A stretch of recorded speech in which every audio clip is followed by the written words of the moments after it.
good morning. It is Sunday, my dudes. Hi.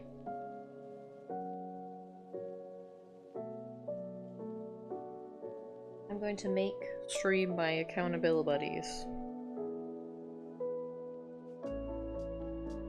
I hope that's okay. And you know what? I think it is. I think it is okay. Because we do that pretty frequently here. We are each other's accountability buddies.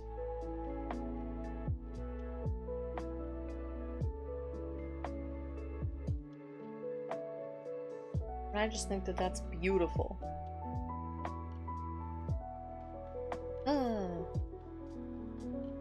me swap on over. Oh no! Don't look at that. I mean, I guess you can, it's fine. But we'll leave the group up so you guys can see it. Beautiful art made by other people. While I say hi and hello, and how are you?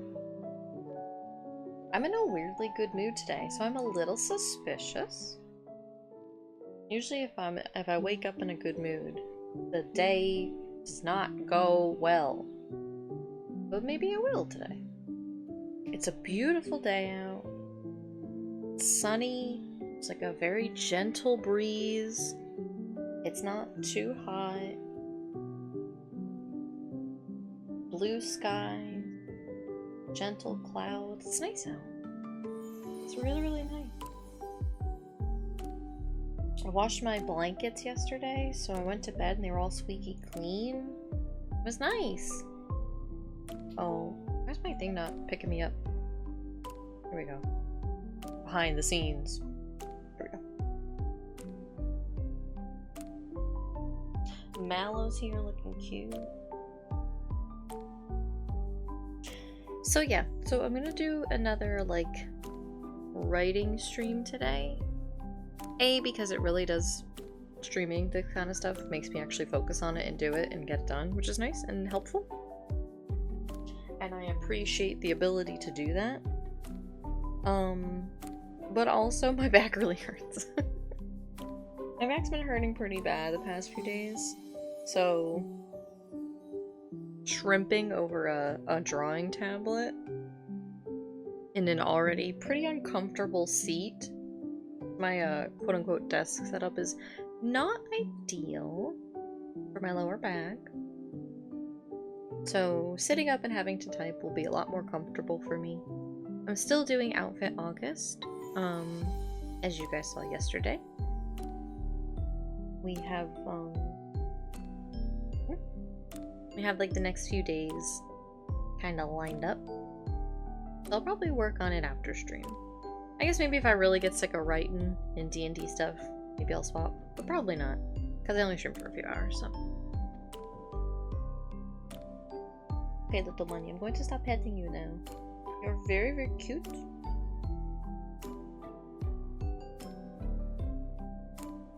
But case in point, I'm gonna do a writing stream and not a drawing stream because my back hurts, and twisting in a funny way to be able to pet the bunny is not helping. But yeah, so we're gonna just hang out today. So if you guys also need to like work on something, today's the day to do it. Tell me all about it. And we're gonna work on D&D stuff. Excuse me. So I'm gonna stop that over. There it is. I want to work on factions today. I'm not gonna be too in-depth about it, but I do want to get just like some general notes down about each group, so that if players want to make characters that are tied to these things, they can. If they don't, that's okay too. These are still going to exist in the world, regardless. So, they are important. I need to get them down. Hey, Mel. I can't... Oh, let me turn this music down. Here we go. So we're gonna just chill with some nice, easy lo-fi. And we're gonna just hang out. And that's the plan. Let's see what I have written here. I guess we'll fix all the grammar and stuff too.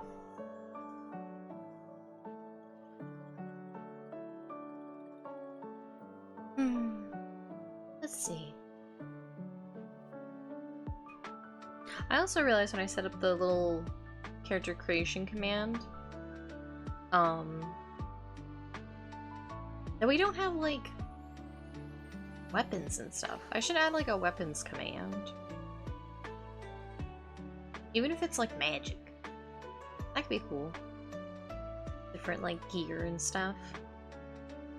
Change your playstyle. Or if you're just making a character in general. I guess it doesn't have to be for a tabletop game, because I have stuff that's not necessarily D&D in it. Just kind of stuff.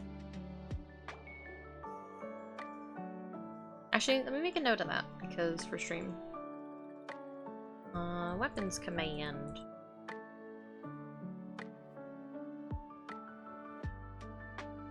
And maybe, like, an outfit command? I don't know, maybe that's too broad. I don't know. I'll think of more stuff. And if you guys think of stuff, too, like Worm Surgeon suggested home yesterday on stream. I put it in. It's a new command. Try it out. Alright, we'll see. First of all, we're gonna add that to dictionary because I'm gonna keep using it, so.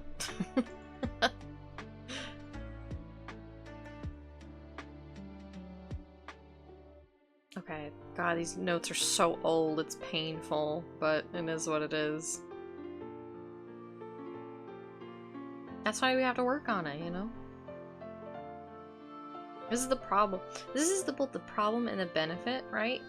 And when you work on something for so long, the problem is that you kind of outgrow whatever you're working on. So it gets to a point of you look at it and you're like, oh God, I can't believe I wrote that, and I can't believe this is here, and I don't want to use it, it's awful.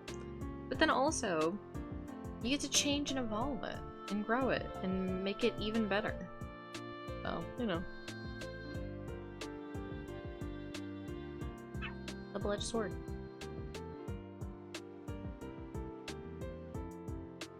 Ah, thus is the creative way. Alright, let's see.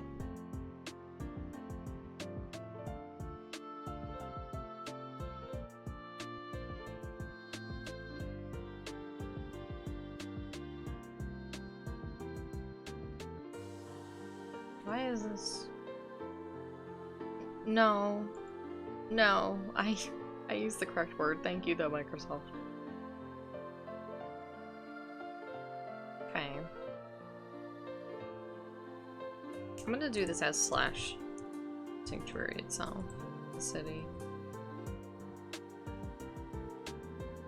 What is this? Oh. Okay. Funny.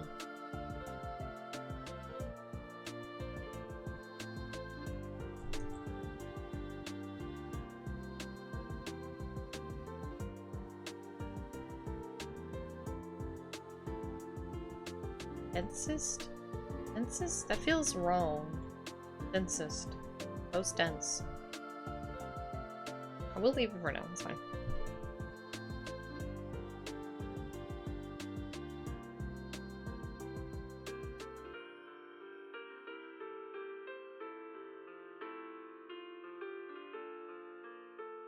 How do I gotta turn?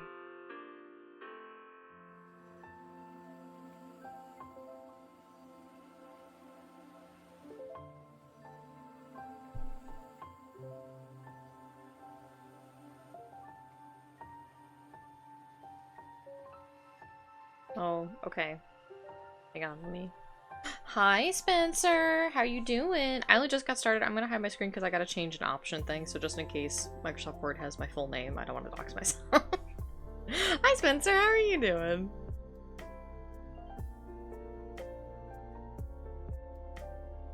How was your morning? Oh, it sure does have my full name. I'm glad I did this. I'm okay. I'm in a weirdly good mood today, which makes me very suspicious. I hope you are also doing well. I know the day is still very young for you. Hey, yeah, well, listen, it's just when you have more bad days than good, you get suspicious when you're having a good day. Yeah. Show text. Yeah, I don't want this on. It's very distracting. Listen, it's not a big deal. It is what it is. It's okay. We're still enjoying the good day. We're just wary. We just got our guard up. How was your Saturday? How was the rest of your weekend been so far, though?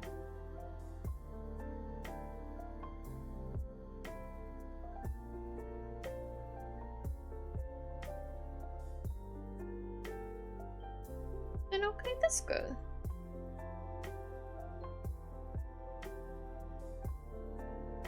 What is it? I was coagulated and I was like, that's not right. It is a C word though.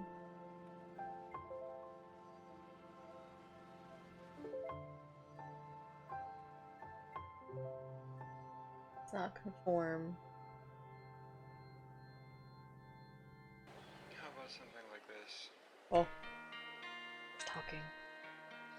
Assemble, collected, congregated maybe is a better word.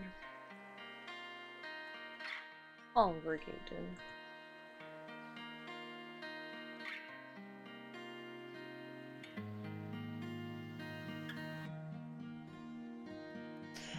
I always want to just say spread because to me, that I know what that means, but then I feel like people will misinterpret that as a word and make silly jokes.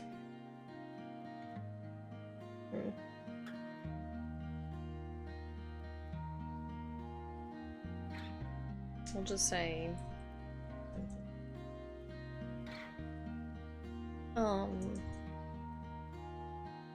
filler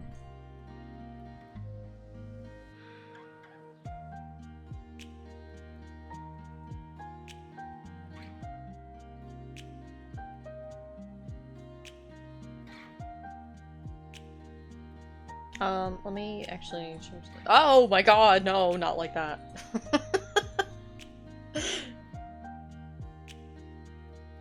Okay.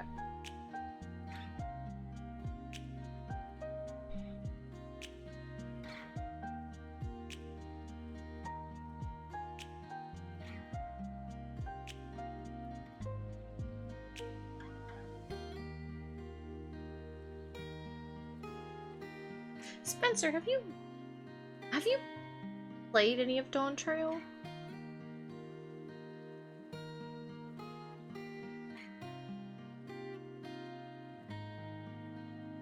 Not that I was about to talk about spoilers or anything, I was just curious. You have not. Okay. I'm like, because I was like, well, you did the Moonfire, and I know like you are currently playing the game, but then I was like, wait, did I just gloss over him playing the expansion? Okay. I just couldn't remember. Yeah.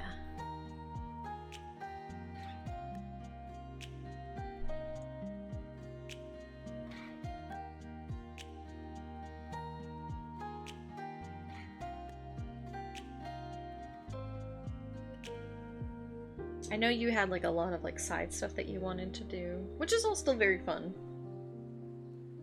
IRL stuff I want to take care of before I get completely sucked in. That's so valid too. Absolutely.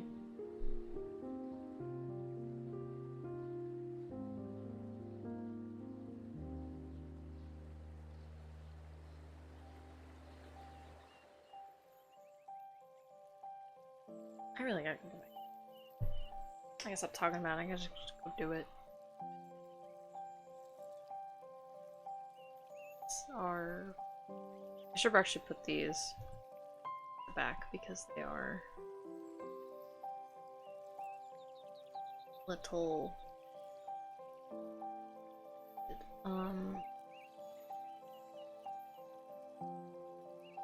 well, I hope when you do get to it that you enjoy it.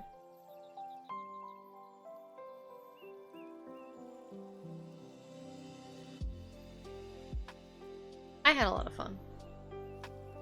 I know it has been a very divisive expansion, which I don't see why, because I think it was just fun. I think people are expecting too much of it, frankly. I will. Good.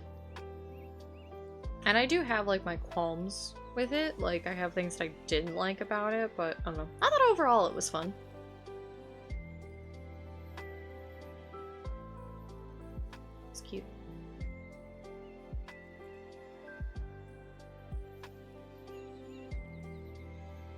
I really wanna do the first EX because I want the wings from it. The amount you get are just like bird wings. You don't, it's not like something you ride, it's like attached to you, and I want them so bad. They're so good. These are kind of, they're so good. Our friend Malk has he has them from the second EX, and they're also very cool, but they're very like sci-fi flavored. I want the first set. And the fight's not too bad. I mean, like, it's hard, right? Like, and everybody has to, you know, do their part and so on, but it seems like a very doable fight. Seems like something my brain can wrap itself around and actually learn, so I really want to try it. We did like a little practice party finder the other night. Excuse me. That was fun.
Hi, Blue. Good morning.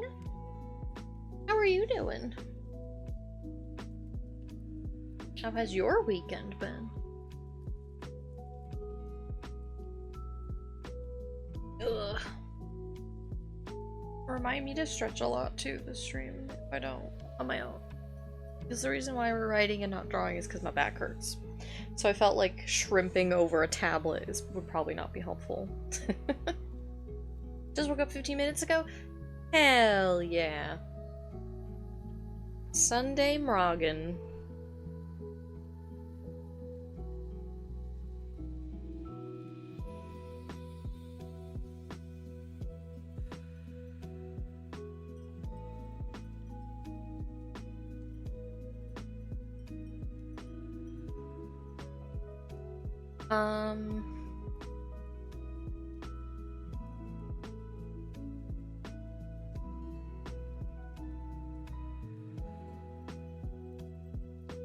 I'll say one of.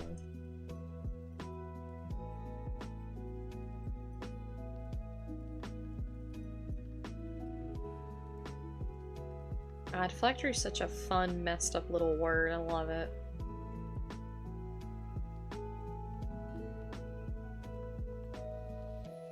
I'm just gonna leave it at that. Okay.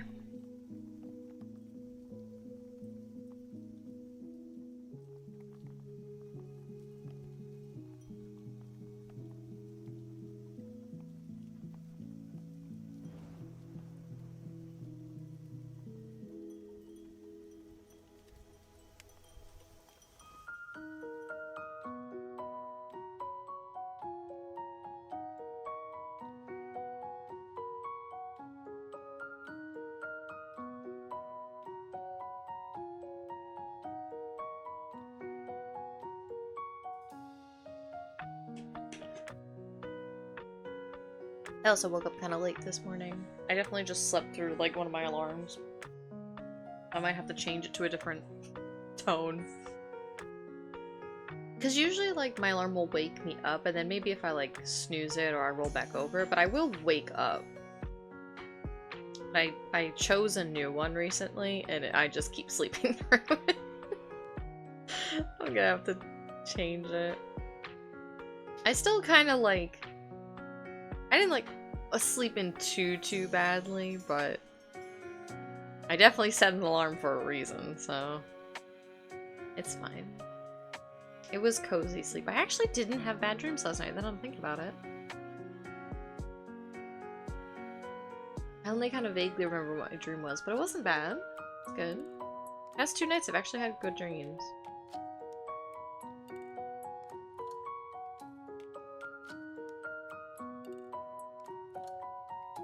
Which is good, because I know definitely the night before last night, I took the time to write down my dream, because it's stuff that I really want to use.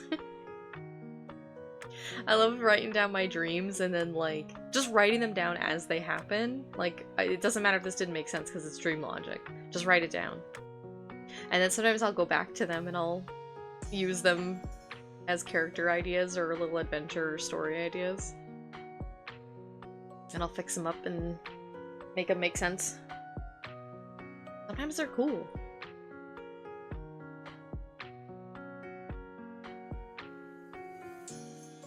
My partner and I watched like 4 episodes of Bridgerton last night. That's all my dreams was. How did you like it? I know my friend watched it recently and she got really into it. She loves the period drama genre. It's so fun. It's so cheesy. Yeah! That's good though. Sometimes you need a little cheese. You need a little cheddar. She said it was really fun too. She likes how kind of like ridiculous the characters are in a way. It's cute. Like every over-the-top romance novel you ever read. That's really funny. I am interested because like I want to watch it because she likes it so much, but I'm like I can't sit through sex scenes with another person. I'm so embarrassed and uncomfortable just watching it alone. So I'd have to watch it alone. She said like the first season's really like there's a lot of it, and the second season it kind of calms down, but I'm like, yeah, but I still gotta watch the first season. Because I like the cheese though. I want that aspect. Maybe I can just skip over those scenes. I don't feel like sitting through them. That's why I've really liked Gilded Age, which is another like period drama for, I think it's like turn of the 20th century. So good. Just social drama. Most of the scenes you could skip over. Oh, nice. Okay, cool. I'm not gonna like miss out on important dialogue, I guess. Honestly, that's the kind of stuff that I like. Like, I'll even read books and stuff where there are like sex scenes and stuff in them. But what's nice is when they're put at like the beginning or the end of a chapter, so it's like, hey, this part is just like sexy times. If you don't want to read it, you just skip ahead. And I'm like, thanks, that's perfect. I will.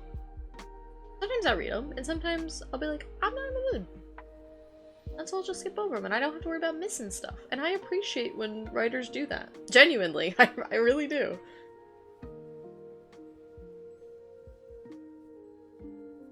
I know they don't have to. They can write whatever they want, but I appreciate it when it's structured like that.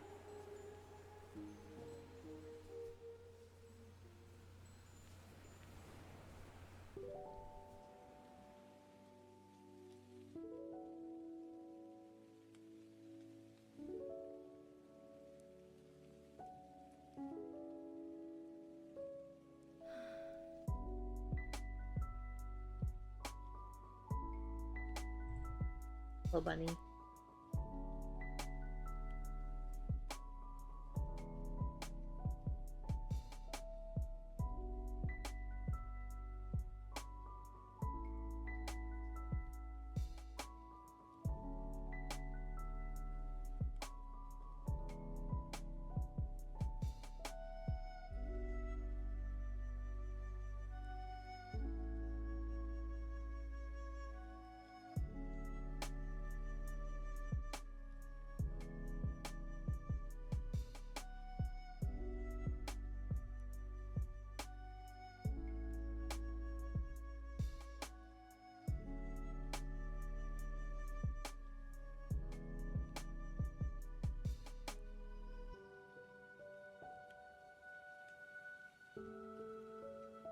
And the wild sounds so ridiculous. I'm just bringing it up.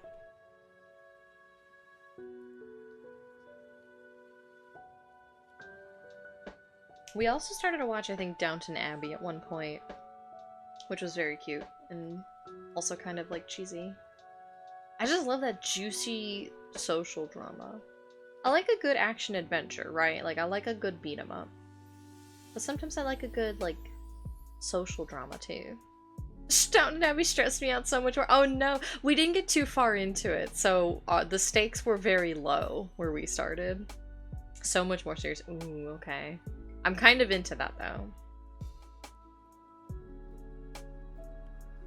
I like watching the machinations of people with way too much money. Richard is just silly, like, it knows exactly what it is. Yeah, yeah, yeah. And that's cute too. I like that.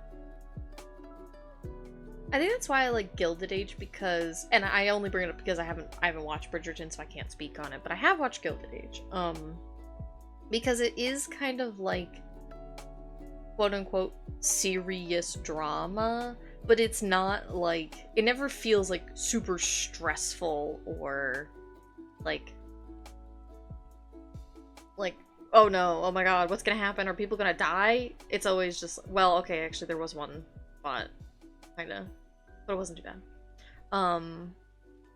But overall it's mostly just like social, like it's honestly, it's all just petty nonsense. It's just petty, like, rich nonsense.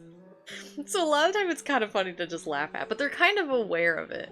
Like, they have characters that are foils to each other, which is nice. It's cute. Also, it is just cute. I just really like a lot of the characters in it.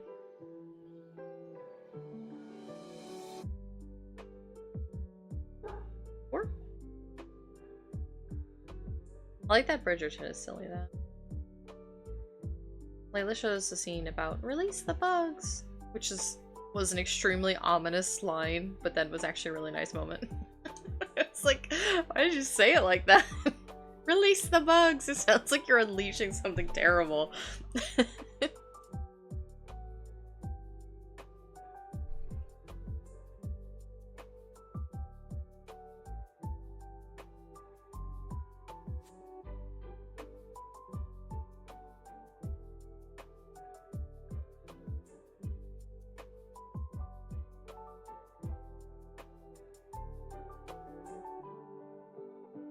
So started Fields of Mysteria yesterday. How do you like it so far? Excuse me. I need to actually take a drink. I'm finishing my apple juice from yesterday. We were talking about how apple juice is expensive, and I was like, well, we get it because I make it last a long time. Literally just the bottle, the tiny little bottle I have. It'll take me like 2 days to drink it. It's only like 10 ounces. But because it's the bottle, I can seal it back up. I don't gotta worry about it.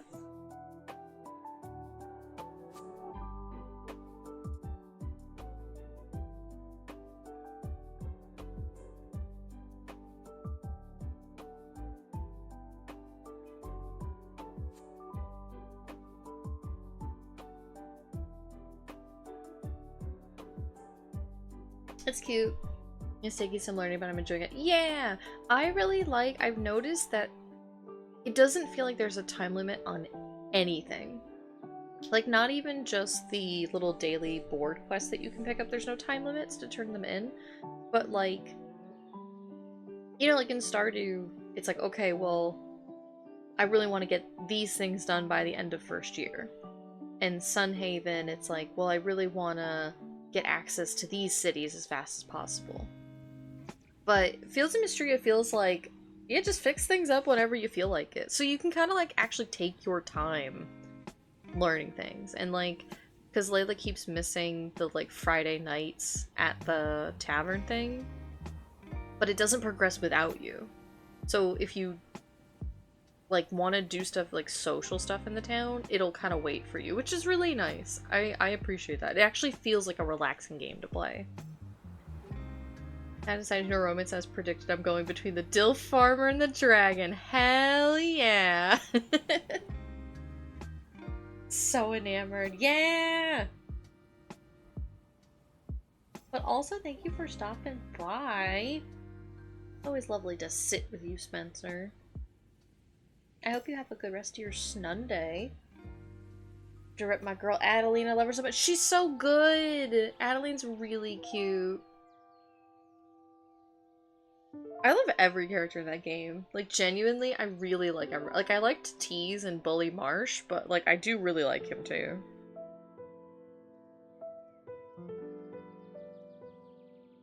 Every character is good. Is this one of my hair? Oh, it's Mallow hair. She's cute. More time like look at that. Yeah, he warms up pretty fast, which is nice. And I'm pretty readily I'll take the piss out of him pretty readily, so I'm like, okay, I'm not really bothered by your hostility. You are like little bug to me.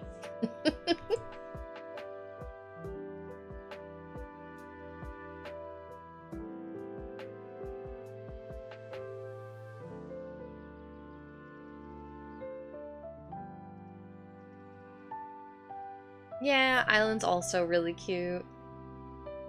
Also mad that so many of the unromantic. I know! Oh my gosh, like everybody's so cute. I want to date all the old people too. Let me date all the old people. I don't care if they're old. If they're single, let me date them. Yeah, thank you for stopping by, Spencer. I hope you have a good rest of your weekend. And I'll talk to you later. Yeah, like I want to date Errol. Oh, is he too old? I don't care. And? You don't know me.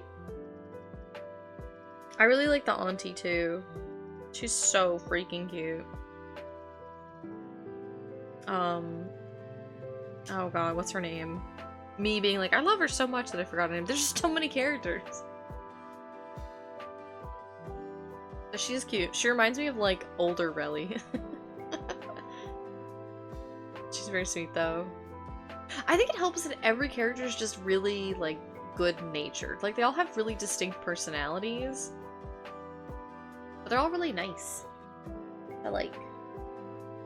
I think it helps because the game really is actually cozy.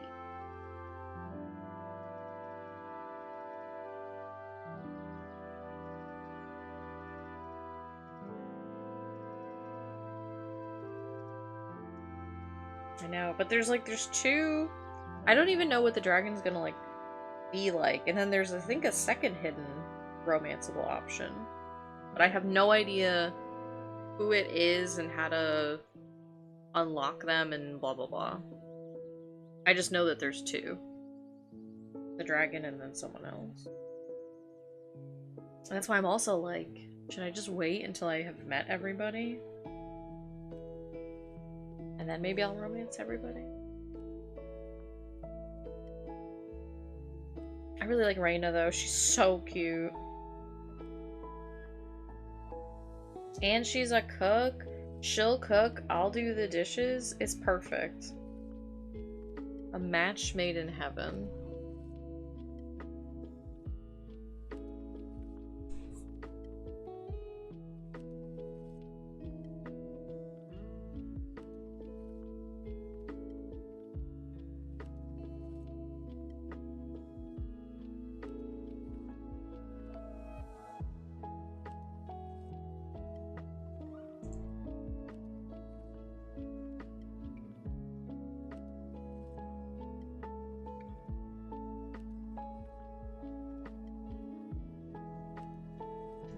Okay.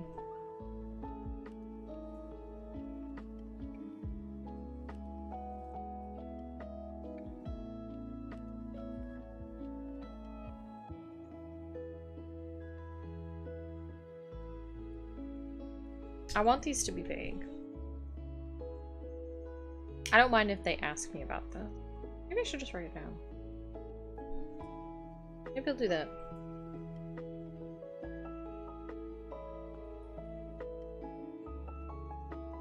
Some rumors. Well.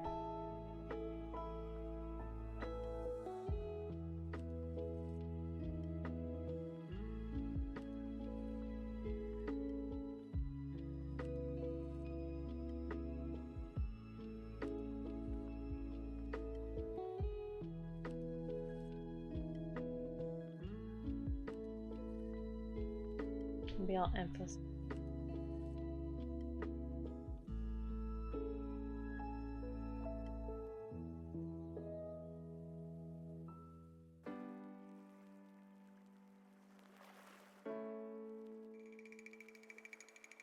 Oh, let's just think of some really ridiculous rumors.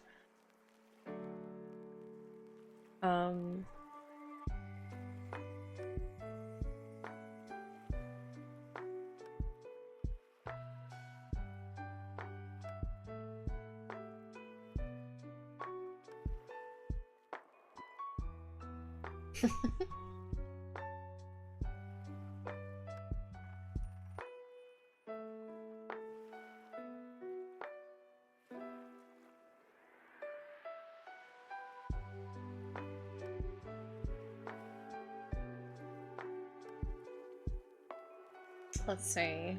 What are some other rumors about a secret little paradise? There's so many, but what can we think of? Oh my god, the biggest little bunny flop. Powerful stuff. That I can see. On one page. Do we have anything down here? Areas, all barriers, well, there's okay now.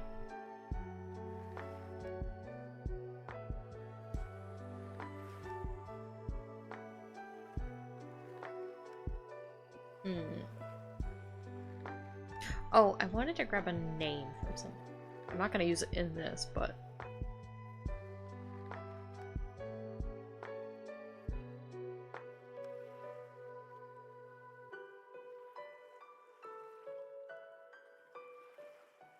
before I forget, it's kind of buried in messages, so I don't want to lose it. Okay.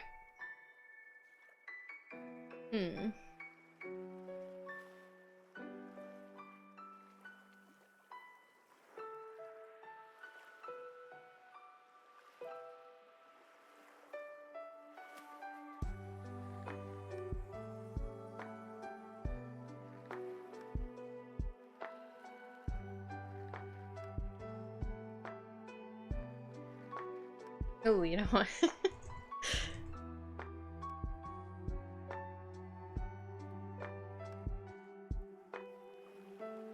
Because why not? That's just silly.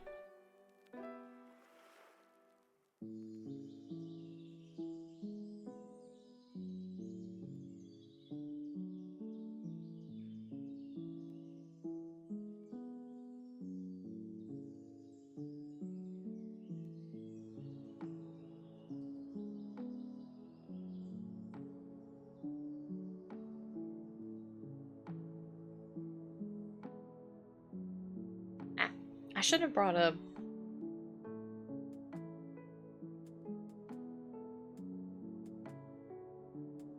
I don't think I have any of my STEM toys. Oh, I have my little clicker key. See if I can play with it quietly. No, I think you guys can still hear it, damn it. I need like something to fiddle with when I write. Didn't bring anything.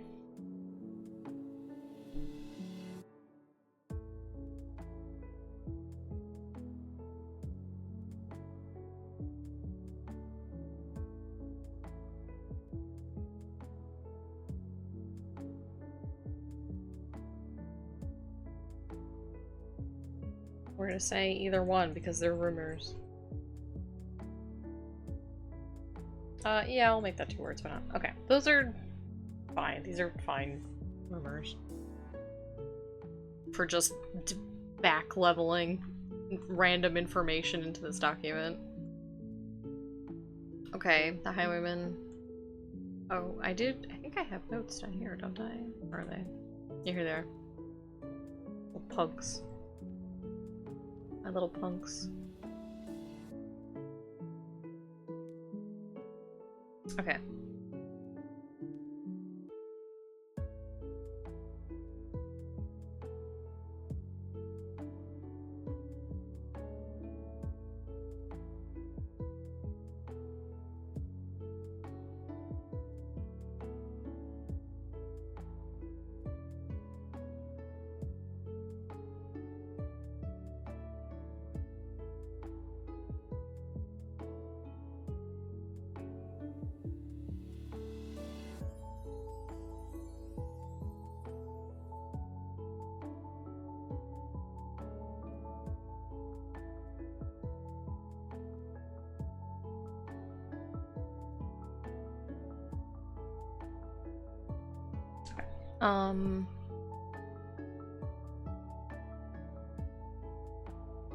Was this all I wrote about them? Okay, that's fine, because I know I have notes about them over on this document.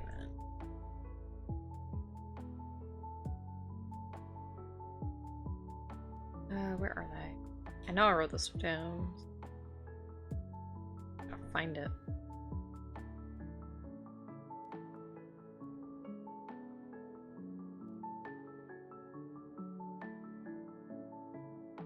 Oh, actually I can delete this out of this because I moved that, so I don't need it in.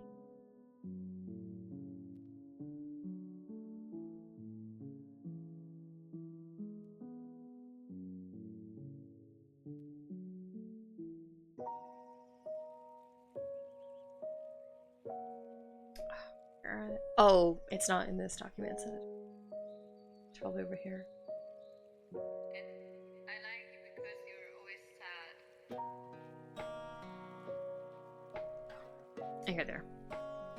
Here they are. Oh, also I wanted to...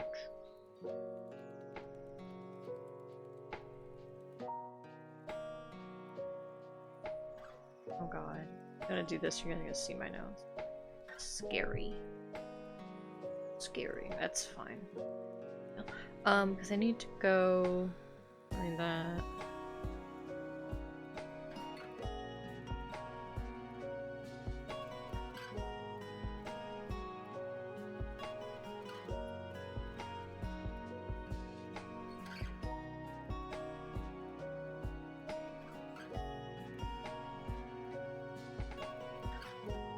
Do I not have a thing for just like fantasy as a setting? I guess not. Well, that's a pretty big oversight, I guess, huh?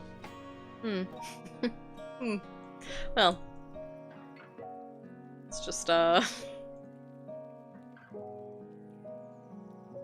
heading to... Yes, okay. I just wanted to write down a couple notes. Okay, so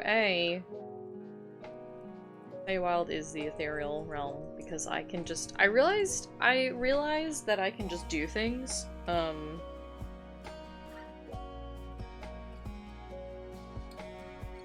Like I realized I could just do things. I could just do that.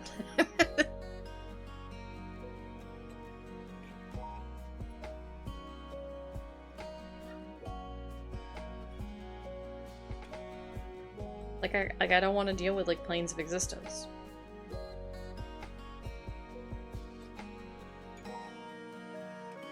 Like there's no like realm of fire or anything. I don't give a shit. We're not doing that. I don't want to deal with it. It's just not a thing and I could just do that.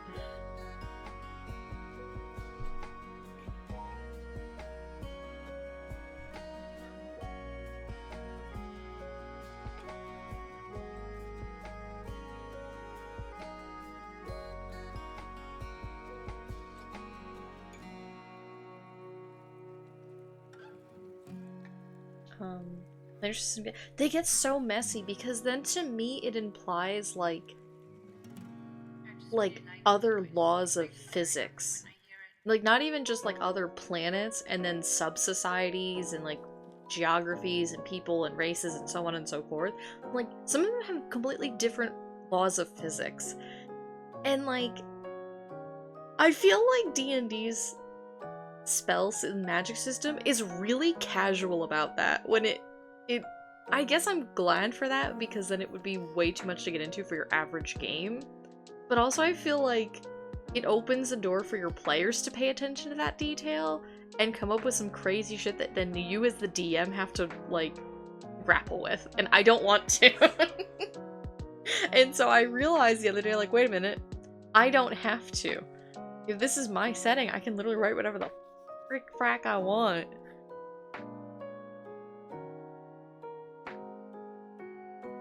Like, I think that it's cool, right?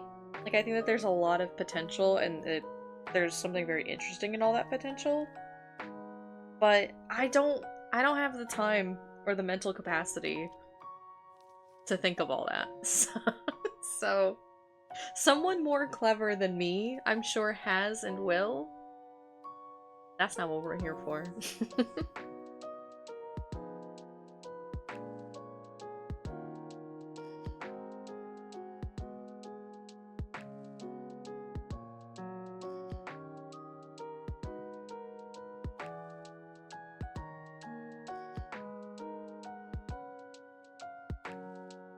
Empirical. Damn it.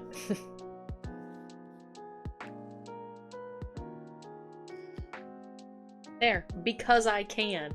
You know what? The gods aren't tangible things, also.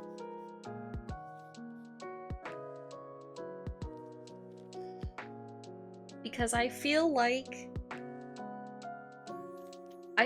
when your deities are tangible, like, I don't think that's a bad thing, right? I think that could be a lot of fun. But I feel like you stray into territory where it kind of cheapens faith as like a spiritual aspect of a person or a character, because you can't be an atheist in a setting like Faerun, right?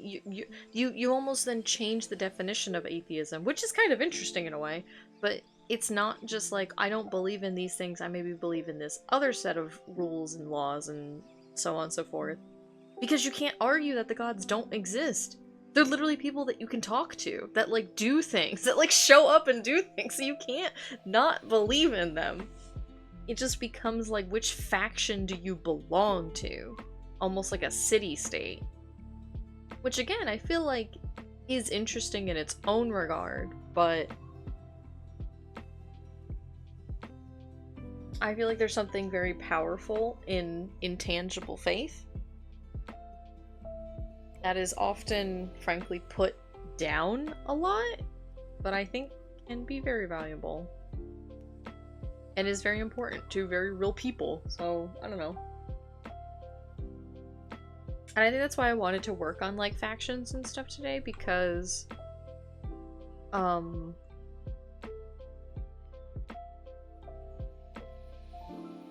like I want there to be like the deities, and that's great. Like we have our 4 deities, arguably 3. One of them is potentially just could almost be like a warlock patron that is actually like out in the world. Nobody knows. There's no way to confirm it.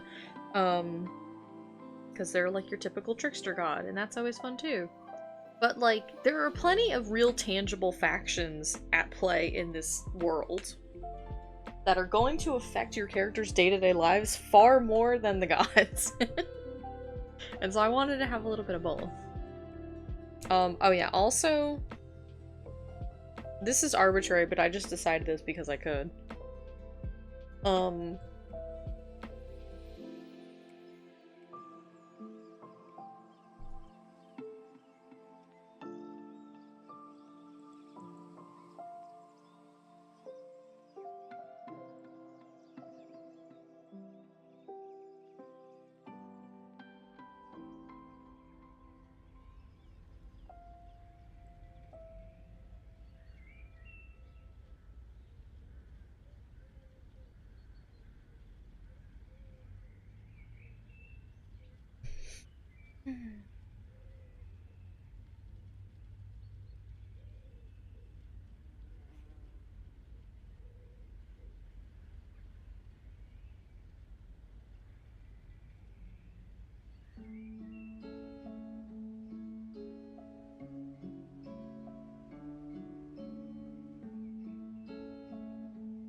I just wanted to do that. I was just like, what if I just have massive Titan corpses just around the world and there's just no explanation for them? I just think that's fun. I just think that's fun. Do I, the DM, have an answer? Nope. Am I open to taking suggestions and theories from my players as they come across these things? Sure. I just think it's fun. I just think it's fun that they just don't know anything about these things. Also, I really kind of want to do stuff of like, they have to go into a maze and it's like the fingerprint ridges of one of these things. I don't know. I just think that's cool. I just want to do stuff like that.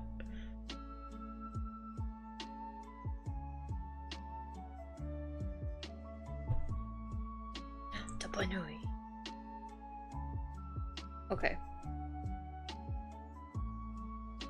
I don't want this to copy formatting. Don't tell me how to spell his name. I know how to spell it.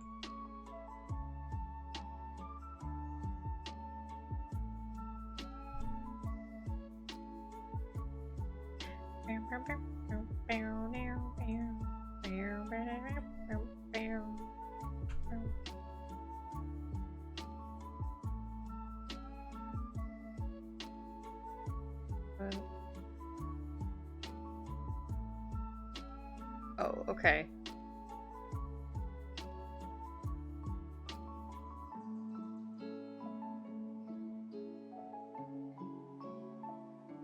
Okay, this I think I can write all this.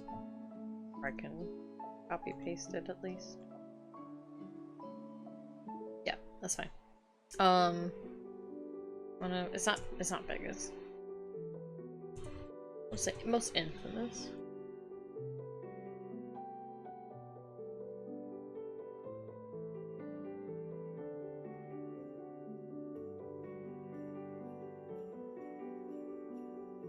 Ah.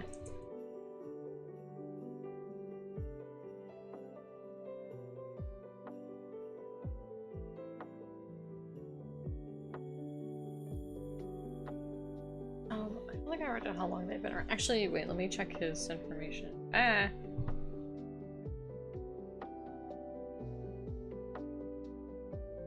Okay, 20 years ago. Okay, so they've been around for a little bit. Not a full 20 years, but a little bit. A modest amount.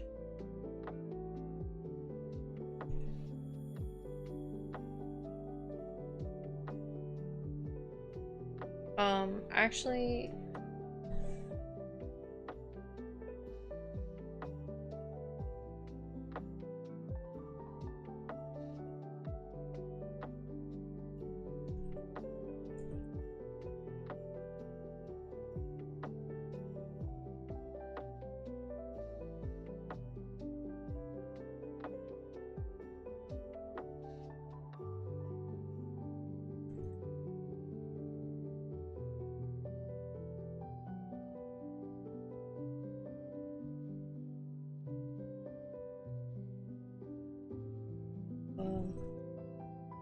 I think that's a decently enough known fact that the players could know that.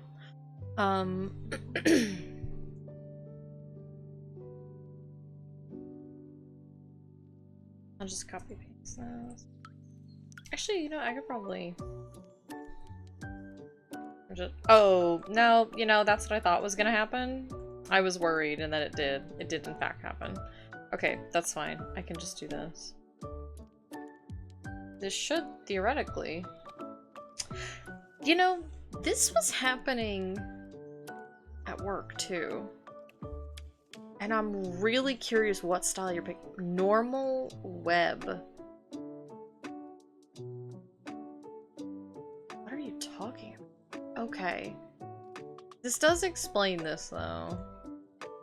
It's happened at work, too, and I was like, why is it picking up a completely different format? Oh no, okay. Yeah.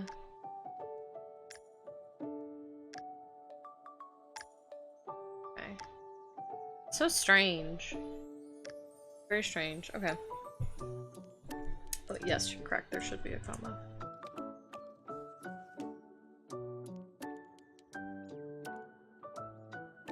Okay. Yeah, also they have blink dogs because I say so.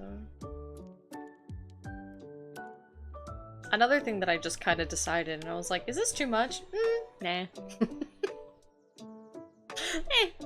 I just think it's interesting.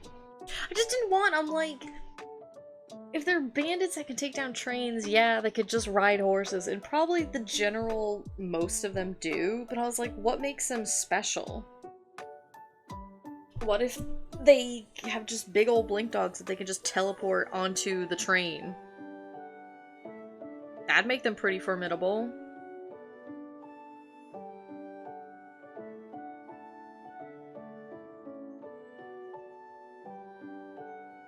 I wanted to give them something that could like run and keep up, but then get up there easily. And they don't all have them, just only certain people do. Ugh. I just think it's neat.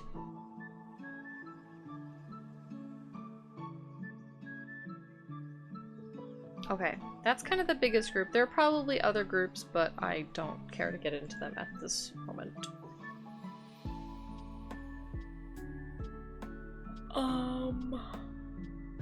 Okay. These are...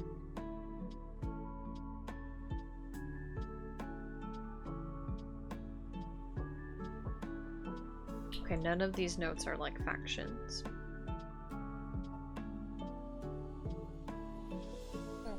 Also, while I'm just talking aloud to myself as I write this, if you guys are working on stuff, I would also love to hear about it. I stream stuff like this to make you guys my accountability buddies, but I would also like to hear if you guys have projects you're working on, whether like right now at this moment or just in general. You know, I always love to hear about it.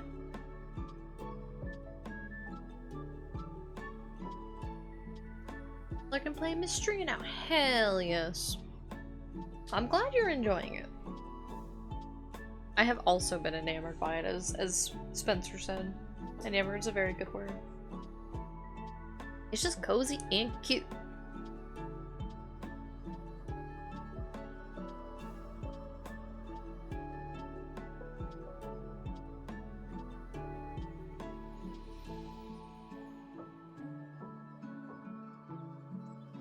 Oh, I needed to name...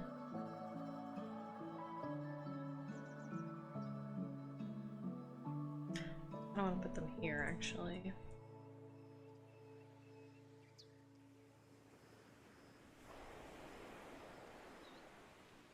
Okay, I want to name this place something really good. Let me just double check the spelling on this.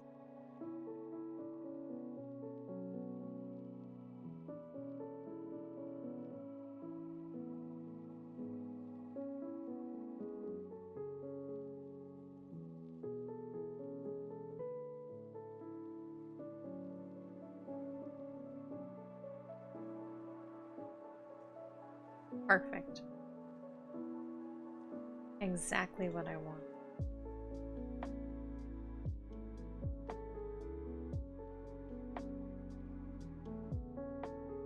I know you're gonna give me a fit about it.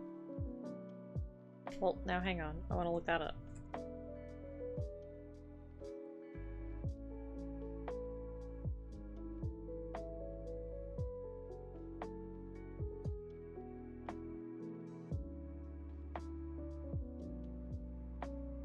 Oh.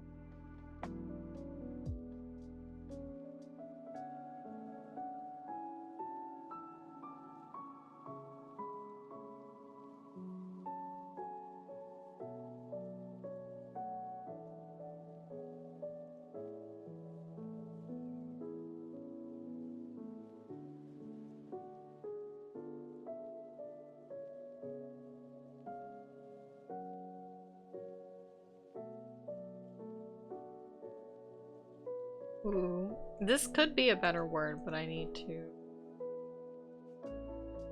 look at the etymology more.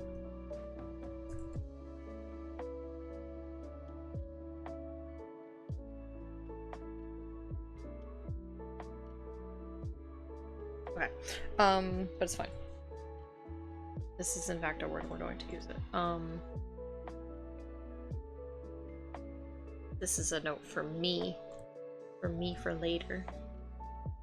Actually, so I don't forget about it.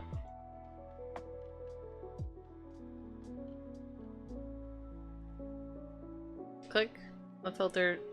Yeah.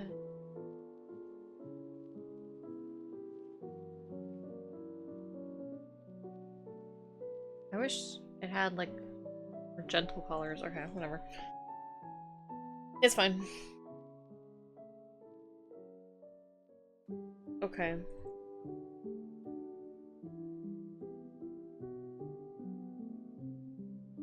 I'm just gonna call it this for now.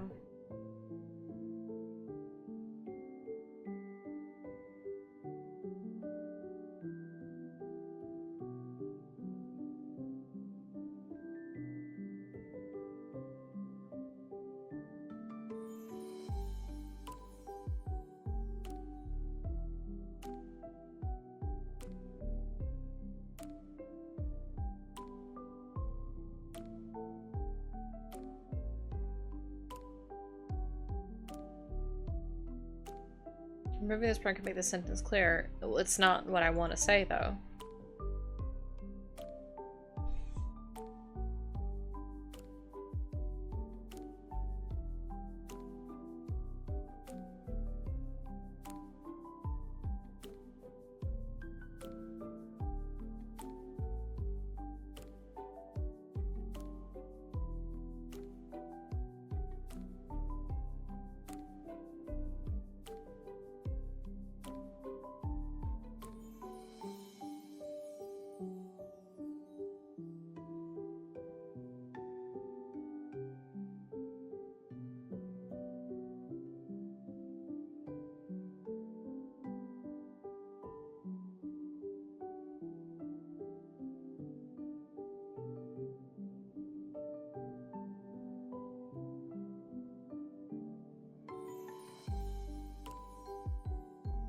I'll just leave it at that.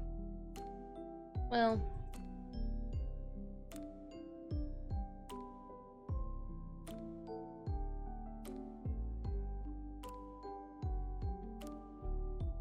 I think that's fine. It gets the point across, it's fine. We don't need to say too much. Where... I gotta go back to my other doc now. Should get ahead of myself.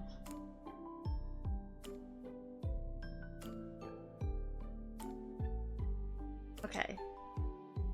Here. Okay, let me look at this before I copy paste.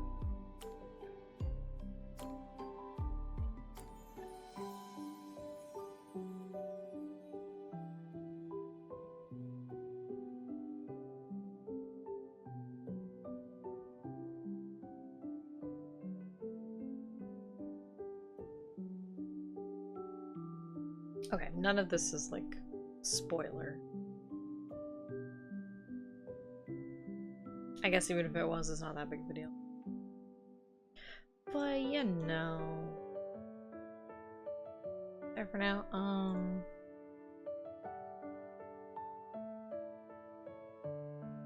Okay, yes, I need this little section of my little duck. My little duck.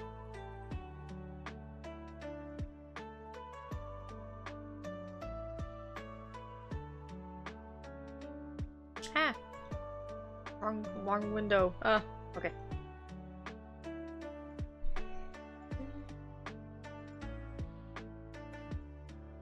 Okay, I don't want to copy any weird formatting, so I probably will just... Well, I'll probably rewrite this anyway, just because it needs to be rewritten, so...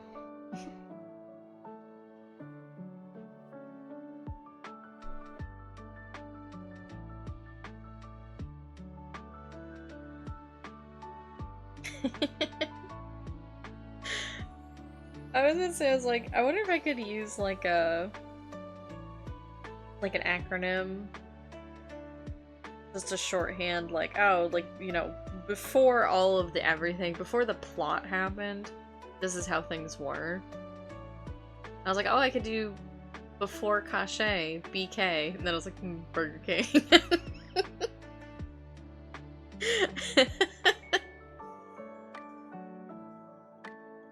BK. Before the great expansion of the chicken fries.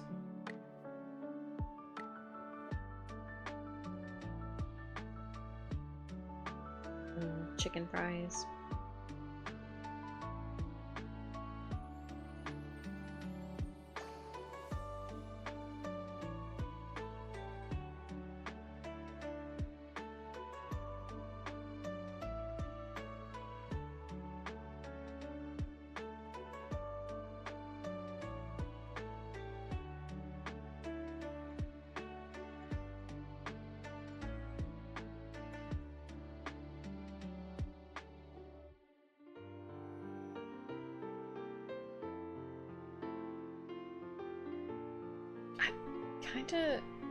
My brain kind of keeps calling it an empire, which I guess if it annexed many other smaller nations, that is what an empire is.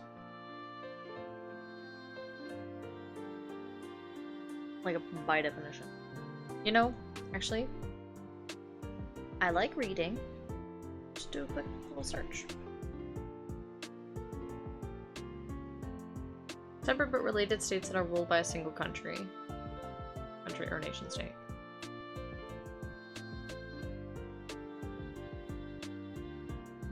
Yeah, it kind of is the former.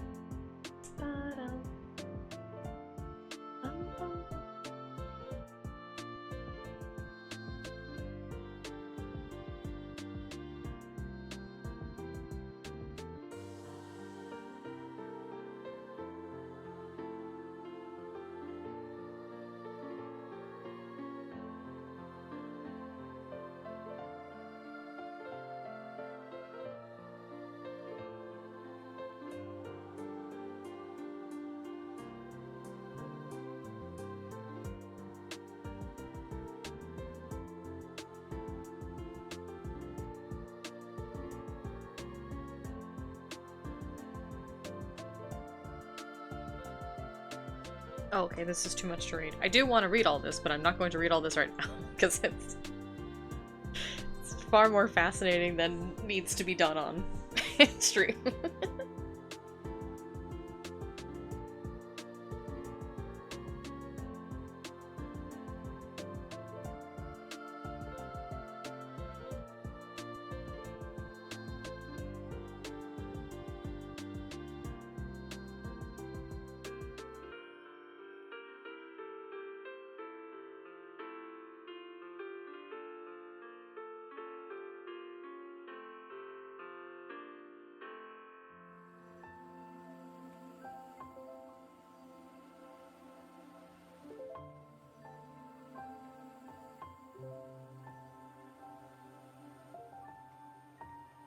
I'll just say years ago because I don't feel like putting a proper timeline. I got too caught up on the numbers and then I won't get anything done.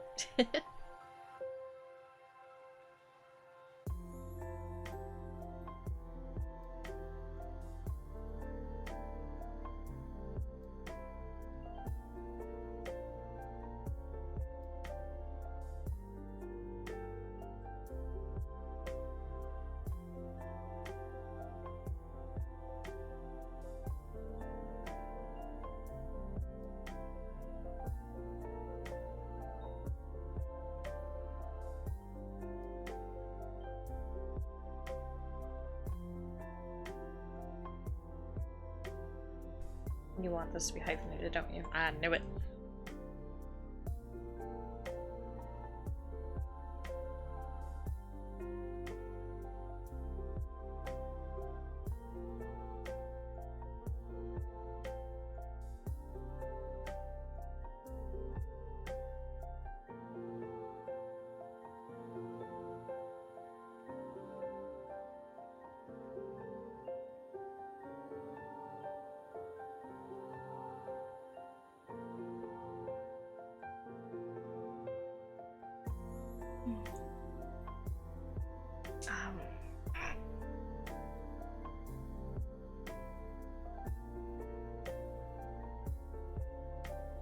No, that's not... It's fine. The comma corrections are fine with me. I hate when it's like, oh, did you mean to say this? Like, no, I didn't. I actually didn't mean to say that.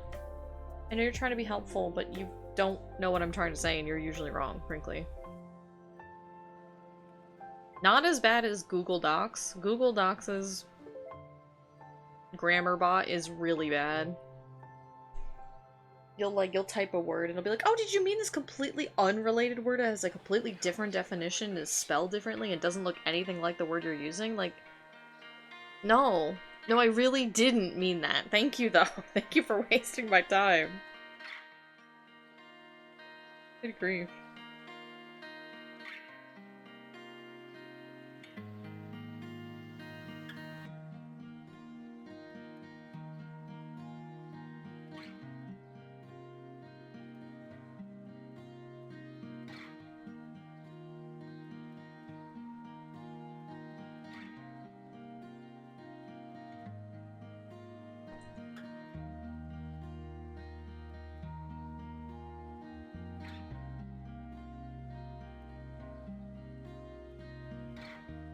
Yeah.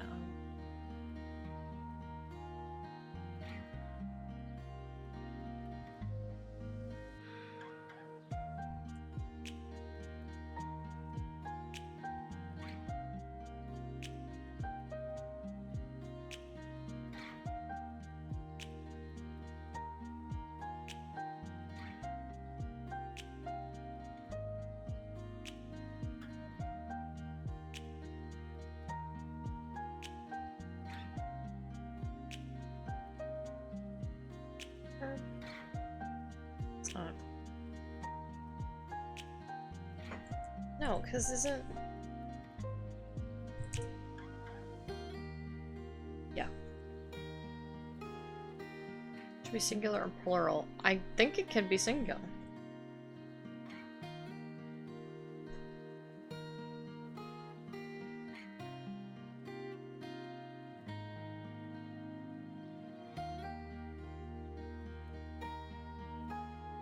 Well...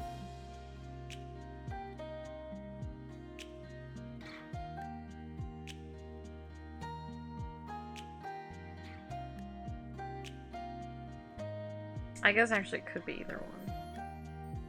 EBH. I'll give him this one. They got me there.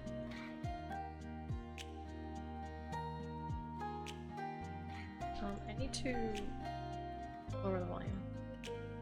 It's kind of driving me crazy. Okay.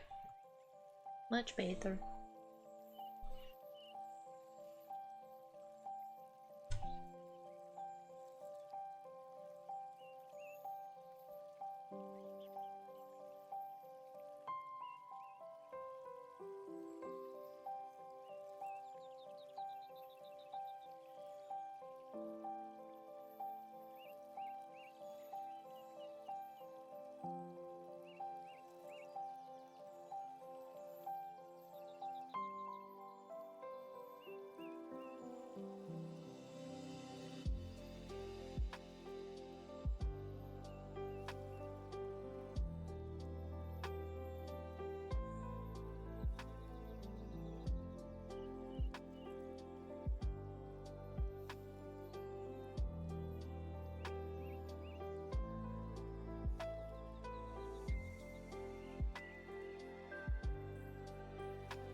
Hi, Kume. Good morning. How are you feeling today?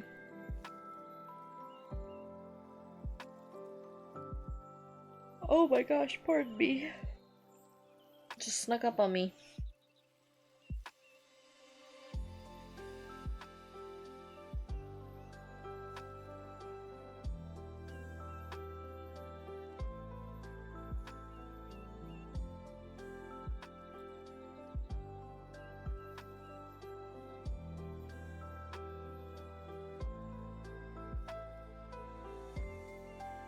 Tired, didn't sleep super well, sleeping with 2 wrist braces suck. Yeah.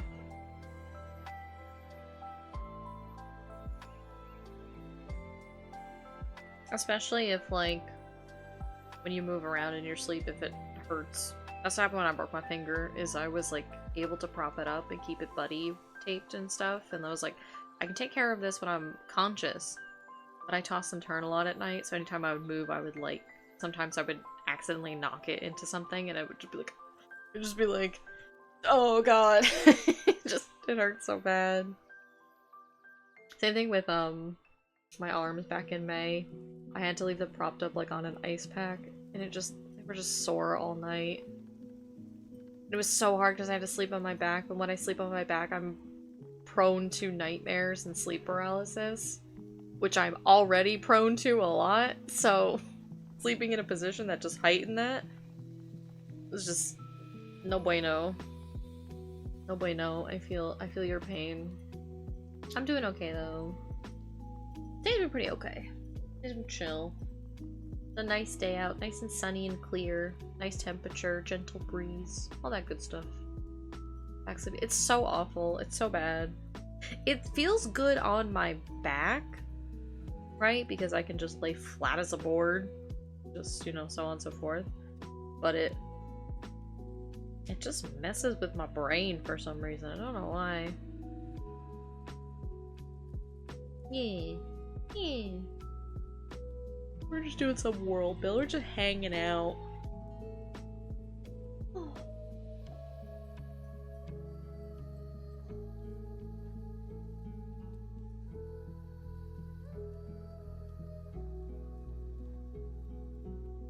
I need to remember to bring a stim toy in here though next time I do a stream like this, because when I'm writing and thinking, I like need something to fidget my hands, and I don't have anything that isn't gonna be noisy on mic, and so I'm just kind of picking my fingy, which is helping me think, but it's probably not good for my skin.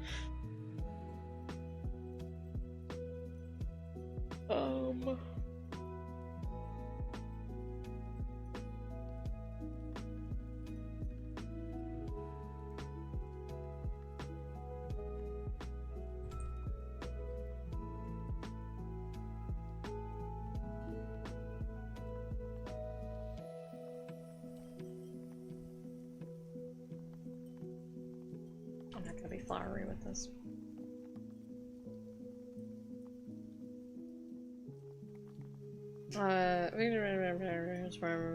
Missing. Ooh, bork, bork, bork. Bork, bork, bork.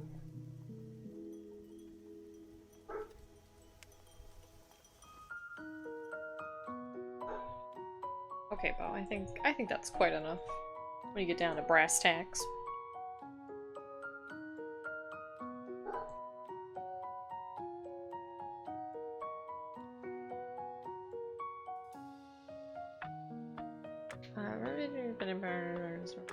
Missing.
I need a word real quick.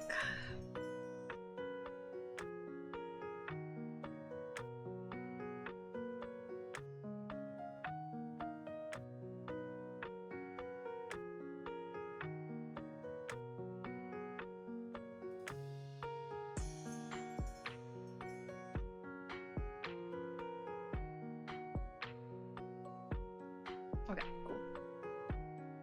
Copacetic.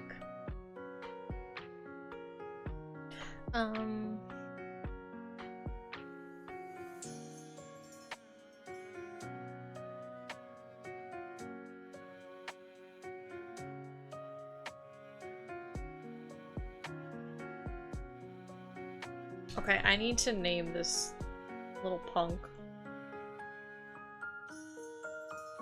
Well, let's go look at our name list. Beep beep doo boo boo bop bop.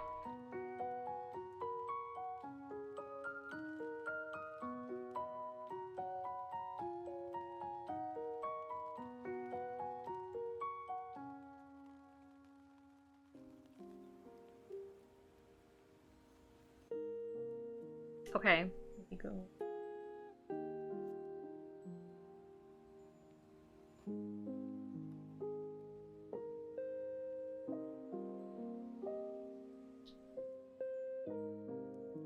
Fantastic. This is a gibberish word, which means that I can use it. Yippee! Fantastic. Okay, we're gonna call this guy... We're gonna call him Cyrus Dassus. Because Dassus is not a real word. I googled it. I double checked. Make sure.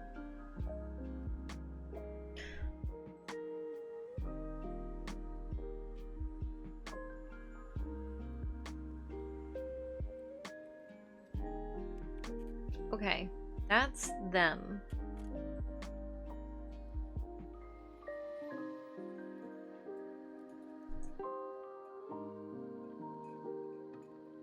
Just got to my first Friday mystery. They're playing D&D. Yes! It's so good. Every Friday that you go back there, it seems like they advance their game, which is very cute. I'm not super far into my personal file, so I don't know how long it will go on for. But it's very good. And we found out that if you like miss a Friday, so like if you miss going to the inn on a Friday, the next time you go will be like the next set of dialogue. It doesn't progress without you. There's no worries. It's really cute. It's so cute. I love the dialogue in Mystria. It's really cute and funny, but feels natural. Like, the dialogue never feels forced. They feel like real characters in a story, you know? Yeah, everyone feels alive, yeah. It's nice. I feel like I've definitely read more, like, forced dialogue, or I've heard more forced dialogue in, like, fucking box office movies.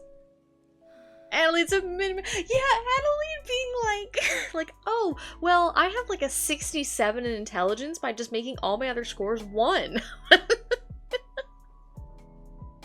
So freaking funny. Oh my goodness. So good.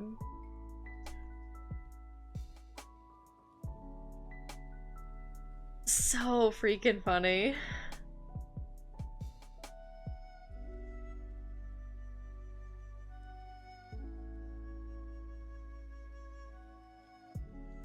Okay, you know what? I don't have, like, names, so I think I'm gonna just do this. And then that way, I will remember to come back and give them proper names if they need them. Because they're lost. It's so funny. Oh my god, it's Scarlet! Hi, Scarlet! How are you? Good morning. It's still morning. Yeah, good morning! How's it shaking, Bacon? Ooh, I don't even like bacon, but just saying that made me hungry. I should drink more Appy. And stretch. I need to stretch.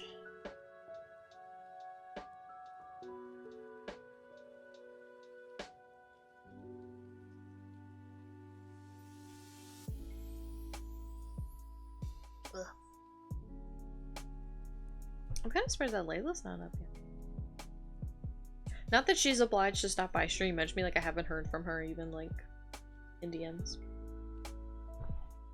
I'm eating some leftovers for brunch because I also need to work on some D&D today. Yes! D&D co-working! Ba-da-ba-da-ba. She was up like classic. Classic. I wanted to stay and watch Koku Prague, but I literally like laid down in bed, played like a single word puzzle game, and I was just like, I'm out cold. I didn't last 5 minutes. I was so tired.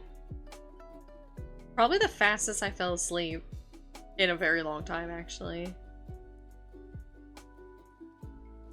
Koku.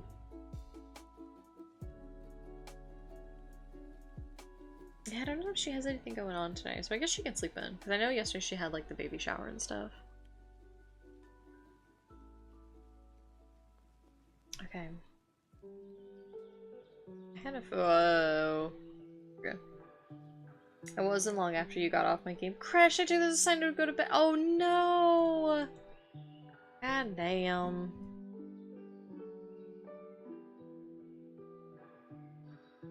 I'm sorry your game crashed. Yeah, it was good. I actually slept really nice last night. I was very cozy. I still woke up like, you know, every fucking 40 minutes because that's just how my body works. Yay! But I had good dreams. Gosh, I mentioned? Yeah. Yeah, baby. Yeah. I put in an... I put in a shitty old man for Layla. Also, it made sense, but he's one of the bandit leaders that's gonna bother the party a lot. Sita.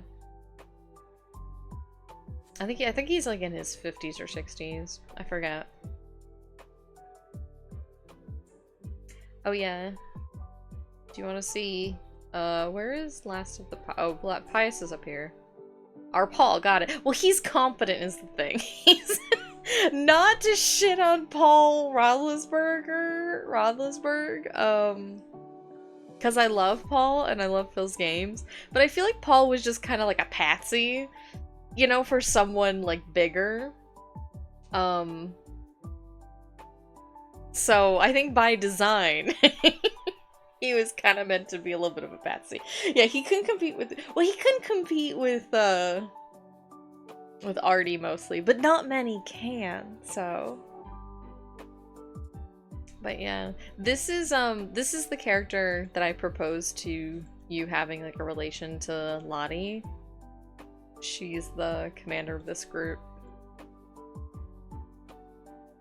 This is like her placeholder name, but I can always like change like her last name and stuff, I don't care.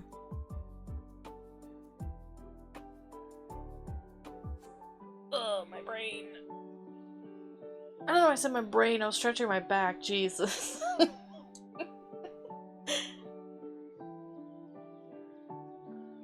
Ugh. I'm just doing like little blurbs about different factions. They are important. Yeah. Yeah, she's kind of a cool, tough lady. Lottie's name was Das. Well, Alavida. Okay, Alavida's kind of funny because it kind of sounds like Lottie Da, which is really funny. That's kind of funny, to be honest. Like, it really does. I kind of like it. That's pretty good. Alavi Sinton, Alavida. Ah, oh, damn. I'm gonna change it, because that's fun. That's fun. And then also, you know what? I want to see who remembers. I'm not gonna blame anybody if they don't remember. A lot of the stuff that's in this document is gonna be stuff that the characters probably generally know. So, like, it's probably pretty well known who Alavi is. I will cherish it. That one shot was really fun. Like, I know it wasn't perfect, and part of that's because it was meant to be a learning experience for me, so I inherently was going to do things wrong, and I did. But I still had fun, and I hope people generally had fun with it. And I wanna both reward and kind of make up for it by putting stuff from that one shot in this, like, in this setting. Like little nods and stuff.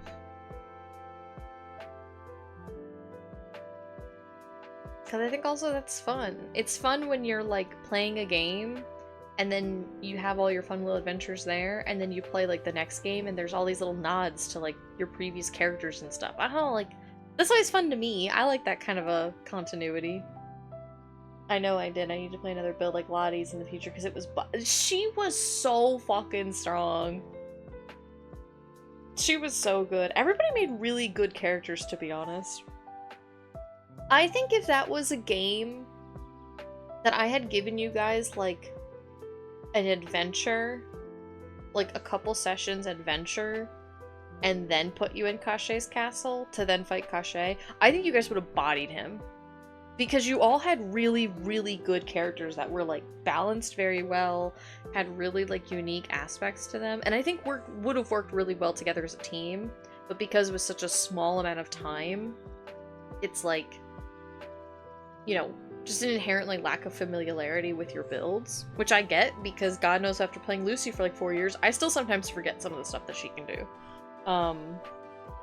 So if somebody handed me, like, Lucy's sheet, and then was like, okay, learn all this in the span of 2 weekends, I'd be like, oh, what? Huh? So,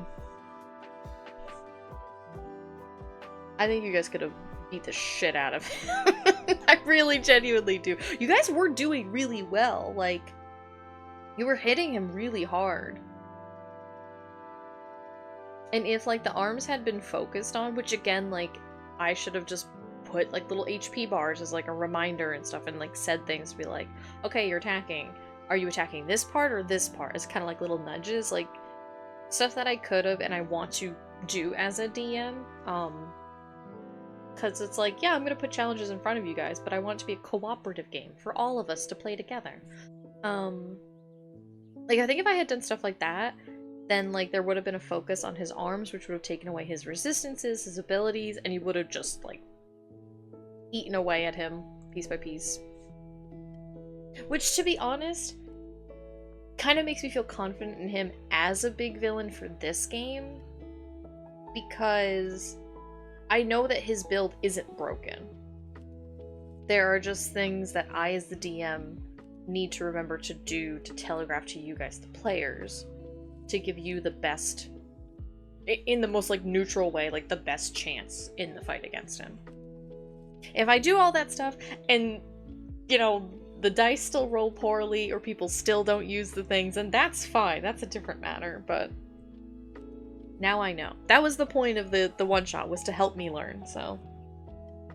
Yeah, exactly, this group will be a higher level. Yeah, they'll be probably a higher level, they'll probably have more resources, they'll know how to work together as a team, they'll be familiar with their sheets. Like, I feel like they'll be built for success inherently, just by, like, a time factor. They'll have way more in their favor. They'll probably have more magic items. Like, I wanted to give you guys magic items because you wouldn't have the benefit of a campaign to accumulate these things, but it'll be a campaign, so you'll be able to, you know.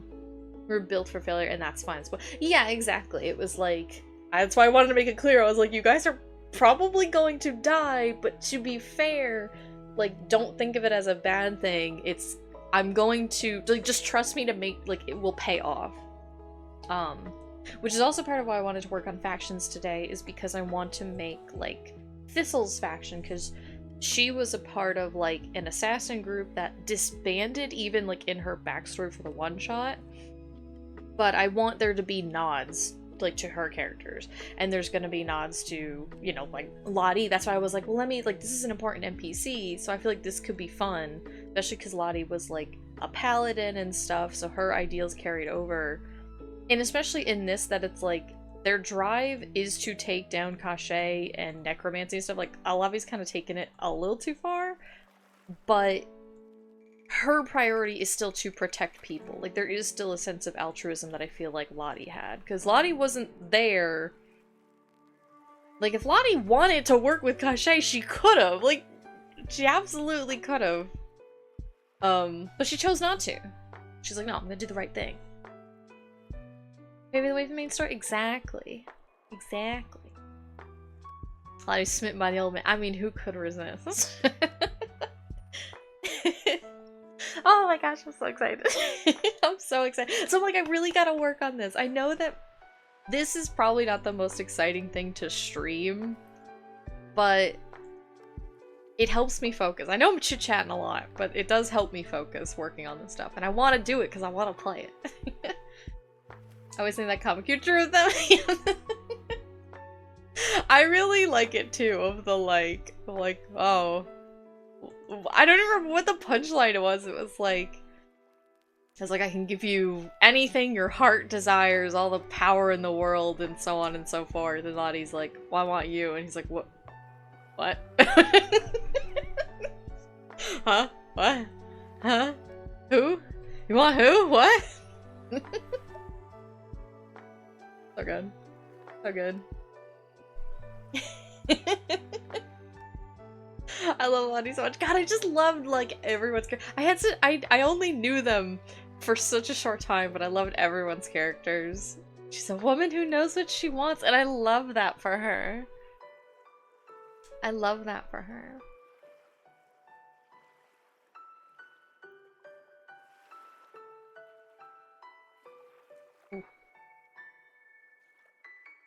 And I feel like if Alavi is, like, her daughter, whether biologically or adopted or whatever, like, that part doesn't... A daughter's your daughter.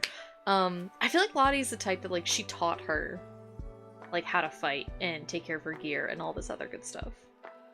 I feel like she, like, mentored her as well as raised her. And I just love that. I feel like Lottie doesn't strike me as the type to, like, be neglectful. Or to be just like, I don't know, figure this out yourself. I feel like Lottie's gonna be like, oh yeah, I'm gonna make you a badass too. Because Lottie was just a cool lady. So I feel like I could see her. I don't want to speak for your character, of course. Like, please always correct me if I have misread, but...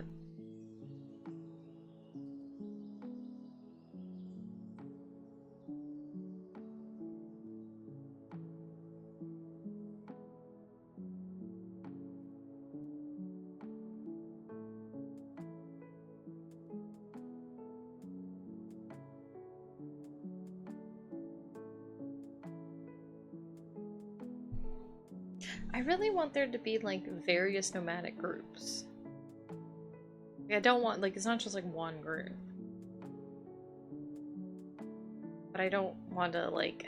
I don't want to get too in the weeds for things.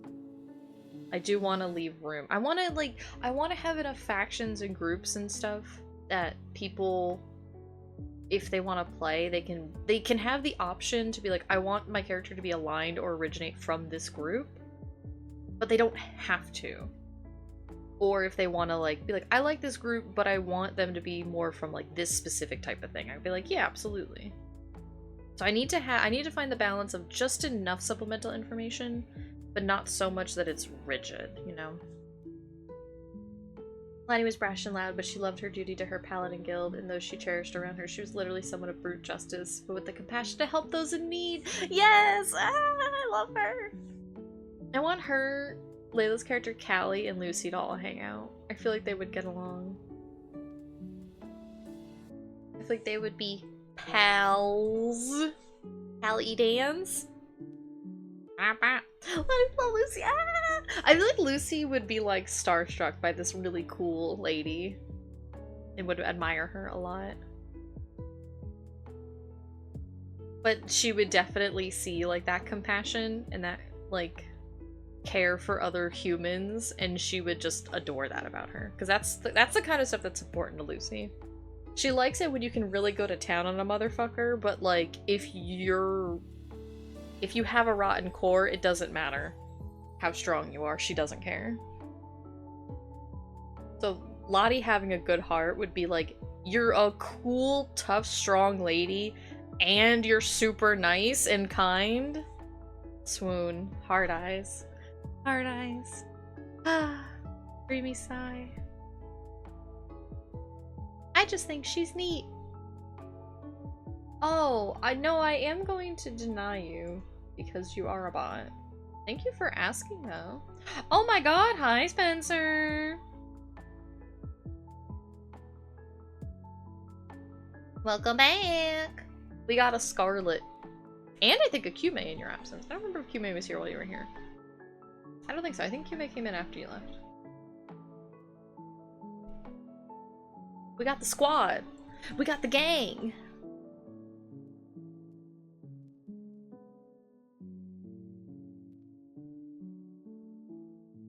I feel so bad calling these people just like vague nomads, vague mountain people. But I don't have a specific name yet. I'm bad at naming things.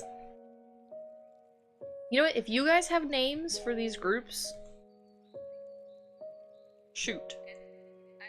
And we'll see. We'll see what we come up with. Names are hard. You can always circle. Yeah, that's why I left this in bold, because I'm like, I can always come back. This is the other big group. Fallen Empire. There's a thing by Simpsons writer in the Golden Age.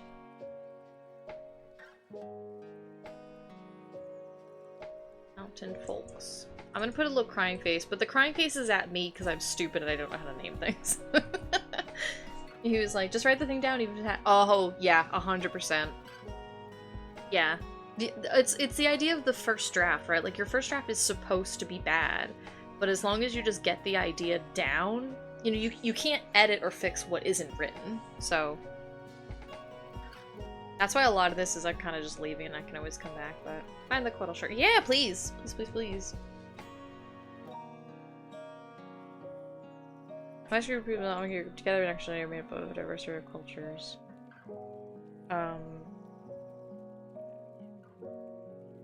And sometimes separated by significant distance and climate. Because straight up. What? No, what? This doesn't need to be like, why would you think that this needs to be capitalized? No. Not even close, Microsoft. No. And don't keep asking. Stop. Ugh. Ugh. But yeah, but also genuinely, if there's a thing that I don't have names for, and you've got a clever idea that you don't mind sharing, of course, please, by all means.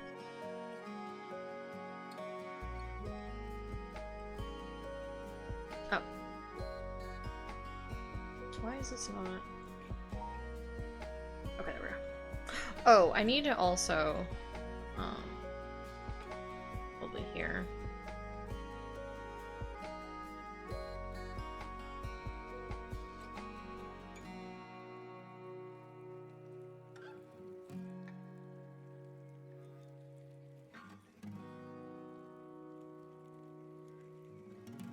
I just really like your voice. It makes me very happy when I hear it.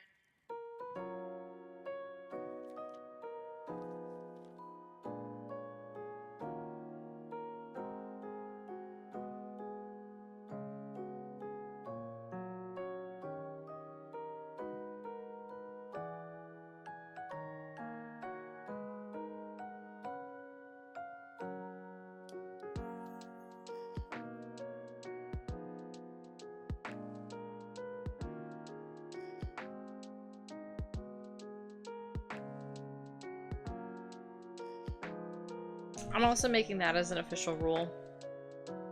That most of these are all gonna have a general lifespan. Because I don't want to make people deal with, like, I'm playing an elf versus a half-elf. So my character is actually 400 years old, which is the equivalent of a 30-year-old. No, you're just gonna be a 30-year-old. You can be any age you want, but I don't want to deal with the physiological implications of different lifespans. I feel like it'll be mostly common sense, right? Of like, if you are playing like an ASMR or something, maybe your lifespan's a little different because you are physiologically a little different and weird and rare. For the most part, people are they're just people. They're just people.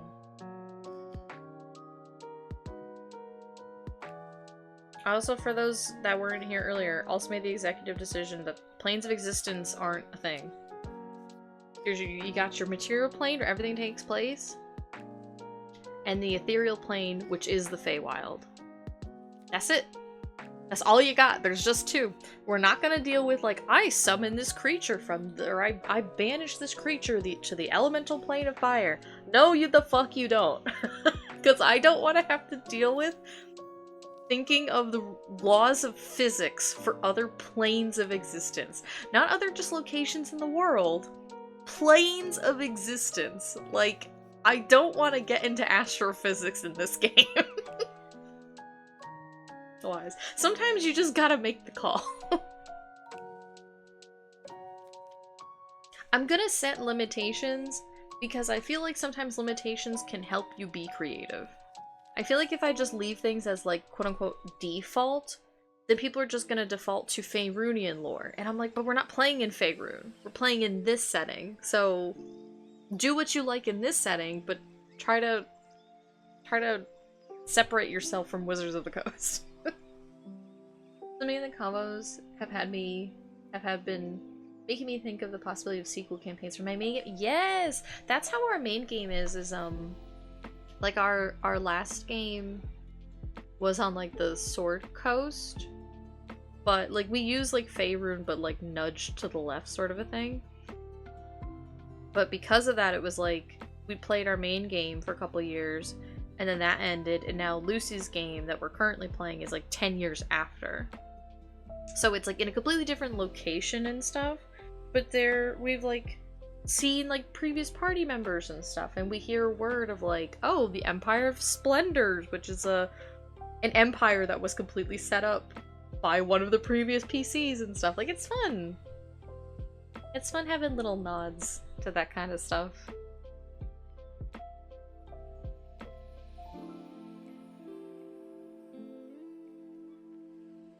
It just makes it feel like the things that you did as a player, like, mattered. Even if it's just little nods, like little continuity stuff like that. For me, I love stuff like that. I think it's fun.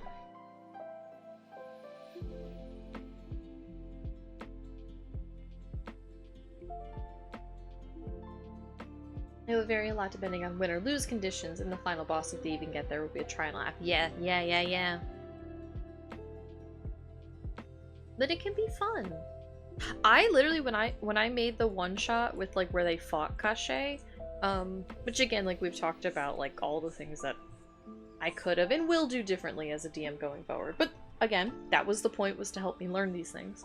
But I absolutely had little like epilogues written, just like very brief, like just a couple sentences of like, okay, what'll be the world state if they win? Like, if they just completely defeat Kashe somehow, if they just, like, banish him off the face of the earth, like, because they don't have his phylactery, but there were other ways that they could have still, like, defeated him and genuinely gotten, like, a win state. And then I had one for, like, a partial, where maybe,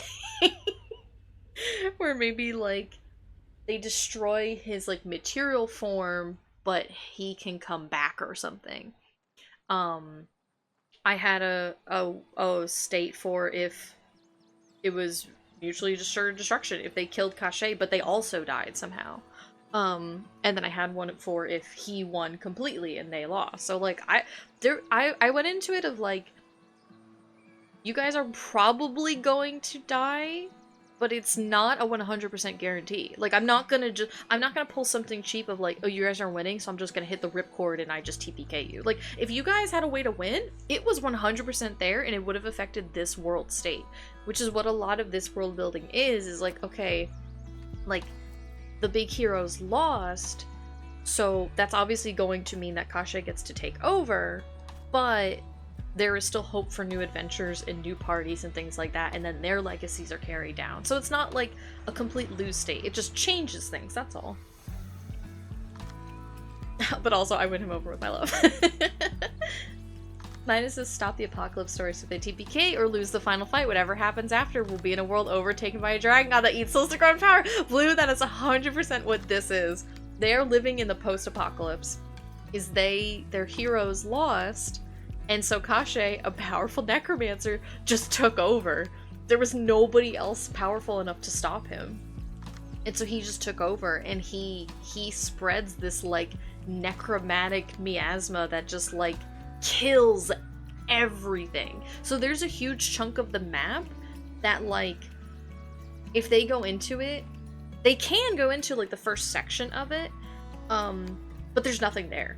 And it's not like, you know, in a desert, like, there is still life in a desert. There's nothing there for this. Like, there's no plants, there's no bugs, there's no animals, there's nothing.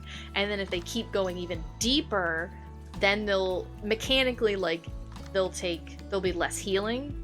They could potentially start to just kind of take, like, necromantic damage and stuff. Like, it's dangerous. And because Kashe took over, he made deals with different people. He took people over. People are following him willingly or out of fear. So just the general population is not necessarily safe either. So it's like this whole apocalyptic world that they now have to deal with. It's like 20 years later, so things have settled and people are kind of fighting back a little bit. It's almost at like a stalemate for other reasons that will be spoilers, but like, it's fun. I love building stuff like this of like, let the players influence things for good or for ill, but it's not necessarily a punishment. Like, yes, your character's lost, but hope is itself not lost. Like, your new characters and the other people at World, all these factions that I'm working on, they all have their own ideals and goals and stuff, whether it's working with Kashe or working against him. So it's like, there's a whole world that I want to let people interact with and affect and things like that. But I, as a DM, need to lay a lot of this stuff out, because if I don't have it written out, then it will impact my ability to improv and adapt and change. I have to have a basis, and then from there I can change things happily. But I need that base. I need the base to work with, because that's just how my brain works. Oh yeah, my character for your cane is gonna be a dev clerk of Kashe. I mean, Scarlet, you genuinely could do that if you really wanted to. Like, I don't want to tell people that they can't be a follower of Kashe. I'm gonna have in, like, session 0, I'm gonna have, like, some quote-unquote rules, for, like, the game. And that's also gonna be stuff like, how do you guys want to deal with, like, spell preparedness and stuff like that. Like, it'll be, like, a session 0 talk of how you guys want the actual game to be played. The only, like, character buy-in is gonna be, like, you could make a character that is long con, like, working for Kashe. I'm not gonna say no to that. As long as, in the moment, your character can work with the team. Like, it's not gonna be a PvP type game. It's gonna be, like, if conflicts arise between characters, like, let it happen, it's fine. But your go-to response can't be like, well, my character got into an argument with another character, they're gonna kill them. Like, no, actually, they're not. You're not gonna do things like that. Like, so I don't want to say no to everything. It'll be more of just like, if I, the DM, am giving you, like, the space to make a character like that, then meet me halfway and make a character that can work up to whatever your nefarious plan is. Because I'm cool with that. But just make sure it's not taking, like, the fun from your other players. Which I don't think we have people who will do that, so it's not a problem, but, you know. You got a jet. Well, thank you so much for hanging out, Blue, and for chit-chatting. I'm glad that you're enjoying Fields of Mystria, too. And if I don't see you around, enjoy the rest of your weekend. I said it as a joke, but then I got to thinking, like, the moral dilemma for this character of, like, being raised in a Kashe forward, but now they're out in the world and see its actual effect on the world. Yes! Like, 100%. I feel like there could be a really cool character there. Ashley played a character, Odessa, in our last game that was like that. She was raised in a cult of Merkel, who was our main, like, villain, like, the overarching villain for that campaign. But then she got out into the world and was, like, helping people with the group and, like, was making friends in the group and stuff like that, and kind of ended up, like, forging her own path and going against him and stuff. So, like, it's a really interesting character that you can play. And stuff like that, like, me as a DM, I love the long con. I love the slow burn. So if you guys want to make characters that, like, have a long-term goal or development like that, I'm more than happy to work with you for that. Like, you don't have to solve things immediately. If people want to, like, if they want to have shorter arcs or they want to, like, get to the point of something quickly, that's fine too. My point is, like, I will happily make room for either playstyle. Just let me know what you guys want, you know? That's all I want. It's just communication.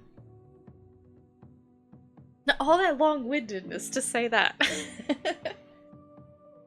Is that I'm putting in all this work to world building because it'll help me work with your characters and hopefully give you guys the best experience that I can.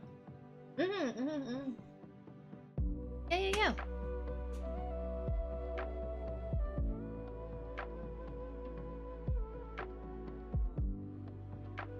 I just want everybody to have fun. Ooh. Excuse me. Let's see. We're gonna open image in new tab so that we can share this. That's a very good quote. Where's my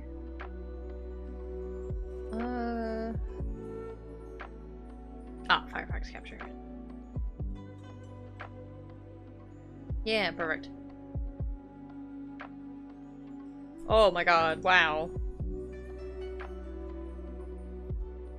Shrink it down. Then we'll... It's already kind of cropped, actually. And then we'll enhance. Enhance. Oh, me, because your character here is blocking it. It's a good quote. I like this quote. Too much got weird, man. It is okay, it's okay. Now, how much time and attention did you spend on these scripts? Another Simpsons writer once compared your scripts to finely tuned mechanics. If the wrong person mucked with them, the whole thing could blow up. And he responded, all of my time and all of my attention. It's the only way I know how to write, darn it. But I do have a trick that makes things easier for me. Since writing is very hard and rewriting is comparatively easy and rather fun, I always write my scripts all the way through as fast as I can, the first day if possible, putting in crap jokes and pattern dialogue. Homer, I don't want you to do that, then I won't do it. And the next day when I get up, the script's been written. It's lousy, but it's a script. The hard part is done. It's like a crappy little elf has snuck into my office and badly done all my work for me, and then left with the tip of his crappy hat. All I have to do from that point on is to fix it. So I've taken a very hard job writing and turned it into an easy one, rewriting overnight. I advise all writers to do to their scripts and other writing this way, and be sure to send me a small royalty every time you do it. That's very good. That's a very good quote. John Swartzwelder from The New Yorker. We all need crappy little... It's true, though, like... And it's kind of the same concept of done is better than perfect in visual art as well. I feel it can apply to many things, is that, like, get it done first, and then if you really want to go back and fix things, you can, but you can't fix what hasn't been made. And sometimes just the act of completing the task will help build a muscle memory, whether it's a literal muscle memory or just like the brain habit of doing the thing, right? Like, and I feel like there's a lot of intimidation of the blank page, the blank canvas, but that's okay. Just let yourself make something crappy. You can always fix it later. And maybe you learn something from the process of making the crappy thing that the next time you make your first draft, maybe your first draft will be a little bit better. You know? But you can't learn anything by doing nothing. You have to start. And I say that as somebody that, like, that can be very hard, I know. I definitely recommend. I also learned from Kylie Hankey, the art of beating art block is to draw something really ugly. Like, purposely draw something really goofy and ugly and silly, and let the expressions be wonky. Let the limbs be noodles. Let the hands be just scrubby little, like flower bouquets. Like, it's not even a recognizable hand. Because, A, it's a really good way to warm up. And B, like, then you're at least getting something on the page. And now that you've done something really ugly and ridiculous, you're not worried about it looking perfect and clean. Because you set out with the purpose of making it look ugly. Well, it looks ugly, so you did it. Good job. I personally enjoy drawing really goofy, cartoony things, so then I usually will come out of that exercise of lots of stuff to laugh at in an enjoyable way. So it double works for me, but I recommend it for other people too. Let yourself make something ugly. It's fun. My perfectionist self is shaking. It's hard. It's very hard. But it helps that for me, a lot of my visual art is made with the intention to make people laugh. So if it's silly and ugly or ridiculous, but if it makes someone laugh, then I'm like, well, I did it. I succeeded. It doesn't matter what it looks like because it worked. But then it does make it hard when I try to make something quote-unquote nice and clean and pretty. And my style has been kind of geared over the years for being silly and goofy. I don't always sell it. I can't always land that mark, but I try. Just practice, you know? Ooh, yeah, boomerang. Definitely what I want.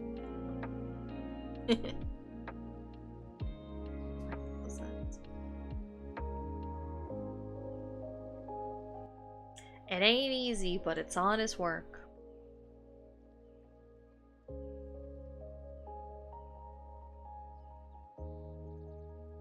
Well, it's not a new page, so it's easier for me to see.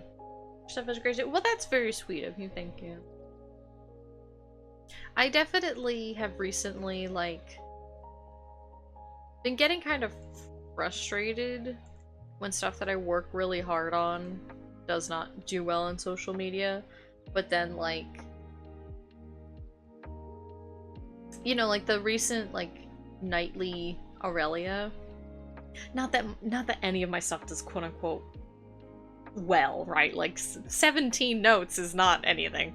But, like, that nightly Aurelia did better than my usual stuff, and I'm like, but I just used the symmetry tool for most of this. Like, it purposely had very little effort, but it did better.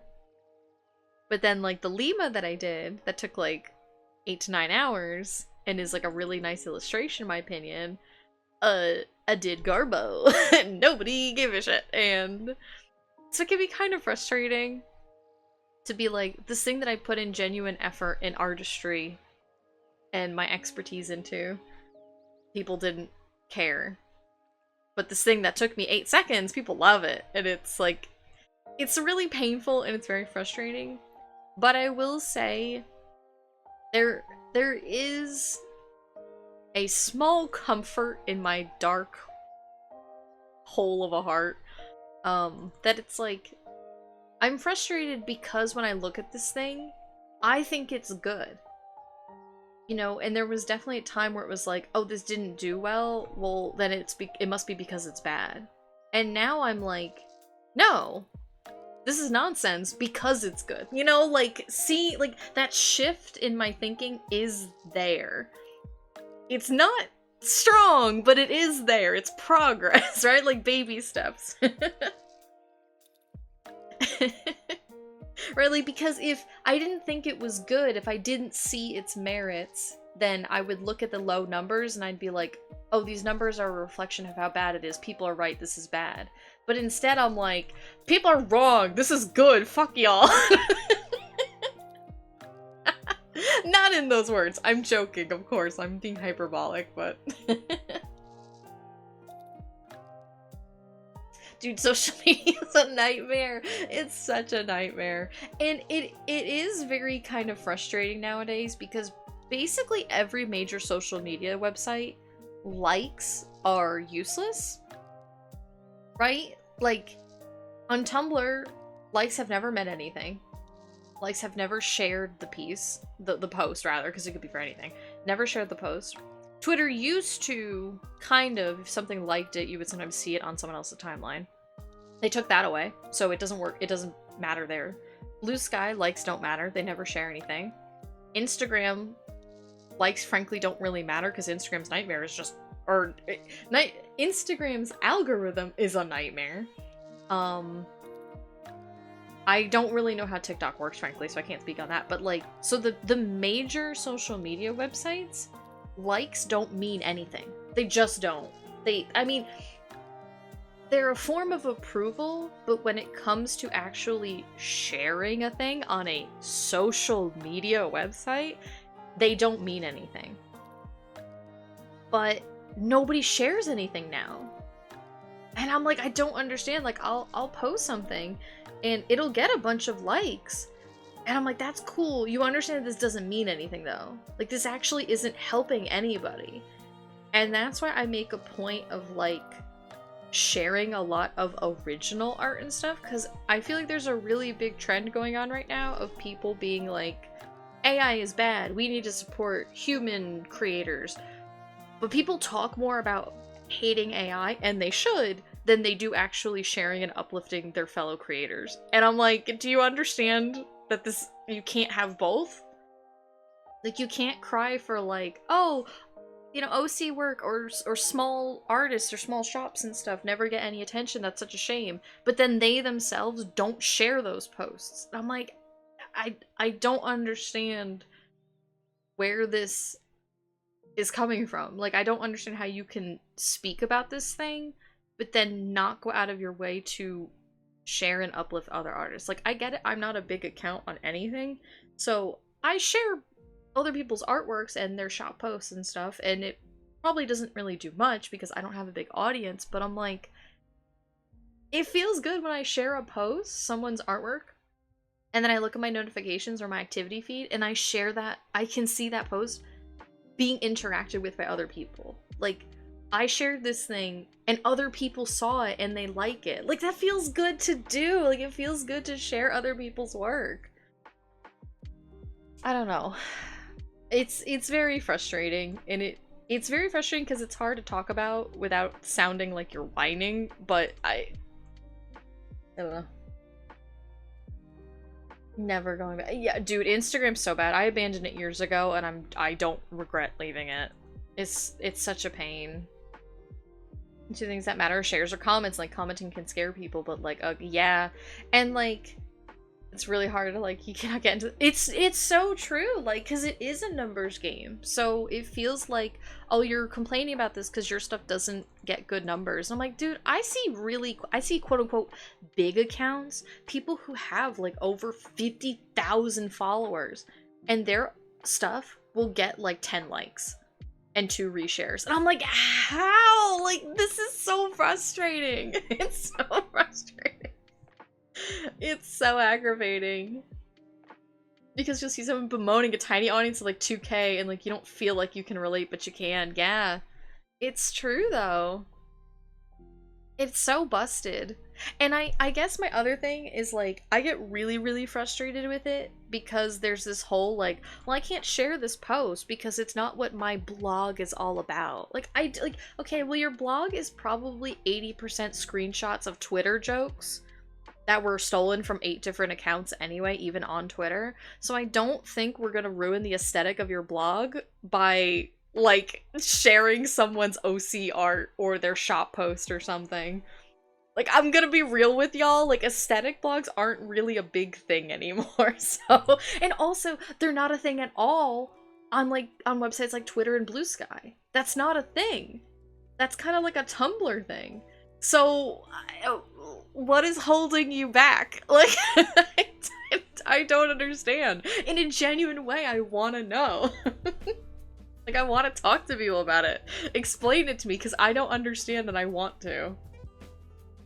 I just remembered a like hashtag small artist tag thing going on Twitter, the Discord. Oh my god. You know that when it comes to OCs. I also, that's why I made a post again, not like I'm not that I'm a big sassy account, of course, but that's why I made a post on Twitter when the whole like, what is it, Meverse? Yeah.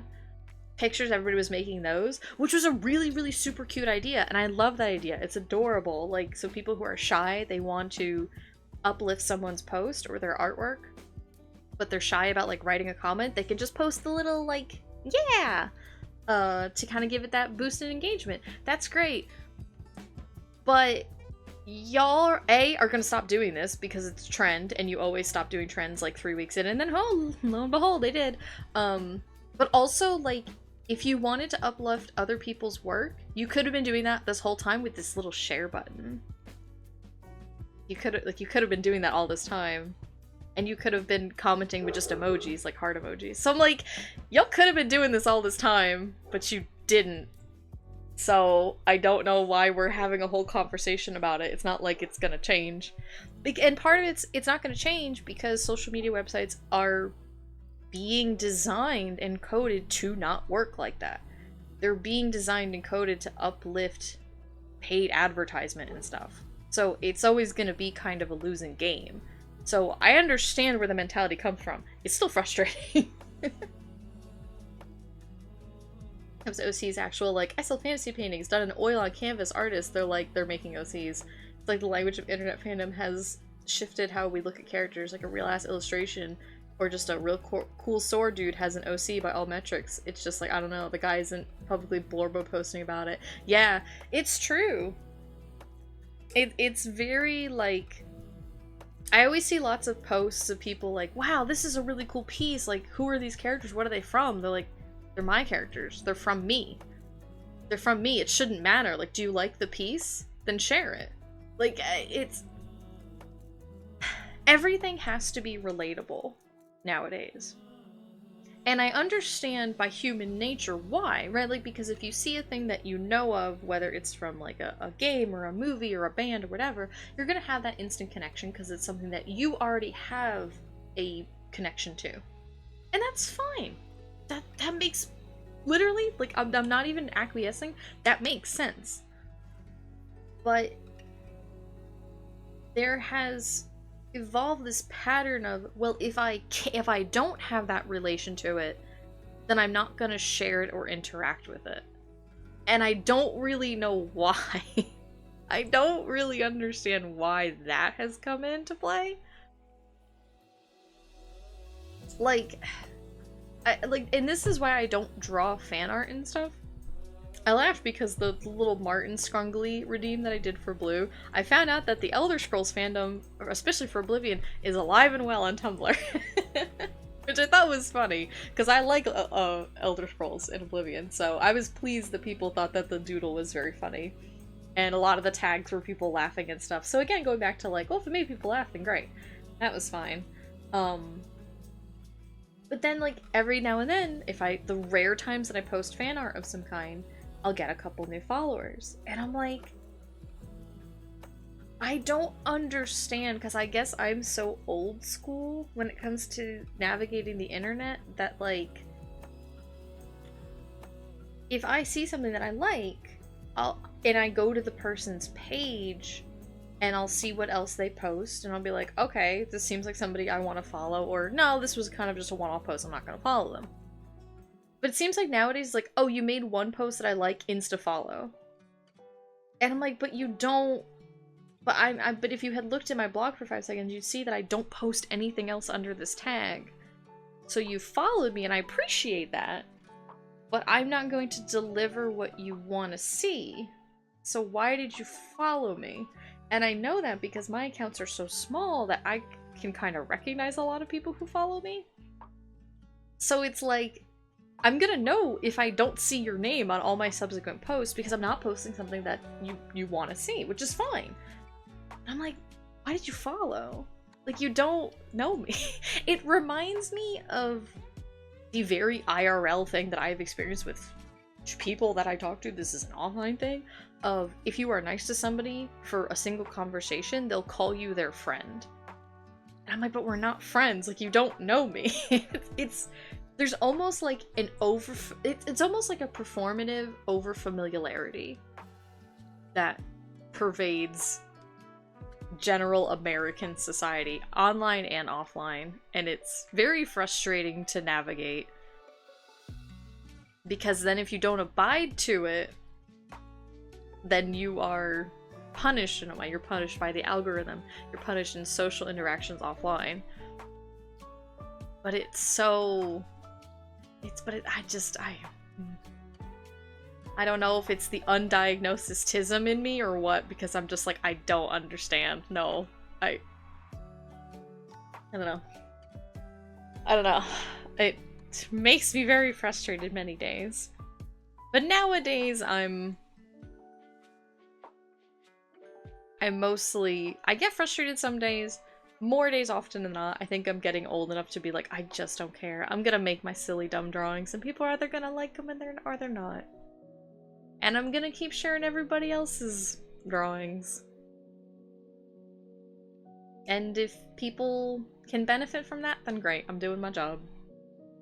That's, you know what? That's my social media dream, is to make an account that is large enough that I can do things like host an art, like, show and tell event, and it actually benefits people.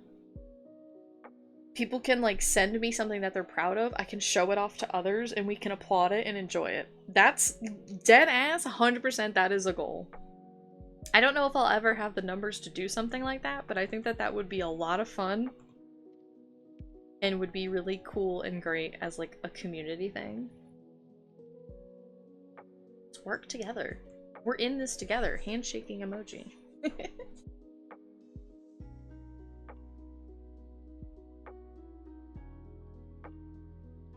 And that's because we lost a lot of hangout spaces, so we all don't. One second.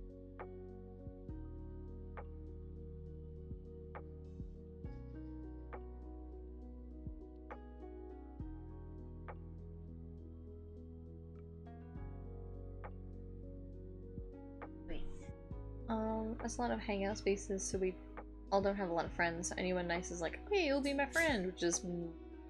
Right? Can you imagine being a teen? I can't. I don't know how they're navigating it. Just the pressure and the awareness and the social nuance. Everything just being recorded. Right? Like, yeah. I don't want to, like, pity modern kids, because to me pity is a negative emotion, but I do have sympathy for them, because it cannot be easy. I think we grew up in I feel for them, yeah. I feel like we kind of grew up in a sweet spot of, like, it was becoming... It was a thing that could be very fun.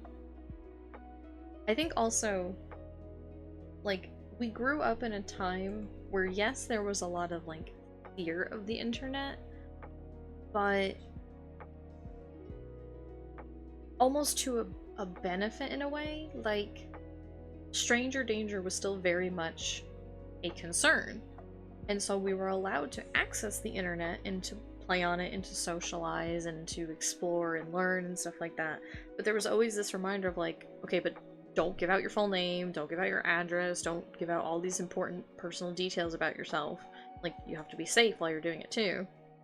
And I think that's a good thing. I feel like now, because the internet is so pervasive in our society that almost, like, you have to have access to the internet for, like, your, like, job interviews and stuff, even. For going to the DMV. Like, you can't just go to the DMV or call them. You have to make an appointment online. Like, a lot of daily stuff involves the internet. And then that's just the baseline internet. That doesn't involve the extra, more in-depth layer of social media. That because it's so pervasive in our day-to-day, we've let our guard down. And that could be really dangerous for kids and young people, or just vulnerable people in general, that, like... It frustrates me from a place of compassion of, like, I want to protect and take care of these people because they don't understand how dangerous it can be. And I'm speaking as somebody that, like, Layla's my best friend.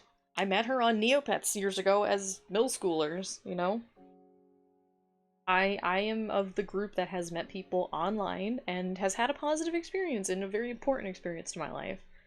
But we were able to do that because we were careful, because we didn't dox ourselves as 12-year-olds, like, you know? I really, oh god, I miss old DA. Oh, old DeviantArt was so good. Utter creative cringe bliss. It was beautiful. It was like the Wild West.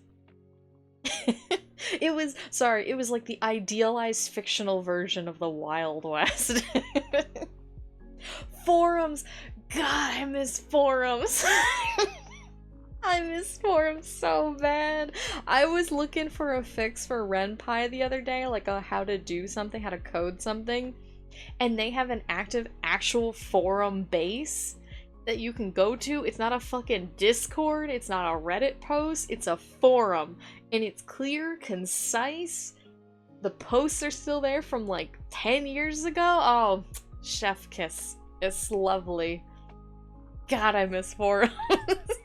I miss forums as both a means of communication, but as like a learning resource. And Reddit's okay for it. Reddit's actually pretty good, but it's not quite the same.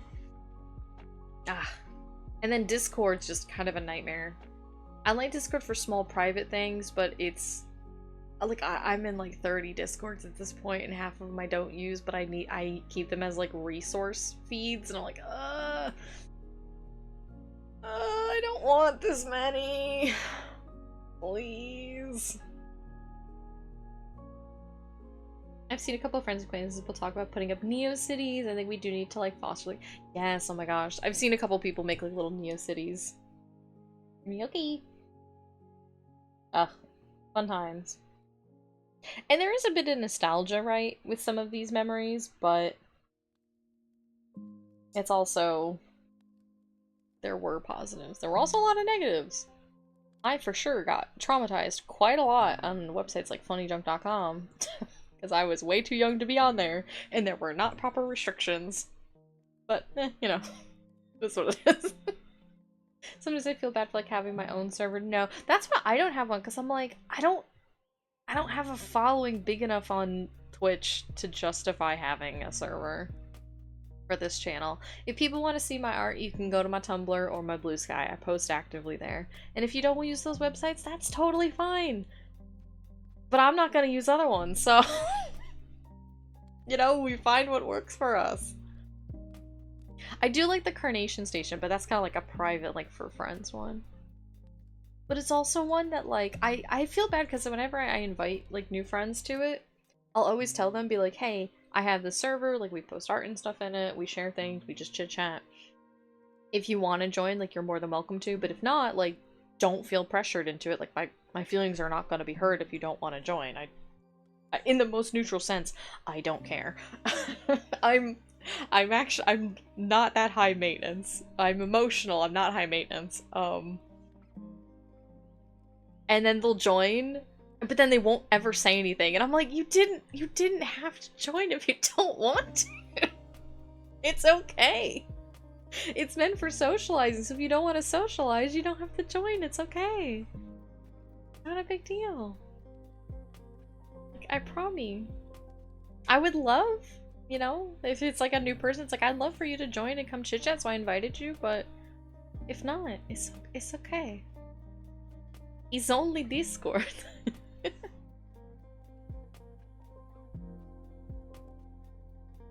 Oh yeah, I'm gonna put this little research note down here at the bottom. But back to world building. We kind of got off on a social media rant.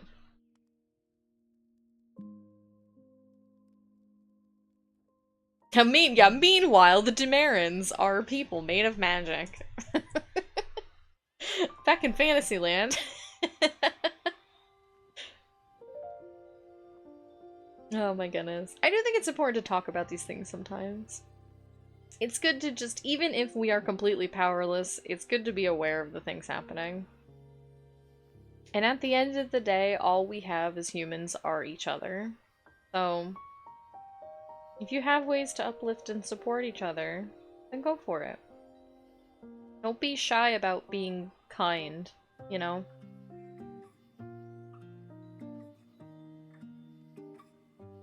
And be aware of the things that you're being fed as a consumer. Because end of the day, if you're using social media, you are a consumer of that product. I could say one more thing about just briefly, we have to shape the spaces we want to inhabit. Exactly. I agree. I agree. And I think, like, and that's hard and frustrating and annoying, but we gotta do it. Yeah, I agree. And it's definitely, it helps to explore other spaces. Like, there are even other, like, Twitch communities that I'm maybe not, like, the most active member because I'm kind of shy, which is why I'm, like, lurkers are always welcome here in Discords and on social media and stuff. Like, people are always welcome to just kind of sit quietly with me in a space. I don't mind. But I've definitely learned a lot from, like, being in other spaces and seeing how they, like, enforce their boundaries and encourage certain, like, types of behavior and attitudes and vibes. And I'm like, this is good. This is good. All different types of communities are possible. But you do kind of have to put in the work to cultivate that space. And I hope social media rants aside, this is a space that people can feel comfortable just chilling while they work on something or they play a game. Or if they want to speak up, like, they can, of course. I'm always happy to try, you know, consider other people's perspectives and stuff. You know. Music swells at this moment. Dramatic and uplifting. Okay. Actually, what I'm gonna do, I'm gonna go piss, girl.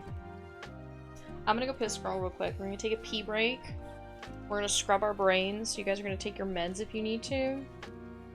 And then I want you guys to think about one of your favorite homebrew mechanics in a tabletop game. And it doesn't have to be D&D, just any tabletop game. What's your favorite homebrew or house rule that you guys have used? And let me know. I'm gonna go BRB. Think on it. Ruminate. And then I want to hear all that.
I'm back.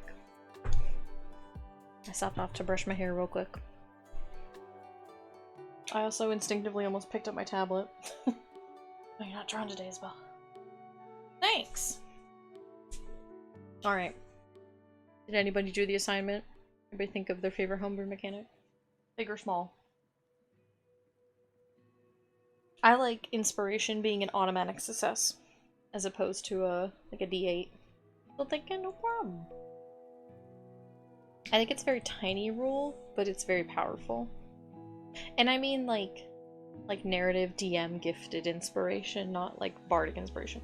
Bardic inspiration usually still works as like whatever the D8 or D10 that it is, but if you do like a cool roleplay thing and your DM gives you inspiration, we have it as like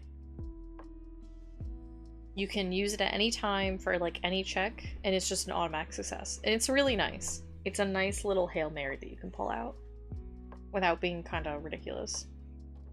Because at least our group, we know when to like not use it to juke something. We usually use it for something that like, this makes sense for our character to do and we really want it to happen. So it's always been really fun to use. I like that one.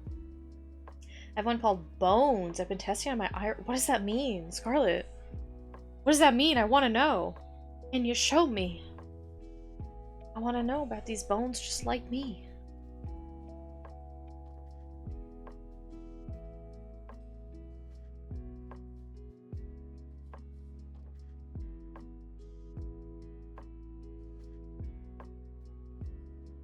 Yeah, this is like a regional thing. Okay. For like their geographic climb. Which I'm sure will also influence their culture, but...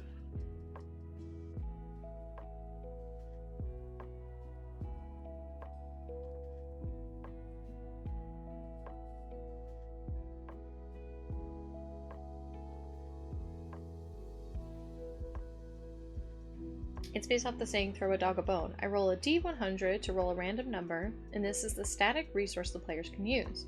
They can choose any number to either add to or subtract from a roll to assist themselves, but if they use all of them, I get to choose a consequence.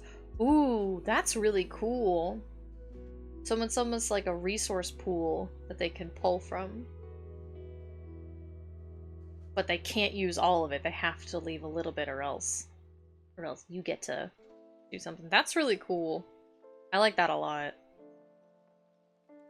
How has that been going so far with the table? Because you said you've been kind of like testing it out. The fun part is they don't know how many bones they have. Oh, that's really cool. It's almost like a little bit of a gamble. So they don't know like if you rolled like an 80 pool or if you rolled like a 10. That's really cool. That's a good compromise for a luck-based character too. Yeah. I like that a lot. That's a really cool mechanic.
I used a couple of bones so far, nothing too much because they're a little scared of the consequences. I've described it as like an event that could affect the last character using the bones or something immediate.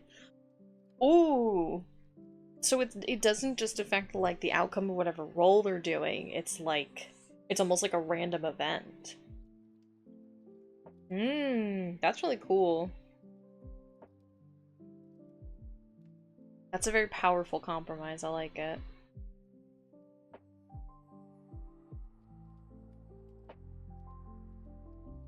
There's a world effect to it too. Playing with fate has consequences. How incredibly ominous. I love it.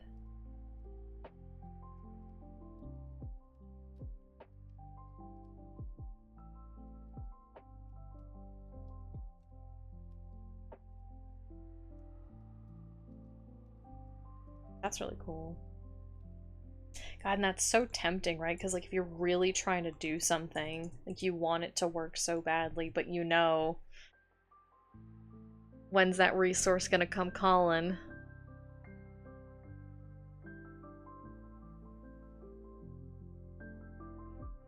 Yeah, that's really cool, Scarlet. I like that a lot. Let me know how that works out long term, and if that's something that you guys want to do in this game.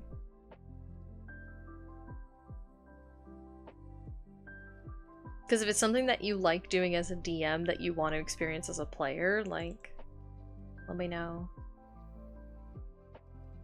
I don't want to just steal it from you because it's your idea, but they originally rolled a little less than 50 for their total, and they've used maybe like 6. So they're being pretty sparing with it, which is good because they rolled kind of an intermediate amount.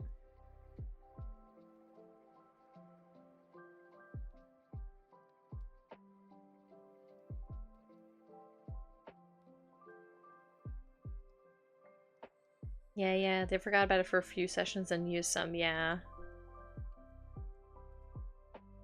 That would be a really cool resource to, like... Oh, you guys do play IRL. I was gonna say, like, getting just little tokens, like really like, cheap, like beads or something, like a craft store. And, like, putting them into, like, an hourglass or something every time they use them. So it stacks up. Just like a little visual thing. God, I would do shit like that all the time if I played with, like, a real life group. I love props. You're back? Welcome back, you may. I have an actual bag of bones, but not that many. That's true. I think you also want to be kind of delicate with them.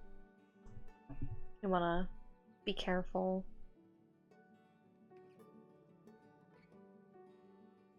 Okay. Highest Sanctuary. Queen's Garden, the Highwaymen. Yeah, these are gonna be those shitty little guys. Okay. Here are these guys. Curators and Assault Bearers are kind of one and the same. Bounty Hunters are kind of a small group. Let's give them some nice flavor text, though.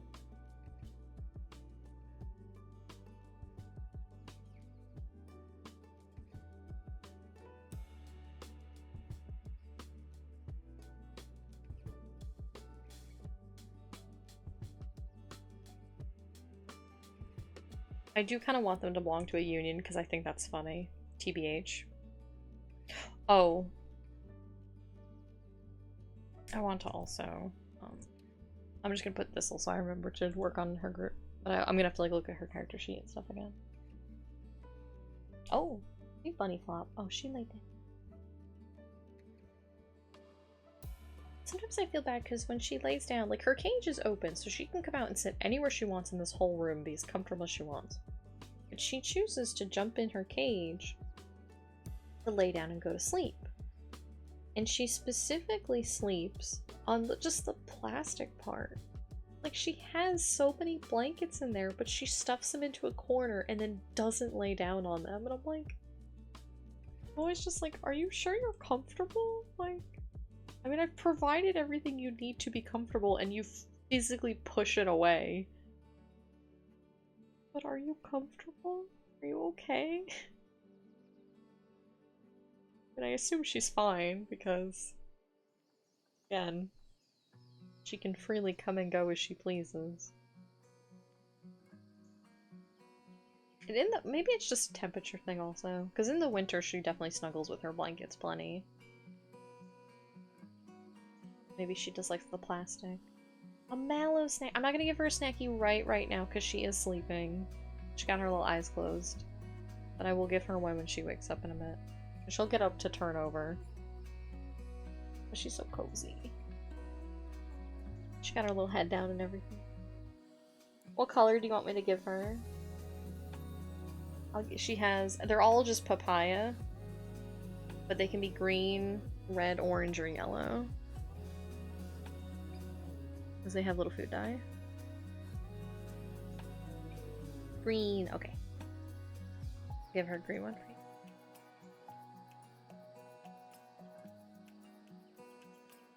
So cozy. I wonder if one day she'll snuggle with me. Probably not, but maybe.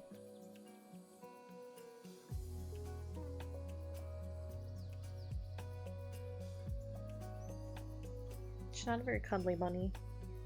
Most of them aren't, TBH, but I always get jealous when I see people with cuddly bunnies. Like, I want to cuddle with my bunny.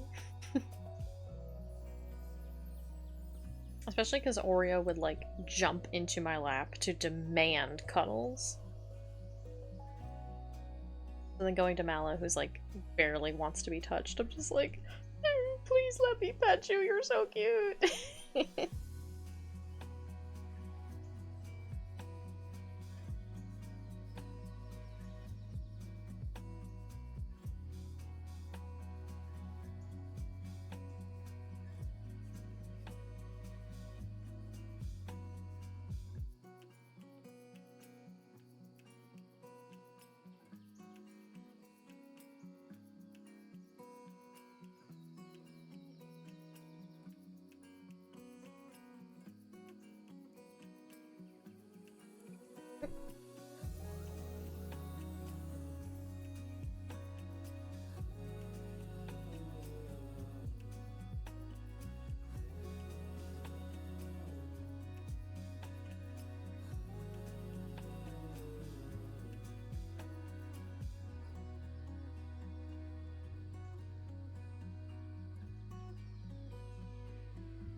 BRB? Okay.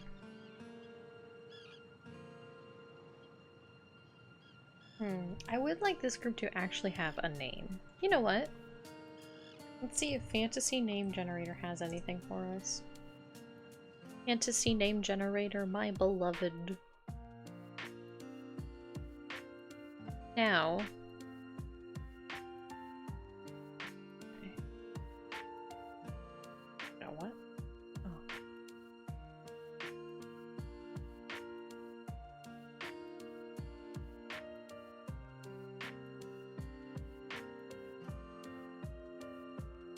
These are like names. You need like group names, you know?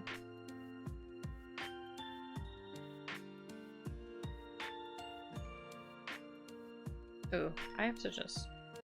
Too much percussion in that. It's making my brain hurt.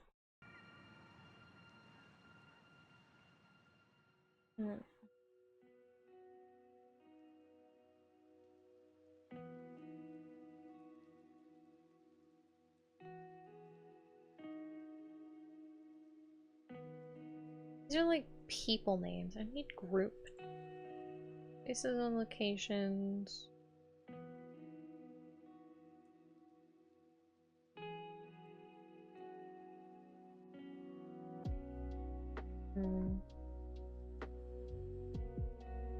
You know, I wonder if I have some just written down, actually. Let's see. Sometimes I write down, like, group names.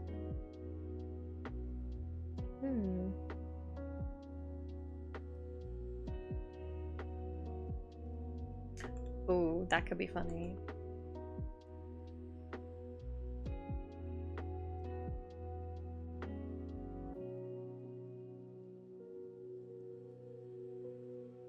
Oh, that's kind of good. I kind of want to call them. I kind of want to call them Cavaliers, which is kind of I like it because Cavalier has such a like a fancy tone to it, and I think that on one hand that could encourage an image outside of like, oh, bounty hunters are always like rough and grumble and big scary fighters. But calling them something like Cavaliers could open the door to be like, no, they're all kinds of people. Maybe they're a little bit fancier, they're more organized, they have a higher brow to them, for good or for ill. But also I think it's very good because then it can open the door in the other way for rough and tumbly and grumbly characters that then have this really fancy name, you know? I think that could be fun either way. I like that a lot. Also, it's simple, so it's gonna be easy to remember. Which is the most important part for me in my brain.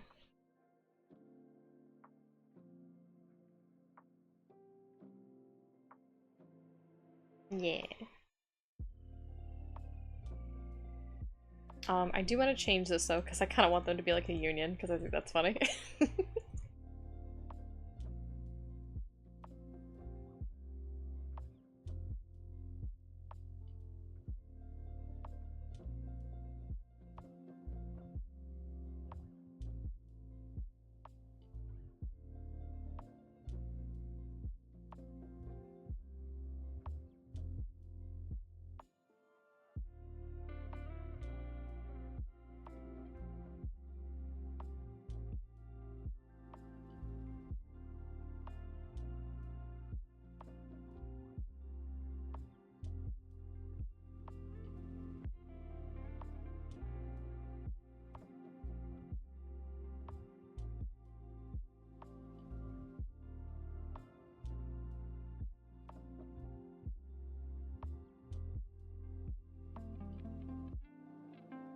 I need to make sure this does not have a spoiler.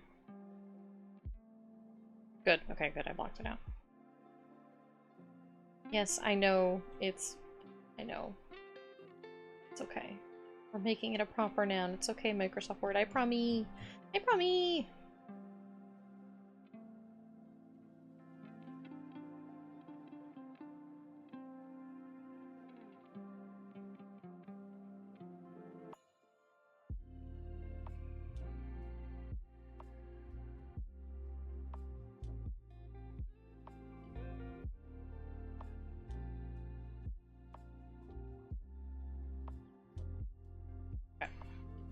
Okay, I think that's good. Yes, I want to do this group. So, I need to open this little character sheet real quick. I'm not going to display it because it is private.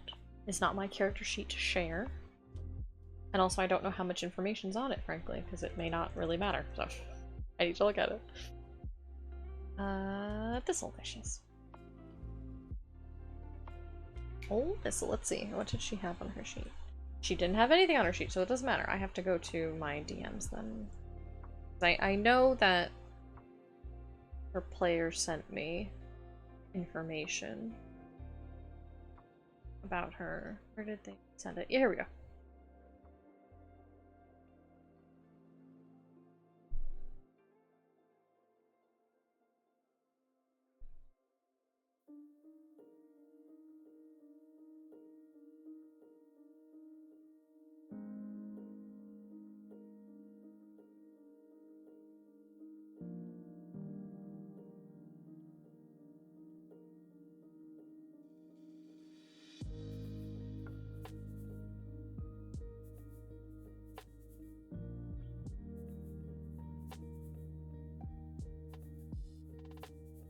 Okay.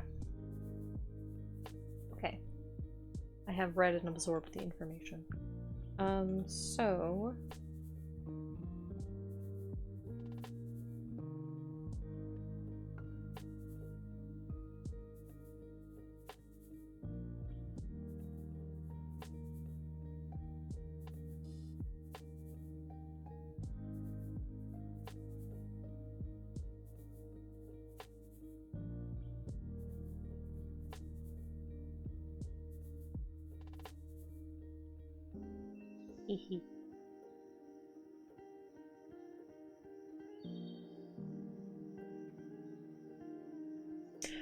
I would like to make this... Okay, so what I'm thinking, gang, is I want to make this the underground group, you know? These are gonna be the assassins, the sneak thieves, the little shadowy organization that every high fantasy world has as a staple. Because it's fun. It's not a critique, it's because it's fun.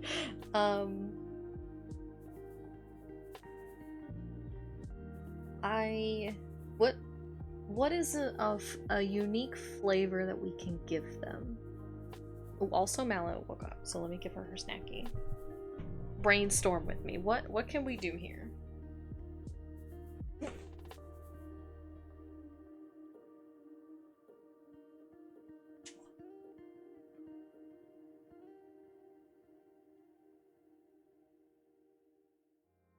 Schmunched it right up.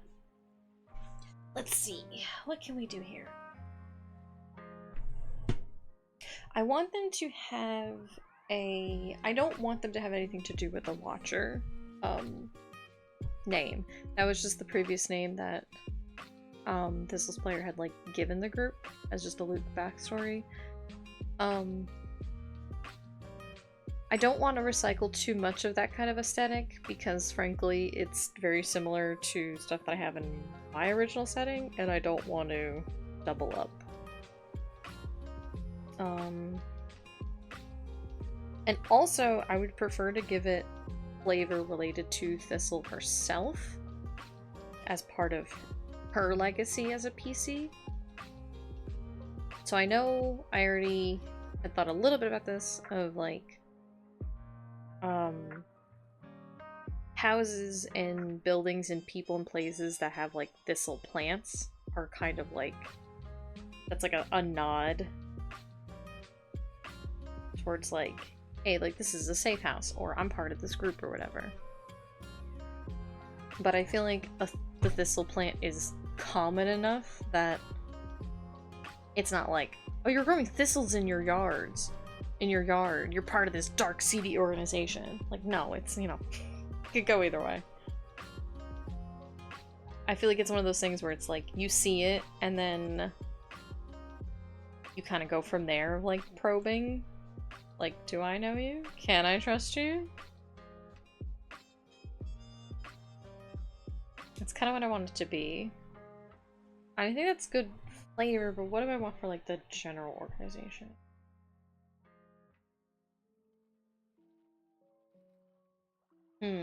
What's different? What's subvertive? We're not trying to be pretentious, we just want some unique flavor.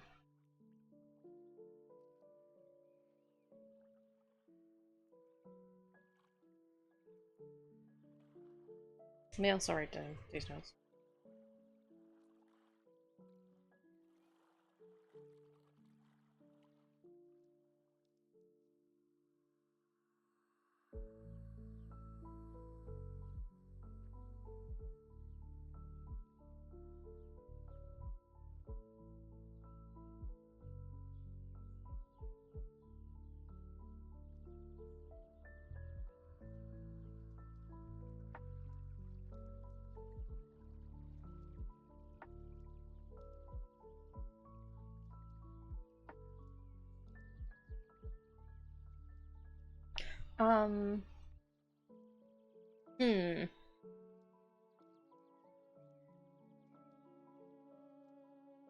Welcome back.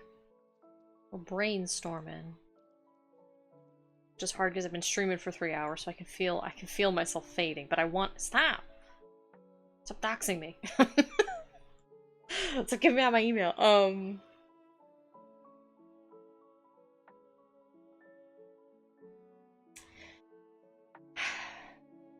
do we want to do here? I like this as flavor. And I think that this is a fun little flavor if players want to make a thing, then they can like have a little thistle plant, and then that's also a signal for when they need to look for contacts and stuff. That's a very easy drop that I can give to players, if needed. Oh my god, I have water! Guys! You forgot to tell me I have water.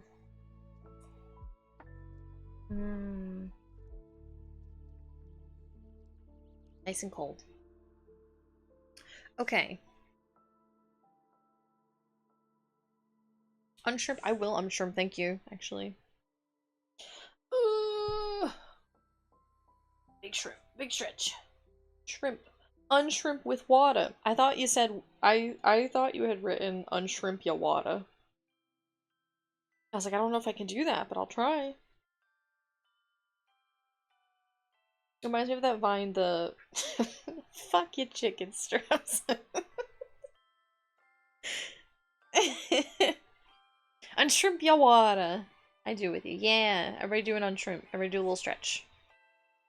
Roll your shoulders, stretch your arms, straighten your back. Anything that counts as a stretch. Just wiggle your feet a little bit.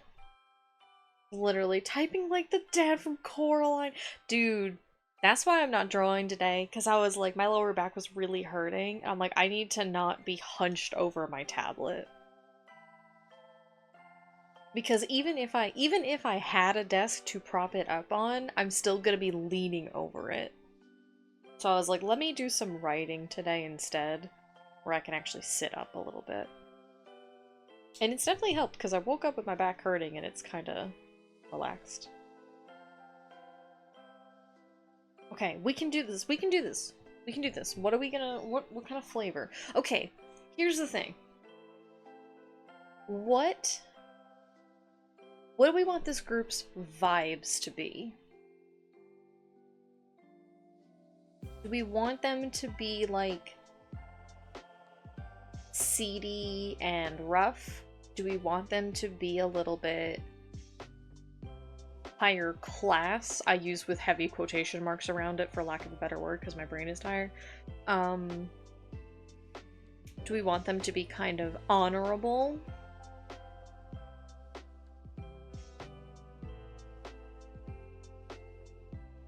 High class secretive, kind of like almost like a spy network. I kind of like them being kind of honorable, but not fully, because I do want to give the players kind of some shitty contact. I mean, there are shitty people in this group and even in the shops and stuff.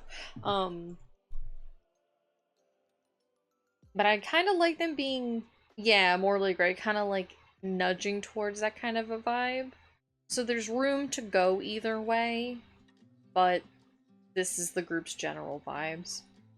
They do what's right, but they aren't afraid to do what needs to be done, yeah. And I like that because Thistle's original group that she was with, like before it disbanded,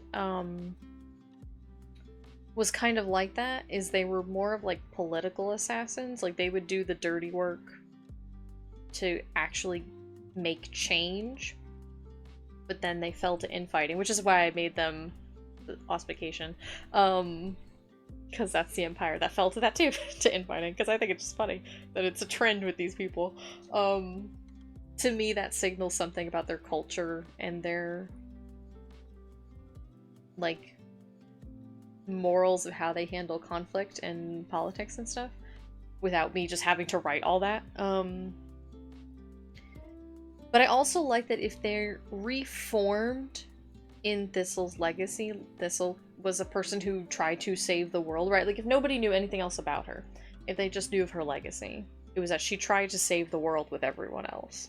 So, if they remake the group in her image, I like them kind of paying homage to that. But they are still an underground group that's gonna do some bad stuff if needed. Yeah, I like that. I like that. I'm saying all these many words to say that I agree. Yes, good. Excellent. You're smart. Thank you. Those are what I'm trying to say. But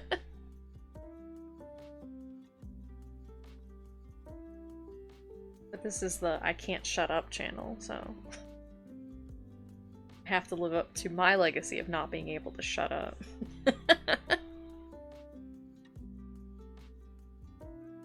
Okay. Let's jot all that down. You're foreign around some of the other watchers. Oh crap, what do I want to call them? Fuck. I'm just gonna do this for now. We'll give him a name in a second. Their symbol was like a dagger with a thistle flower handle. Ooh.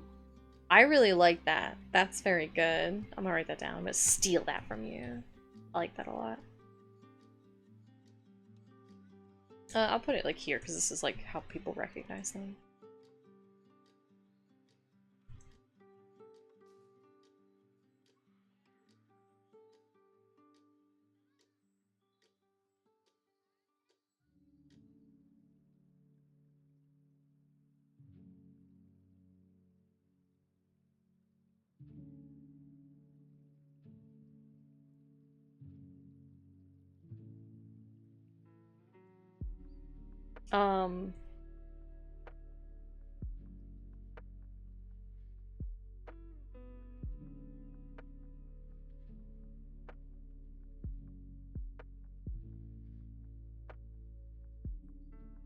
I like that.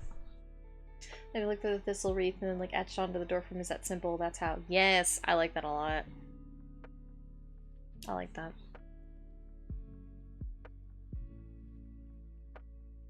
Let me write that down too. Because I like that, but I feel like if I'm giving that information to a PC mid-game, I'm gonna forget.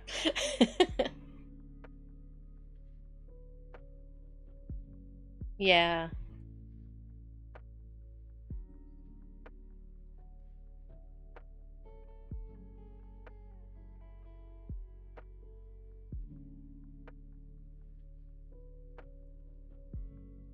I think that's enough. That's how they mark their caches. Yeah, I really like that as a system.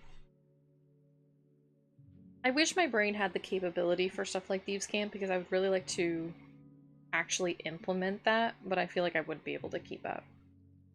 But I would like it to be a thing, even if we don't actually have it written out.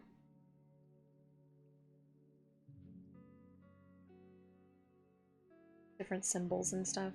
I guess if a character just knows Thieves' Camp, I could be like, yeah, you recognize these symbols.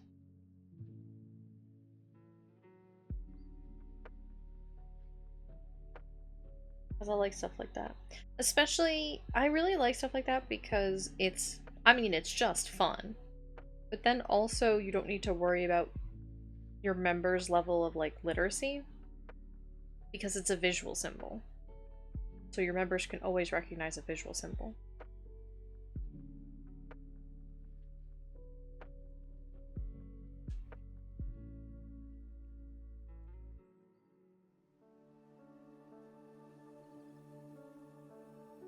Flavor text, flavor text, flavor text.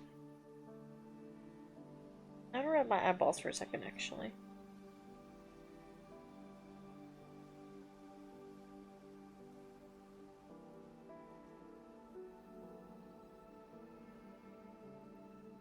Okay. I can do it. I can keep going. I'm strong. I have to stay focused.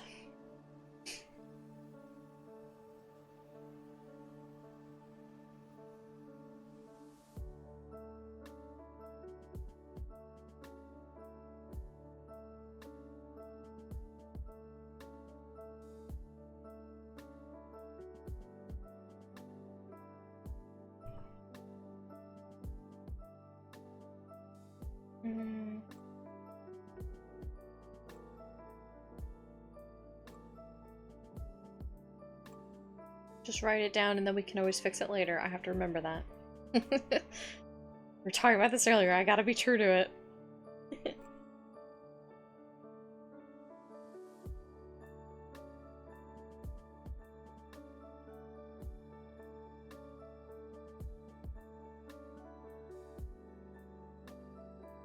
Organization.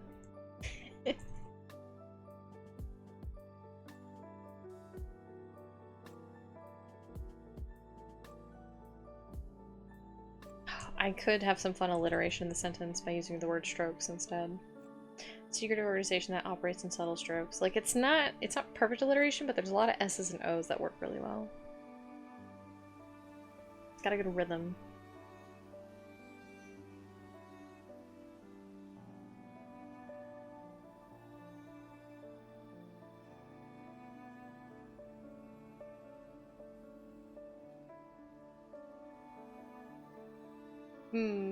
What do I want the second clause to be, though? Risk.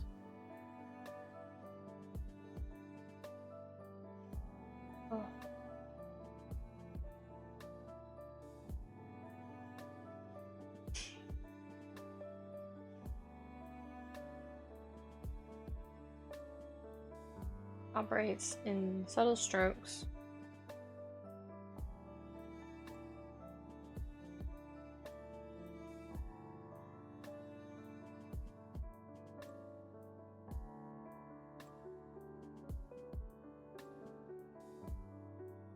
No, focus, focus.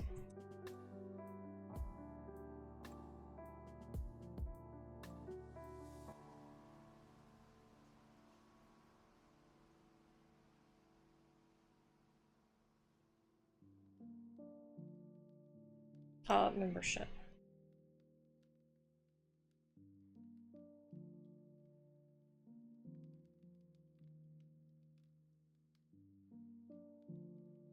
That's so me worried now working on these roles to do anything, but I know.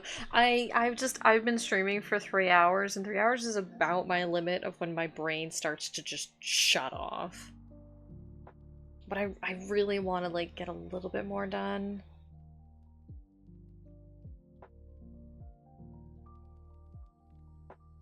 I don't know how the first day I did this, I streamed this for like 5 hours because my brain is just like, it's turning into bees.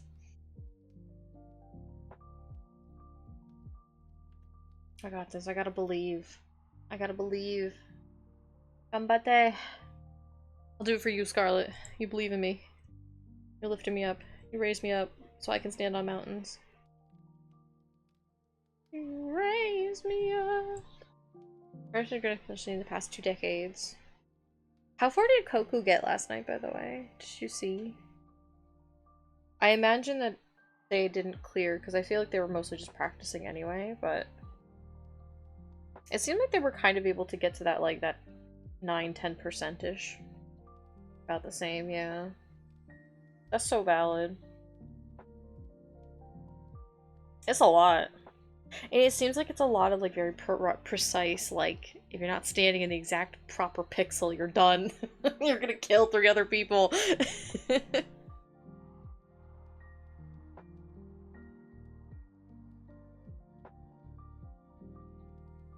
Hey, let me lower my brightness. Oh, that's so much nicer on my eyeballs.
Okay, I think that this is decent flavor text. Now, what do we want to call them?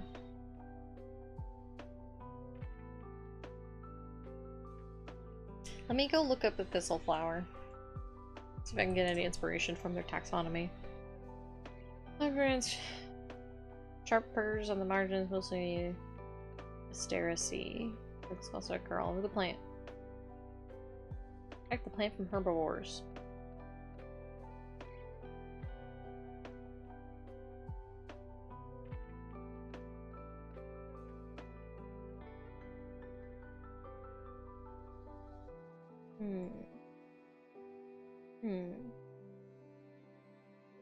Interesting.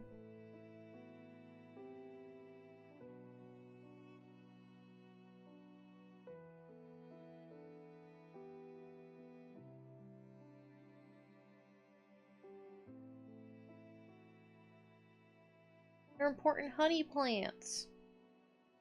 That's cute.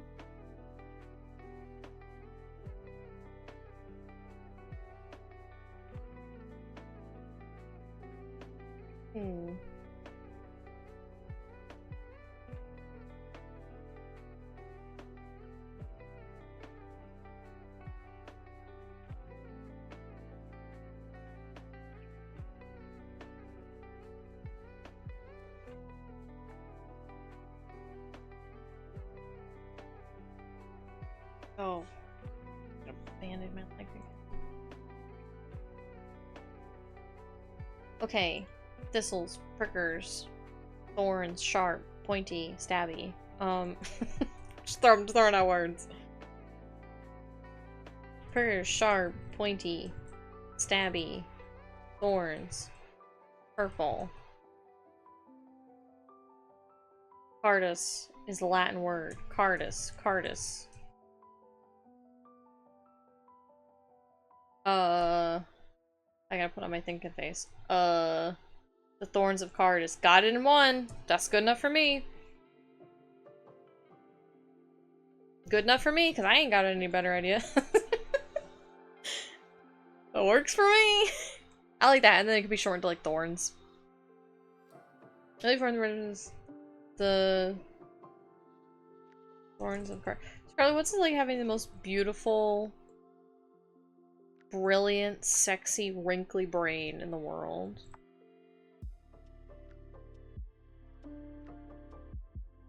Bruh. It's true.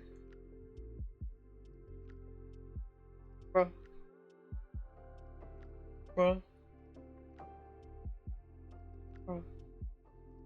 Only wrinkly and nerdy situation. I think that still counts. I don't think that's true. I think your brain is wrinkly in a lot of situations, but I think even if it was, I think that still counts as being a beautiful wrinkly brain.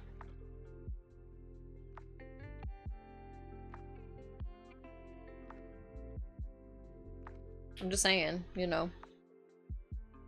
A wrinkly brain is a wrinkly brain. It's smooth like a pebble that jingles in my empty. I don't think that's true. I think that's objectively false, actually. I think that there's empirical evidence to the contrary. And I'm gonna give you 3 works-cited sources by end of week. Orion gets his brain from me, mother. I love O'Brien. Do not insult yourself like that. Did I call him O'Brien? Because I'm an idiot.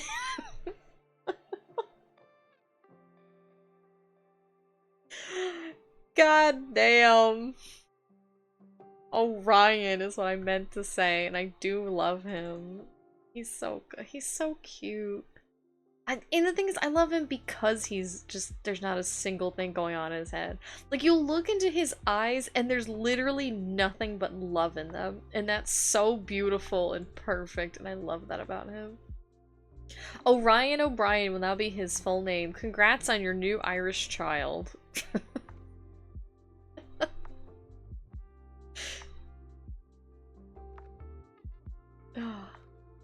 He's just, his eyes are just deep pools of love and nothing else. And they don't need to be. They don't need to have anything else. Irish, Scottish, and origin, so there you go. It fits. He is your true child. Deep pools of nothing is quite apt. He's just a little guy. Got a scoots again for real. Thank you for hanging out, Spencer. Thanks for stopping by. For chit-chatting and for just being a cool dude in general. Thank you. I'll see you around. Enjoy the rest of your weekend.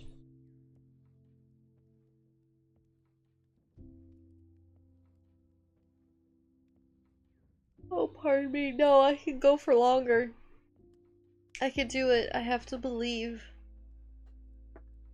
The curators, they're fucking nerds. Whatever. No, I have to try. I have to believe. Okay.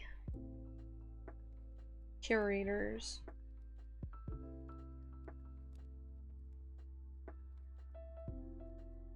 They're an organization because I don't want to look into the difference between the permits. I don't want to look into permits of what's an organization versus a company versus a guild. We're the curators. My Fantasy 14 build brain would be, that's where Air would be. Oh yeah, dude, yeah, these are gonna be like the nerds and the archivists and the I have archaeologists and stuff. Yeah. Because I wanted that to be a group. Like, it makes sense. Of people who, in a post-apocalypse, when a whole bunch of knowledge and information is lost, and relics of, like, previous societies that have fallen in towns and stuff, like, There are gonna be people who want to go out and collect and preserve that stuff.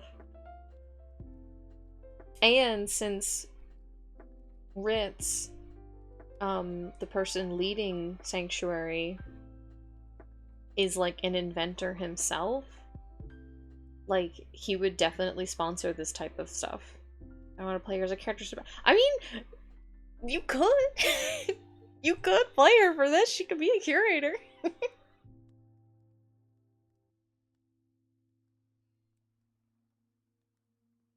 We could even, or if you don't want to play her as a character, you could put her as like an NPC, and then if you ever need to, like, if they ever run into her, you could just be like, please play Aerie for me. Scarlet, please step up and play Aerie. Aerie would be so cute. What class was she? Was she like a wizard? Or an artificer? I'm trying to like... Because I'm like, background could be anything, right? Like the flavor's there. But what was her like class? What did you have her as? She made her a ranger. Yeah, I could see that too. For actually like going out and exploring. That's what I was like, when I said wizard, I'm like, I feel like wizard's too obvious, but what else could she be? Ranger's good.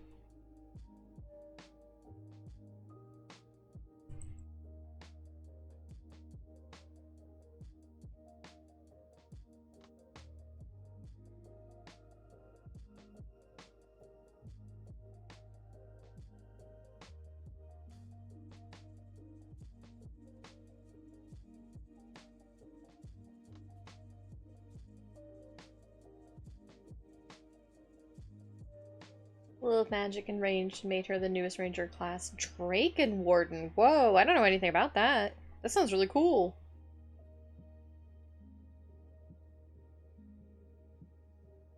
Do they have little creatures?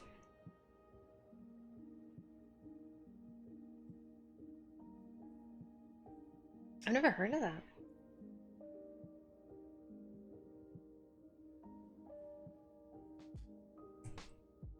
Objects, art, literature.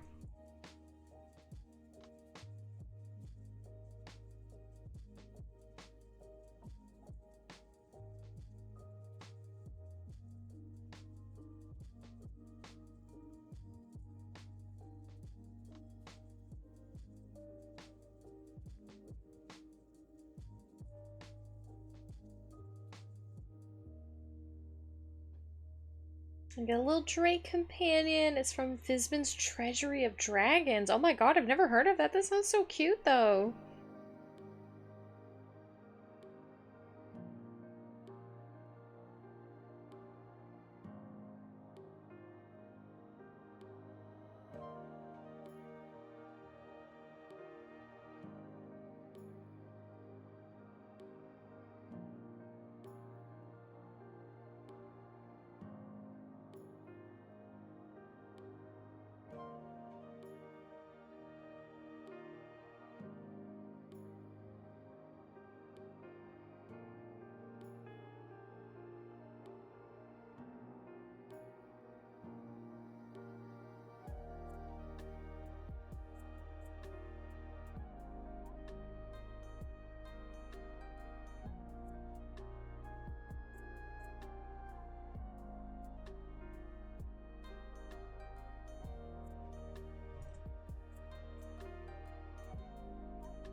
Anthro, all. Oh, just I got lost in that one. In her dragon blood, which is a variant of dragonborn, so she is mostly humanoid in appearance with dragon features like a tail and horns, an homage to her Zayla origins. Yeah, I really like that. I like that a lot. Not full lizard, she actually looks like Aerie as we know her.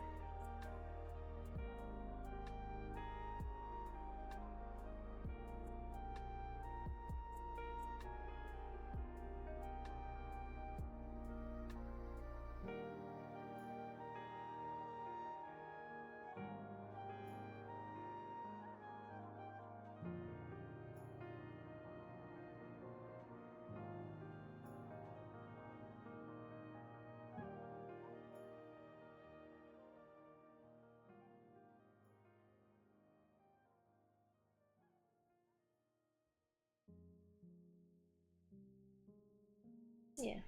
Like, I don't want to just shoehorn them into being nerds. They can be adventurers, too. Archaeologist background to put the bow on top of the whole airy package. I love her. She's so cute. She would be so good in a D&D game. I mean, she's good in general, so, like, she's so ubiquitous.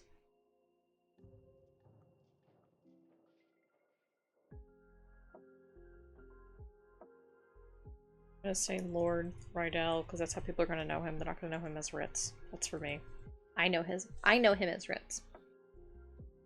I mean, I guess it's possible that an NPC or a PC could know him, but...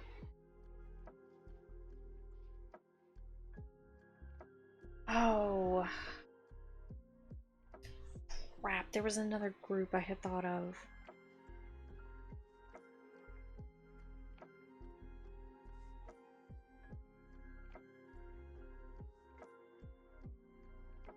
I thought of them midweek. I don't think I wrote them down. What were they?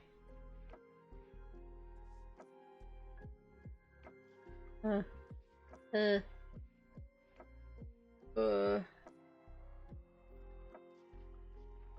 don't remember. Maybe that's for the best. We have a lot as it is. I don't think we really need more. Yeah, I mean, there's gonna be a lot of, like, smaller groups that aren't gonna be as well expanded on because they probably just don't matter, but... Curators, salt bearers... Yeah. Oh, crap, no, I did write it down. Where is it? It's in docs.google.com. Docs.google.com. Ba-da-da-da. Ba-da-ba-da. That's a Google Docs song. I gotta trove. Oh my god, why is this formatting so messed up? There we go. What is it? This is just a picture. Oh, that I can't look at because it's Firefox. And Google Docs hates Firefox.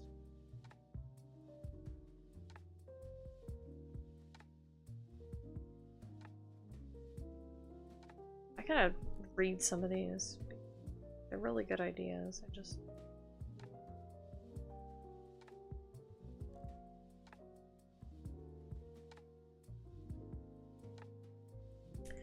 Okay, this probably isn't gonna... Okay.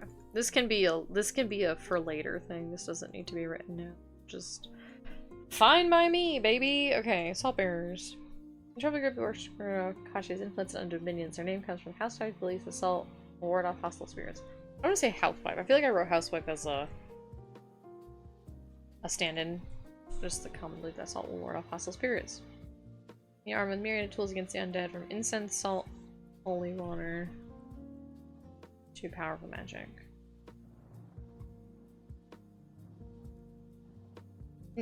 From incense, salt, holy water, in holy water to more powerful magic. The offensive counterpart to Curators dealing with Kashi's expansion head on once they were the same group. Actually, people are gonna be like, what was their same group? And I'm gonna be like, don't worry about it. I didn't write it because it doesn't matter. They're not around anymore. If it's relevant as backstory information, I will let you know. If it is not relevant, I will also let you know.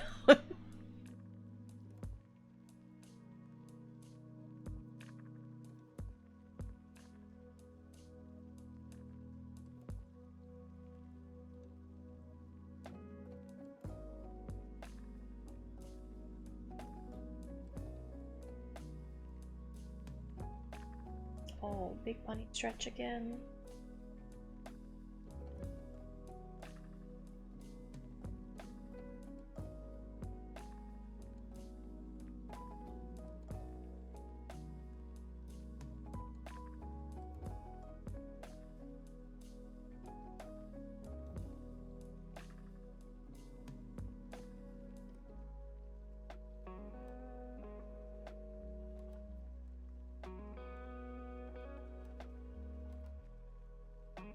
because I don't want them to be confused with being, like, clerics or something.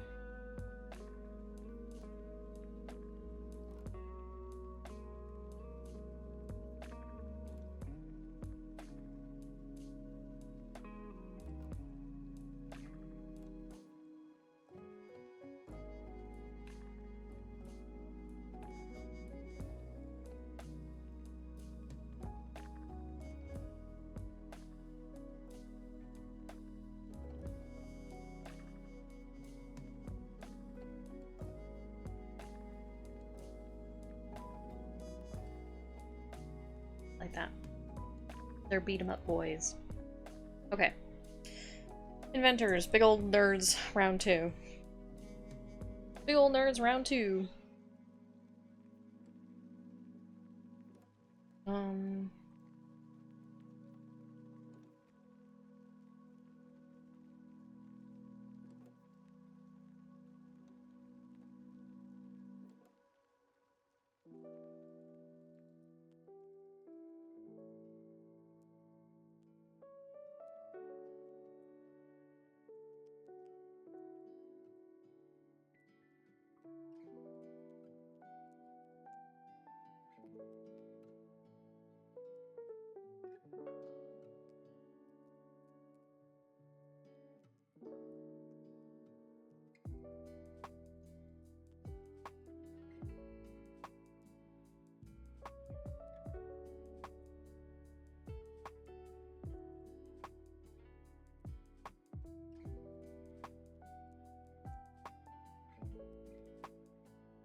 Meow, meow, meow.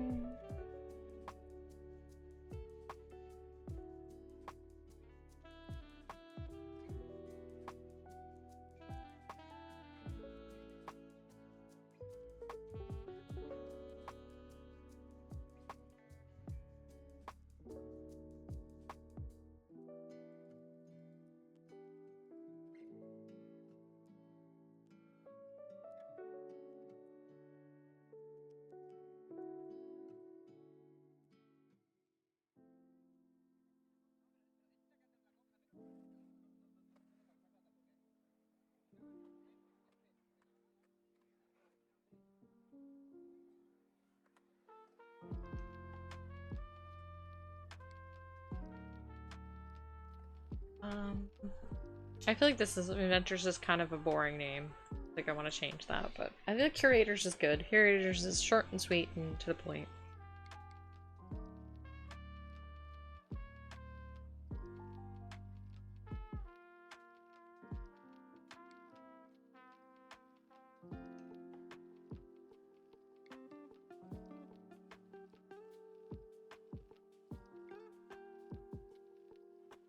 Here.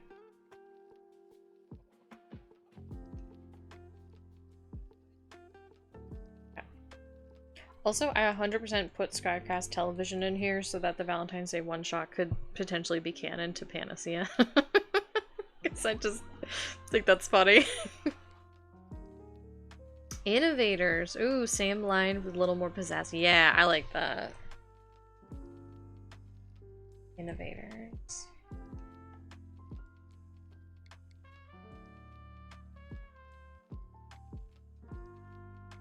What about, I gotta look up the definition of something.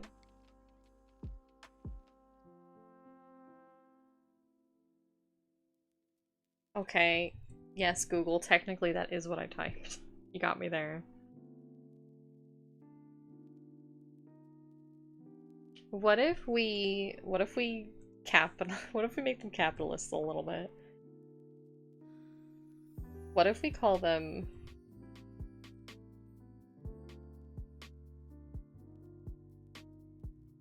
What if we call them that? Like, it's like their, like, fucking, like, trademark name. I kind of like that a lot. It's like a company. They're called I and I. Especially because if they're inventing stuff, like... like, they've got their little trademark. I was just thinking of I and I really like that a lot. Let's go with this.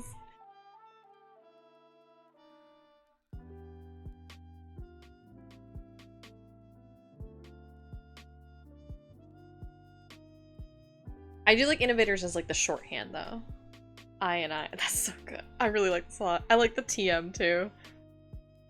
The TM is I'm gonna absolutely keep using the TM trademark. That's so good. That's so silly. That feels so much more real than just they're a guild. I don't know, they're a vague guild. I also really like the juxtaposition of things like a fucking capitalist trademark company that does research and development being listed alongside the salt bearers that fight off the undead and ghosts. I don't know. That's good. There's a flavor there. That is exactly what I want for Panacea. If you couldn't tell by the name Panacea, I want there to be a lot of things are not what they expect. That's not going to apply to everything. That's not to be like, you can't trust anybody in this world. But I want there to be a lot of... I want there to be a lot of weirdness in a more digestible way. Spiritualism and real, exactly. It's more than meets the eye. Exactly. That is going to be a big theme in a lot of the adventures. And it won't be... I don't think I'm capable of in a verbal improv setting. Got you, so picking up what I'm putting down, smell what I'm stepping in.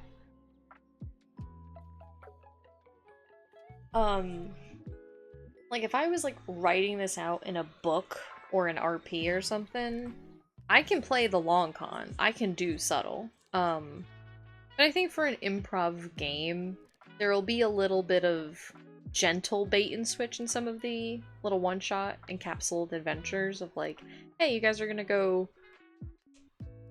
fight this monster, but maybe there's more to this situation than you thought, and it'll be kind of quickly apparent, and then they can choose to do whatever they want from there. But I just think it's fun. I think it's kind of an easy way to keep very basic, straightforward plots interesting without doing too much legwork. Or feeling like you're pulling the wool over the player's eyes. Because I don't want people to feel like they're being cheated or manipulated or something. That's not fun. In my opinion, that's not fun. I think you can do a gotcha between you as the DM and your players once or twice, but I think if you do it too frequently, you start to break trust, and I don't want to do that. I want people to have fun. That's always going to be my goal.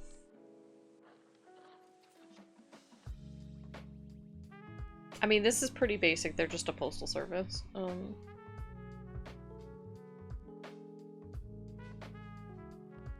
This doesn't need to be. I just wanted to include it because I like mail services. I don't know why. I just do. Okay. This is kind of a big bullet point that I don't really want to do right now. Well, I guess it's not, because it's just...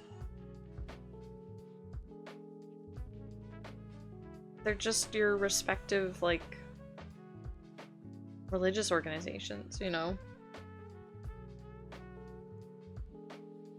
It's hard to come by and see that you can never be truly destroyed. The faithful seek to uphold the tenets of their respective gods for their good word and offer spiritual comfort to their communities.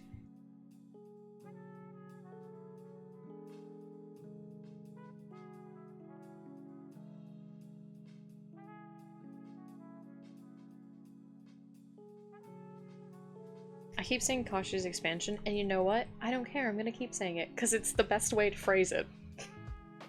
So, oh well. Because he didn't fully take over. He just kind of booted everybody to, like, the 5% of the continent. Kind of threw his laundry out all over the floor and was like, this is my world now.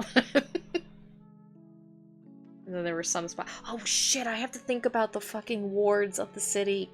Crap. That's actually really important.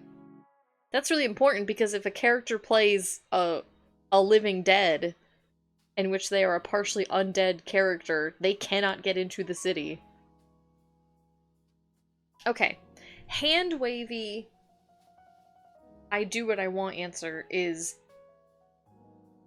they have maybe like towers set up on the perimeter of the city, and those towers have a magic source that has some kind of a like what is the word I'm thinking of? Almost like a magic circle type of spell implemented into it that is attuned to keeping undead out. And so they cannot pass it. As long as those towers are active, they cannot pass it and go through. But everyone else can.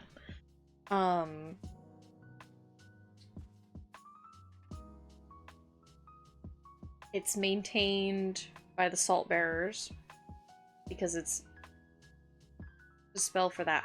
Maybe Hallowed Ground is what I'm thinking of, yeah. Oh, actually, yeah, because Hallowed Ground is a thing where it's like if you keep casting it becomes permanent. Let me look at that real quick, thank you. Maybe that's exactly the spell I was thinking of. Oh dear god, this is a very big spell. That's fine.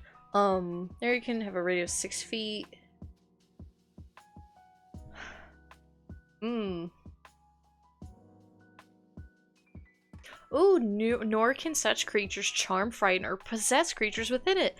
That's extremely important. As Kashe can absolutely possess people. He has a special homebrew spell that I made to do just that. Any creature charmed, frightened, possessed is no longer. Okay. Can exclude one or more of those types of creatures from this effect. Okay, so it can be attuned to be just like undead. Because technically the spell blocks celestials, elementals, fae, fiends, and undead. I feel like celestials, elementals, and fae wouldn't be blocked. I feel like fiends also. Fiends probably aren't very common in this setting. Because I just don't want to deal with it, frankly. Combine an extra effect to the area. The following list. Okay. Courage, darkness, daylight, energy protection, energy vulnerability, everlasting rest. Ooh, that's good. Dead bodies interned in the area can't be turned into undead. Extra-dimensional interference. They can't move or travel using teleportation. Silence tongues. Okay. Hello. Okay, this is very good. I could see them... It's just hello, yeah. It's a super cool spell. Yeah. Oh yeah, and I can see this is a very powerful spell. I could see them using like this is Ritz's whole thing, is he takes the base of a spell and then implements it into a mundane object. And the more powerful the spell, the more resources it requires and stuff, but he can kind of custom tailor make stuff. I learned about this when I first started DMing because it's in Curse of Strahd.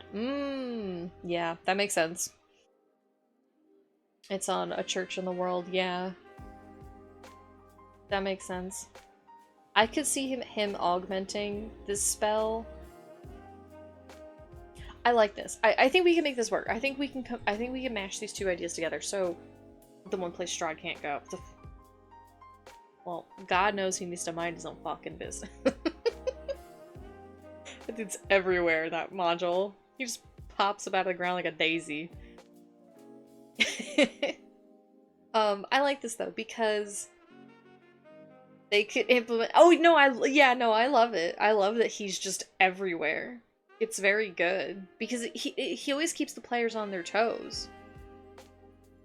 He's nosy, he's messy. Yeah, no, it's good. It makes a good, interesting villain. He's always watching you, and he can, as much as you're meddling with things, he can meddle right back. And that's very fun.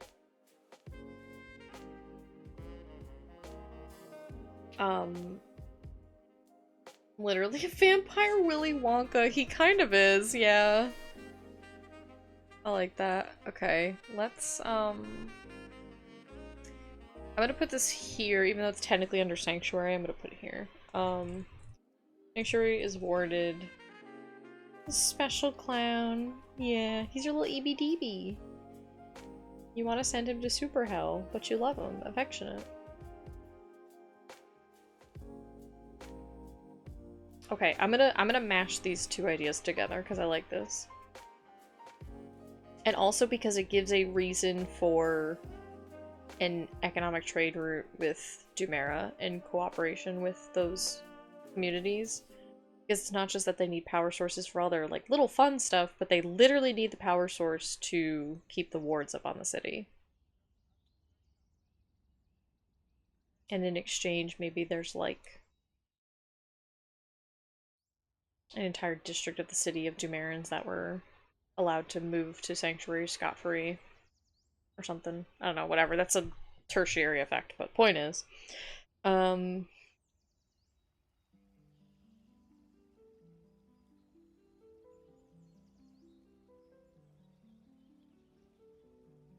gonna say perimeter slash wall. I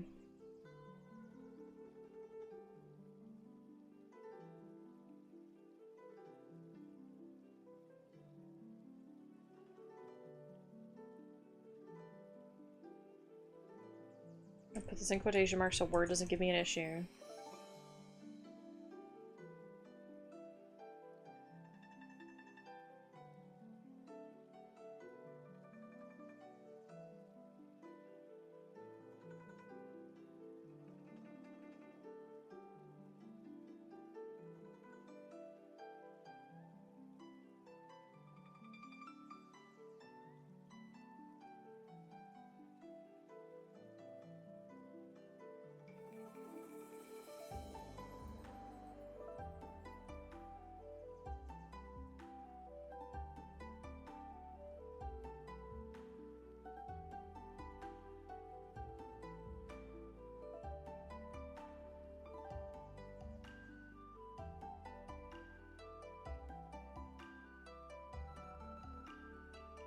And I like this also if like players want to end up making their own little stuff, is that yeah, you can kind of similar to like Oblivion magic where you can make your own custom spells. Yeah, you can make the spell do whatever you want potentially and like enchant objects and stuff.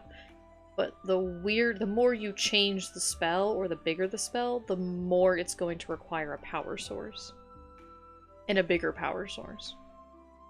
So yeah, maybe you can like implement it to do a powerful spell, but you can only use it once, and then you have to recharge it.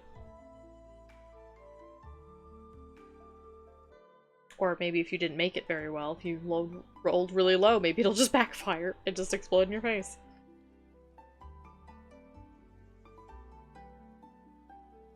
Oh my god, Big Bunny on.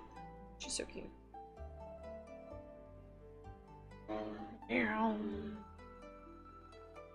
Sunday. Bikers are out.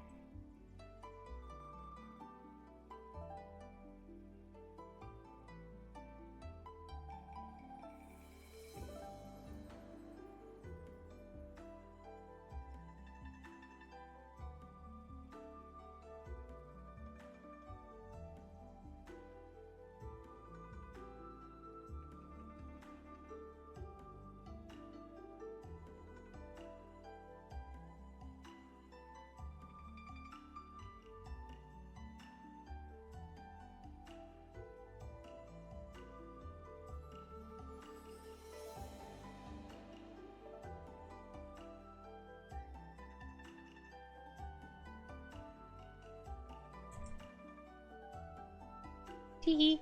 That's only for them. If nobody plays a lid, then I'm not gonna worry about it, but I do need to keep the possibility open. What were we doing? We were doing factions. All the way down here. Oh, what did we write for Kashe? Other than that he just sucks. 20 years prior, leaving behind ruination, death in its wake. Yep, that's what he does. He was once a conciliator. He was once, probably I should say the conciliator. Or a peace and neutral mediator between political parties, warring nations, and wars. Commit knowledge and art of magic power made him nigh unstoppable once he unlocked the key to immortality. Many oppose him, so many others follow him, either to save their own ambitions or to find refuge under his mantle. Great, perfect, that's all I need to say. Edens, Highway, Cavaliers, Thorns, Curators, Saltbearers, Inquisition. I is so good. It makes me smile every time I see it. Oh crap, right, I was writing this. It says they respect gods, spread their good word, and offer spiritual comfort to their communities, while the major religious organizations were felled with Kashe's expansion. You know what? I do like that, actually. You're right, Scarlet. Scarlet, what's it like being the most perfect, beautiful, intelligent person in the entire world? Major religious were felled in Kashe's conquest.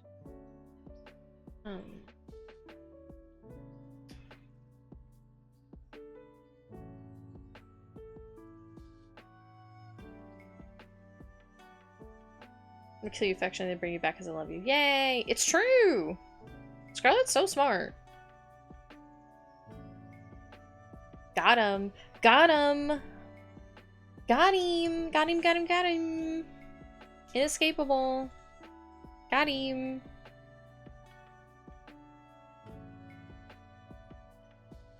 Got him! I'm doing the yeah! Yeah! Get him! Get him! I'm gonna get you. I'm gonna get you. I can get you right back.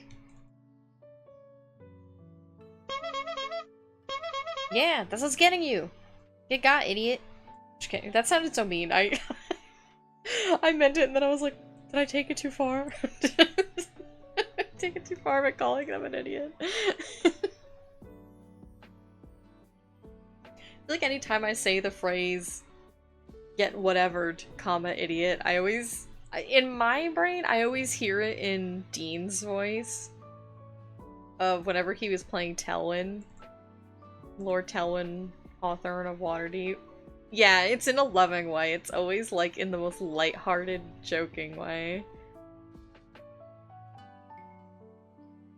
Of like, get loved and appreciated, idiot.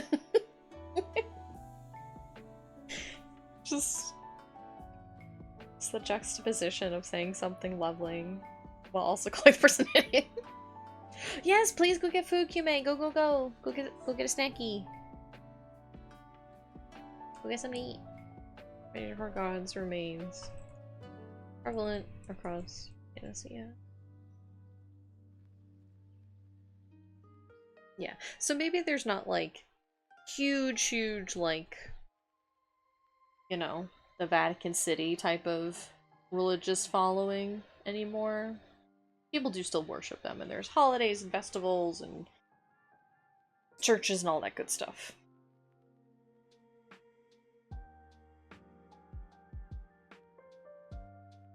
What if I just kind of like... what if I just did this for all of them? Svency... Jumeirah...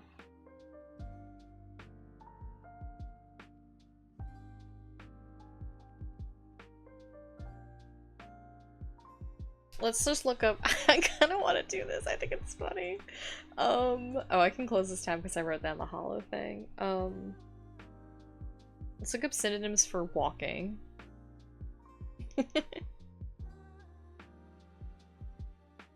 I'm sorry. One of these is foot slog, which is a really powerful word. Foot slog.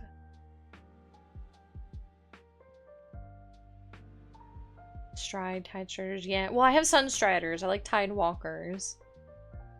I hate having to gauge like how much I need to prepare for sessions because I don't want to prepare too little. Yeah. That's why, yeah. I try to at least get the basics down of like, here's their path of what they're gonna do. Here's some stat blocks. Yeah. I feel like maybe I could probably It's fine. Yeah, I have Sunstriders, Tidewalkers. Yeah. I think that's actually also partially why how I want to run this game is it's gonna be like, you guys are in your hub city, tell me what, essentially, in the most basics of bare bones terms, you're in your hub city, tell me what adventure you want to go on next, I'll prepare the adventure, we're gonna go play that one shot. You know? So it's a little bit more contained. Like, they still have freedom of choice, and they can do whatever they want in between, but it's like, okay, once you guys are doing this goal, that's what we're gonna go do. And I will prepare that thing. I don't know how long we'll stick with that format, but at least for starting out, when they're just doing low-level adventures anyway.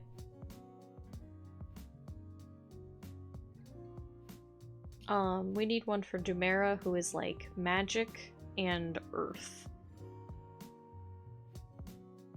And then we don't need these, but I just think it's funny. And then we need one for Roebuck,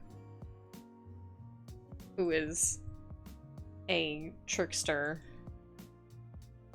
blood shapeshifter god.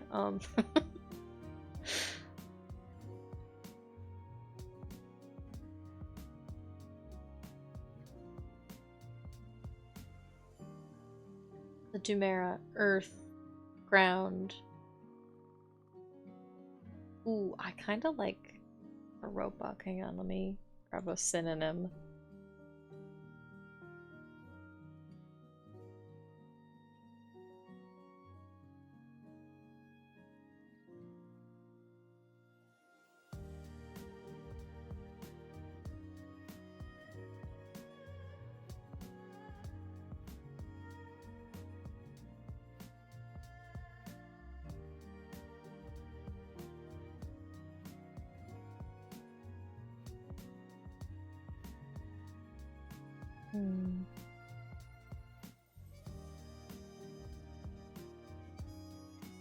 What is the...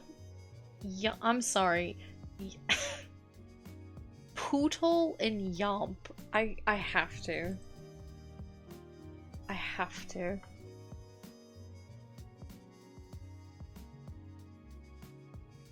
Okay, it's British slang, that's why. What about Yomp? Is it the same thing? Often of soldiers. It's Royal Marine slang, okay. I was like, what are these words? Ooh, Wayfinders. I like that. No, yeah, I like that a lot. I like that for Wayfinders. Especially because, like, let me go back to the coastal people. I'm using coastal as a loose term because they're people that kind of live in, like, they literally live on the ocean. In, like, boat towns almost and stuff. Because I think that's cool and neat. Like, there are some communities that actually are, like, linked to the coastline, but for the most part. Yeah, magic and earth. Yeah. I kind of want to use... If we have walk, I kind of want to use Fate Walkers for Roebuck. Because Roebuck is a... Ooh, Terra Firma. Ooh, that's good. That's got like a couple different meanings. I like these. Yes. Excellent. Exceptional.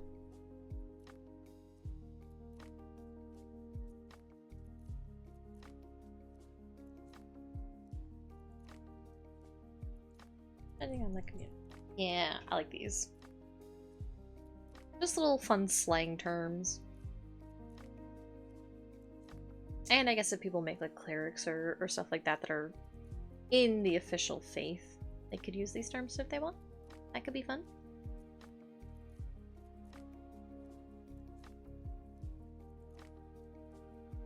Yeah, dab, dab, dab, dab, dab, dab, dab. Okay, followers of Kashay are like kind of not technically an official group.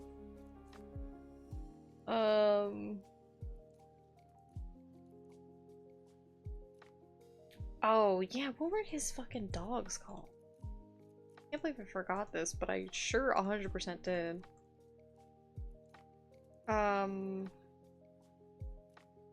There's...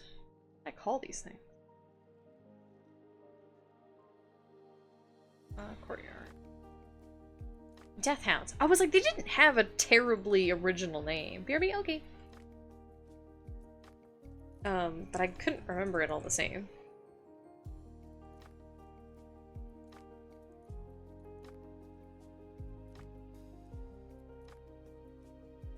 But I was like, I know I did technically give them a name. Okay. The group of people that remain loyal to the country of the deathless.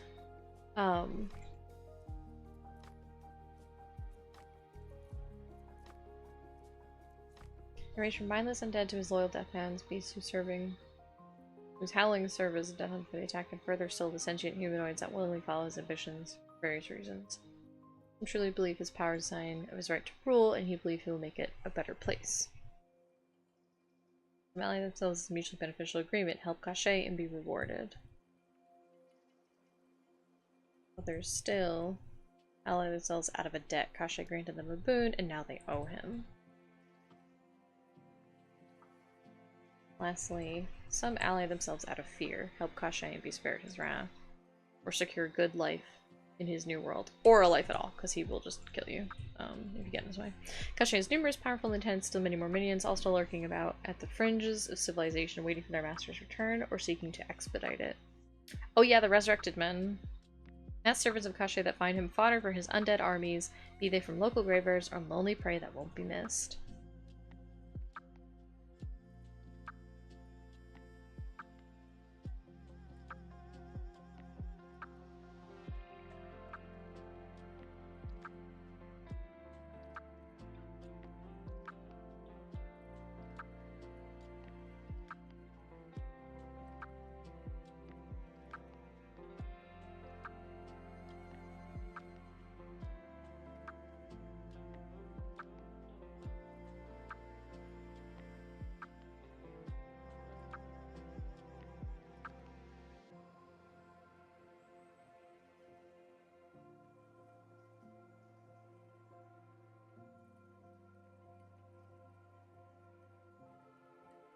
I know I spelled it wrong.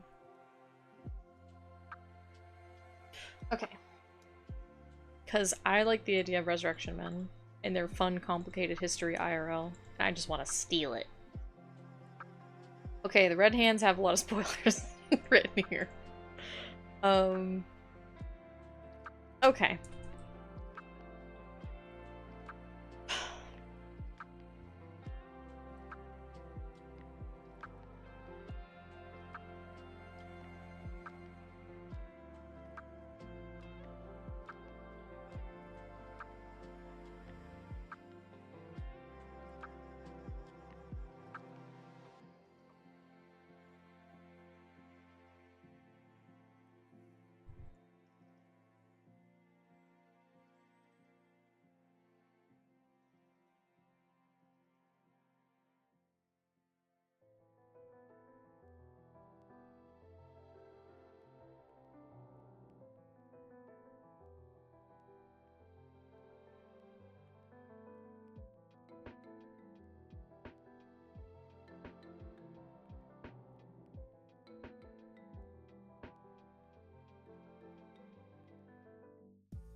Oh, I only made this plural dictionary.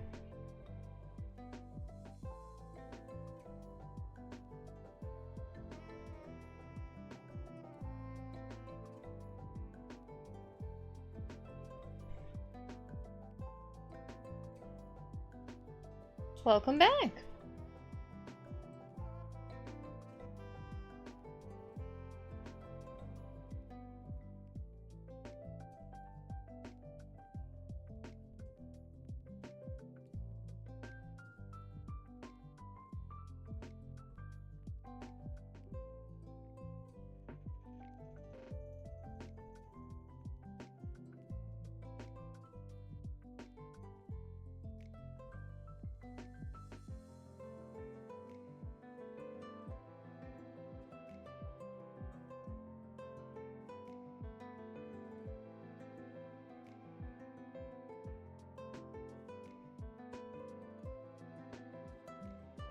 Okay.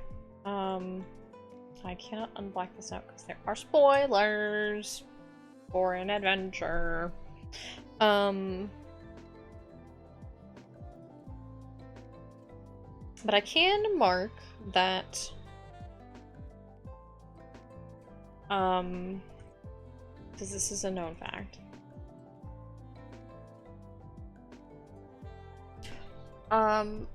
Crap. Hang on. Where's my little... Don't look for a second.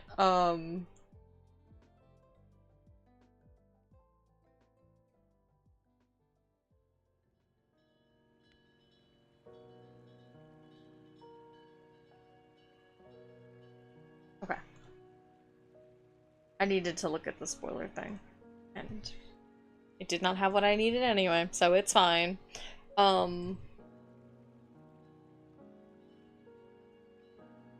Why do you keep... Fine. Whatever. We'll make it 2 words. It's fine. Do I have my tablet in this room? I do have my tablet in this room. Okay, I don't remember if I named her. I know I drew her, but I don't know if I named her.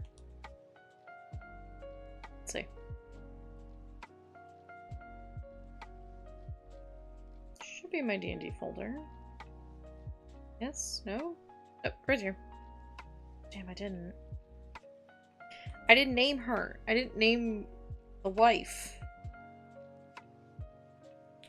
Well, that's kind of a shame. God, I'm so bad at naming things. Jesus. Sheesh. Oh my god, the pig. Oh, she stretched out those little chicken legs. That was powerful.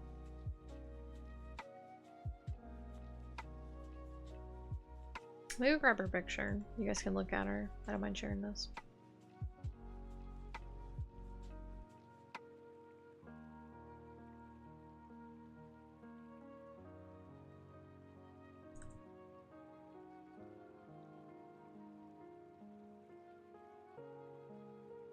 Why did you get rid of the search criteria?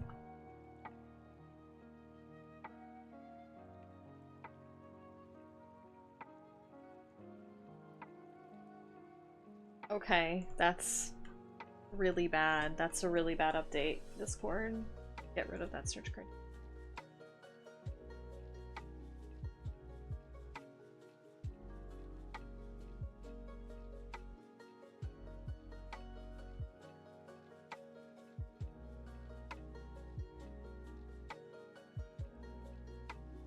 Here it is. Thankfully, I can always rely on Scarlett's messaging to help me find what I need.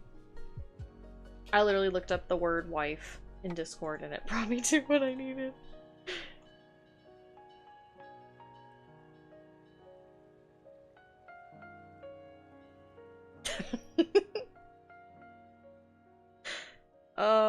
Where is Firefox? Which wife is the question? Welcome back! You're about to see this wife. This is the NPC that runs the casino. Sandwich got hell yeah. What kind of smammage? If you feel up to typing it. I don't want to make you stress out your arm. Yeah, she runs the casino. Wife. What did I say that she was like 7 feet tall or something ridiculous? Oh no, she's 12 feet tall. Sorry, I underestimated her. She's 12 feet tall. She's an archfey. She runs the casino. Turkey avocado. Hell yeah, dude, that sounds so good. You literally said she's no, that I'm not joking. That's how I found it. Because Discord used to let you search on messages by doing like, you know, from this username has like link or image or whatever. It doesn't let you do the username thing anymore. So all I could search in our chat was has image, and I'm like, cool, that's gonna make me sift through like 80 pages of stuff. But I was like, wait, Scarlett called her wife. So I literally looked up in quotations wife, and it was literally your comment, she's also my new wife, is how I do. Yeah, she's 12 feet tall. Yeah, she's fucking huge. She's an archfey. She's big. So she's just at the casino if you want to go hang out with her. But I need a name. I gotta look at my names list. Run by an archfey. Named. So just look at her beautiful face. Is it? Yeah, you did. Yeah, the gift. That's right. I put on the extra eyes for Layla. She has 4 eyes. Yeah. I was like, is it narcissistic if I say look at this beautiful picture because it's one that I drew? That feels kind of conceited, but I just mean I hope you find her beautiful as a character and a design. I quite like how she came out. I'll never be able to draw her again. But she only needs the one drawing, so... Is that okay? I'm glad. Sometimes I worry about that. Wife. I do like that most of the comments with wife in our chat is referring to like Aurelia and stuff, which I'm very flattered by.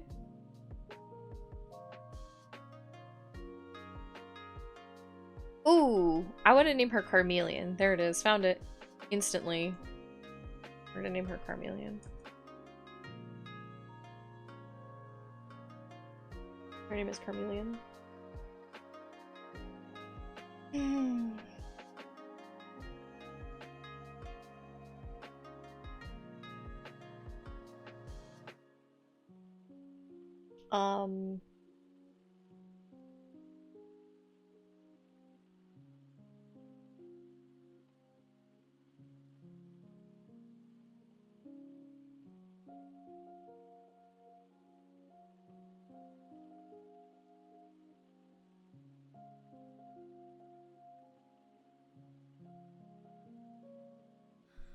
Let me actually...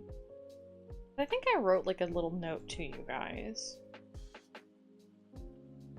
What did I say? She is 12 feet tall. That's literally all I wrote. Hi lads, real quick, is this anything? She is 12 feet tall.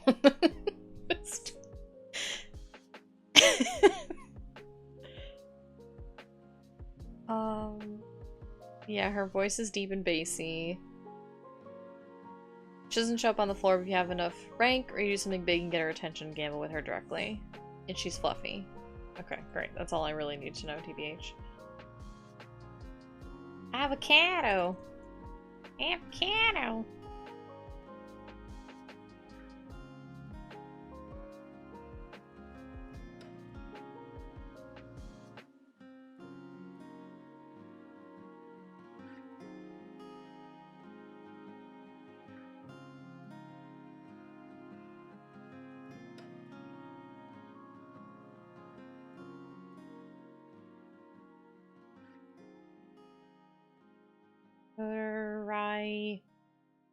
A T?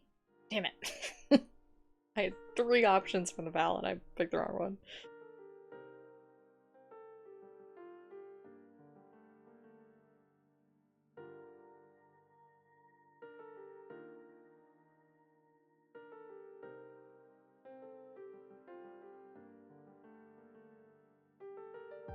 Okay. These are spoilers. Fun facts. 12 feet tall. 4 eyes. Deep, bassy voice. She, her. She does use the king title, though.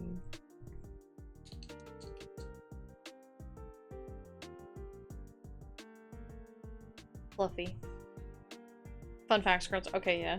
Scarlet's wife. Scarlet's wife.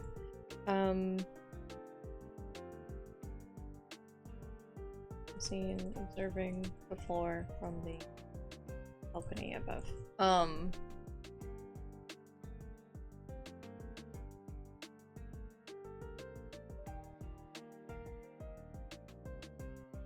Ooh, well, she's an archfey, so let me also. I'm seeing.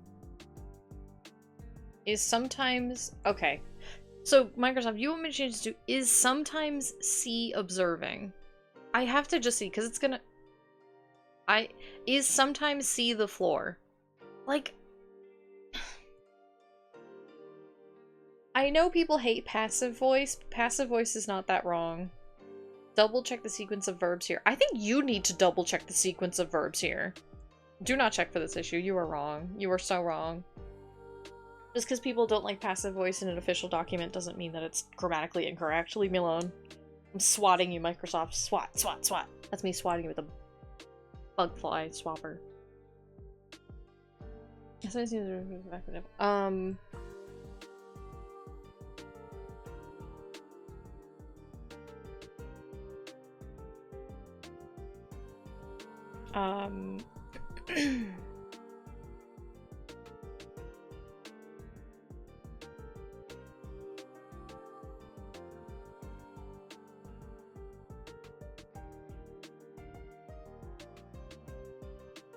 Oh, excuse me. I had to sneak a quick yawn.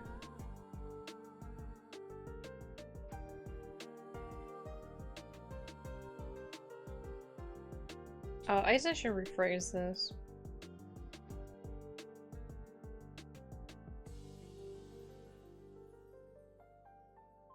Well...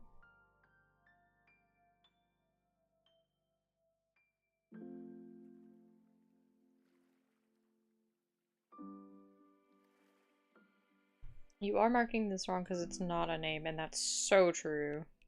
Add to dictionary. Guess what? It is now. Get wrecked, Microsoft. Company.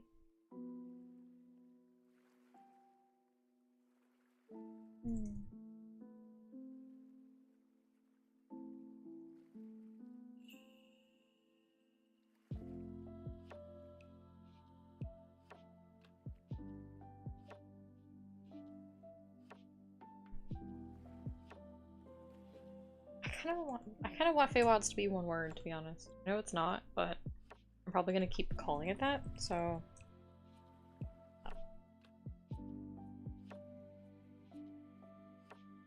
Great. When you get popular enough, you get to live forever. Okay. This is stuff I'm probably gonna take out, but before I put it in my other document, I just don't want to lose it. So that's why it's like, it's here. But it's a Fighters Guild little quest adventure story, so I don't want to lose it, but I don't have anywhere else to put it, so I was like, oh, I'll just black it out for now. Yeah, here. Names for later. Sealy Court. Friendly fae folk who are inclined to help. Oh, you can tell I wrote this when I was tired. To help. Look at all these gerunds, or work with mortals as long as their pride is nurtured and their realm is respected. Unfriendly or aggressive towards mortals, often without provocation. They're bloodthirsty, cruel, and territorial. Okay. I'm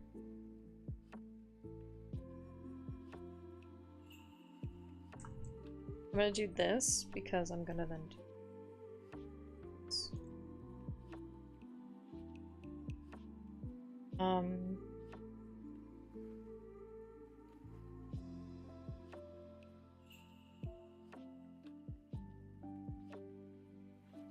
Hey, courts.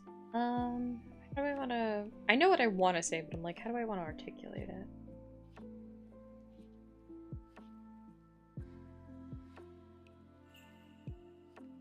I don't know if that really needed a comma, but whatever.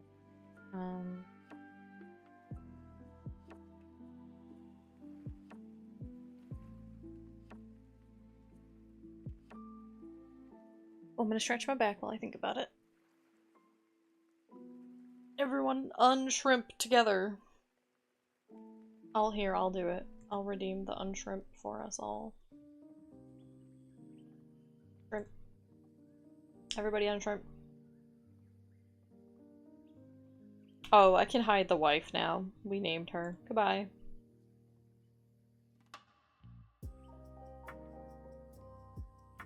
Hi, Carmelian. Ooh, King Carmelian has nice alliteration to it as well, which is nice. Okay, so what do I want to say about these guys? They're just there. Okay. No.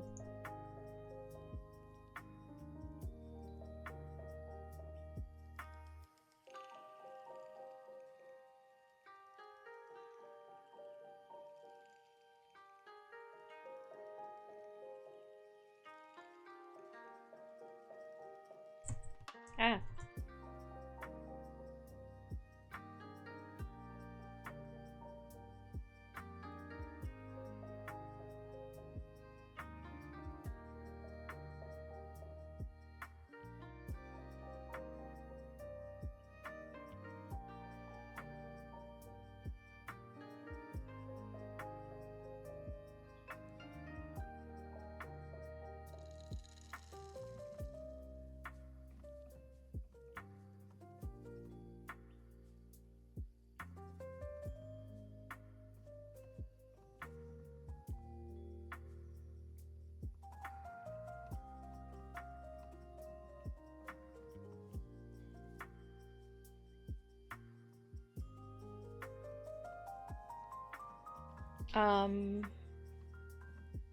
Two. This is like the word I'm thinking. I'm just gonna put types for now. It's fine. It's fine, right? On the page, edit it later.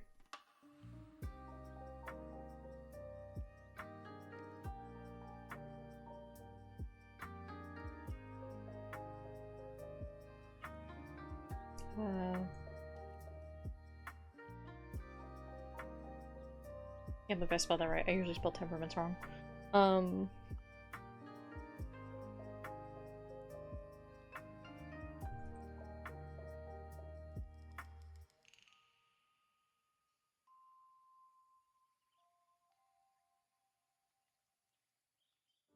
What else did I say? I don't want to, again, I don't want to get too in the weeds of things, but...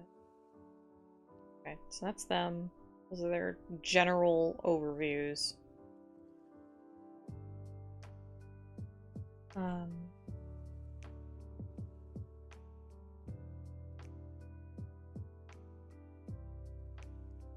say each with their own motivations and temperaments, because...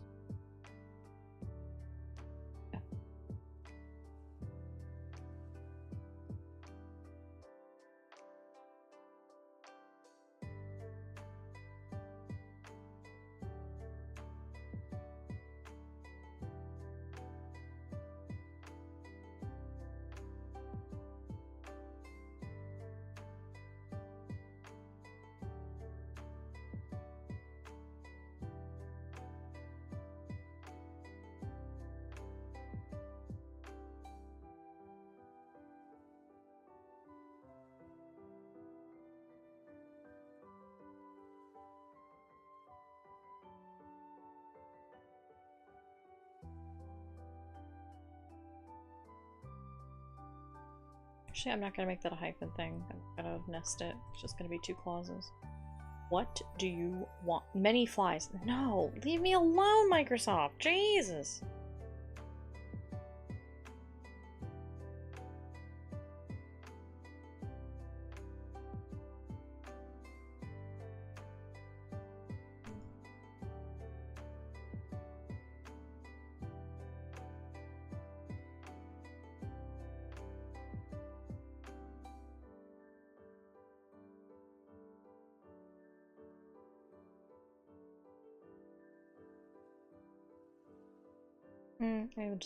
Maybe I'll just leave it at that.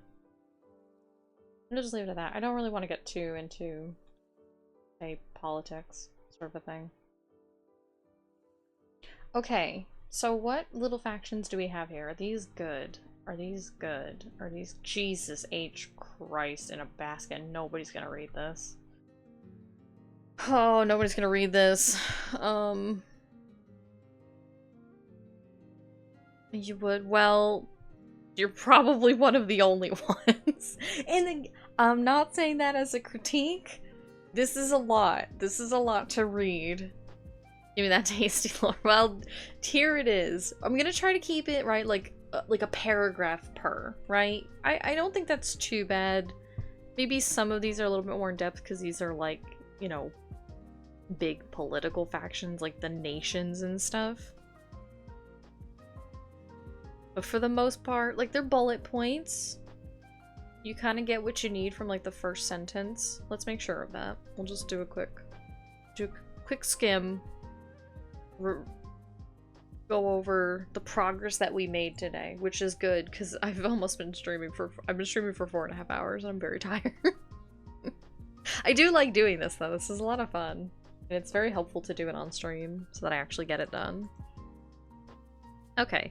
PCs can be directly related to a faction or be fully independent. There are varying degrees of these bonds attachments, and none of them are obligatory to exist in the story at large. The factions themselves, however, have significant influence on the world, which is the big reason why I do want to get this sorted, because if players look at this list and they're like, I don't give a shit about any of these people, that is totally fine. But they are going to be the driving force of the setting in some adventures, so you should at least know who they are. Hi, Layla. Layla. We're literally just reviewing everything I worked on today. Because I'm very sleepy and hungry. We did factions today. Okay, so big factions. We have Kashe. Slept until 2. I was wondering if, like, I figured you had, like, slept late, but then since I hadn't heard from, I mean, I was streaming, but, like, even just glancing at my messages, I hadn't heard from you, so I was like, oh, maybe she's just busy today. I didn't realize you had slept so long. Well, Kumi said you were up super late, right? Which makes sense. Take a sippy apple juice. I'm gonna finish my apple juice. Not really. Oh, maybe you're just really tired then.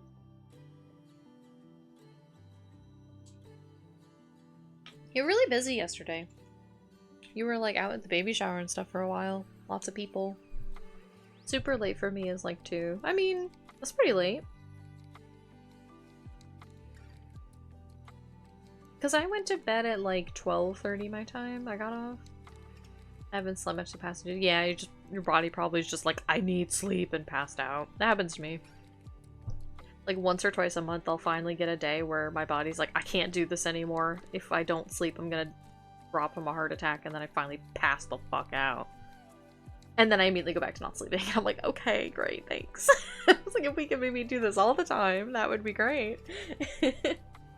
But I guess not. Okay, whatever. Yeah, it happens to me.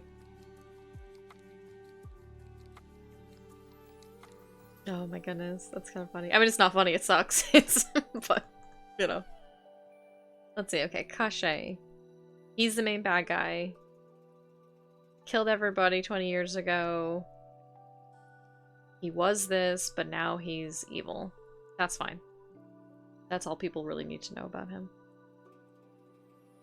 And then Lord Rydell / Sanctuary, because they're kind of one and the same. Faction-wise, they're one and the same.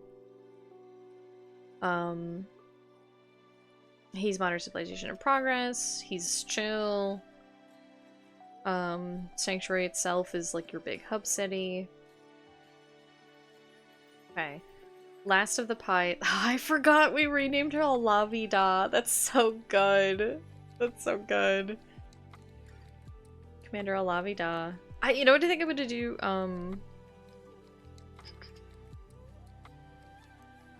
I think I'm gonna this.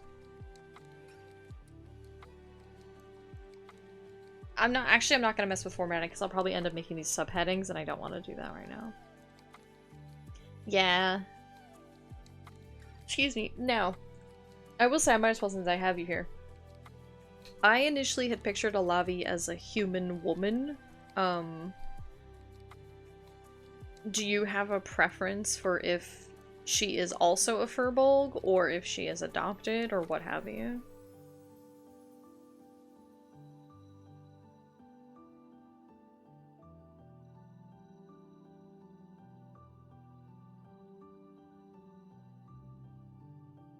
Lottie would like you have adopted her. Okay.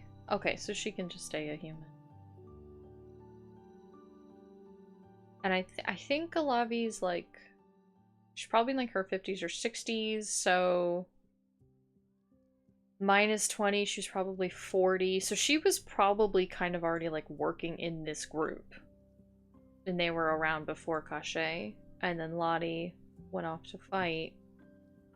And Lottie being a Furbolg, she has Fae ancestry. So she can have a little bit of a longer lifespan. I feel like that works in a very loose timeline sense in my brain. Oh, really? Okay.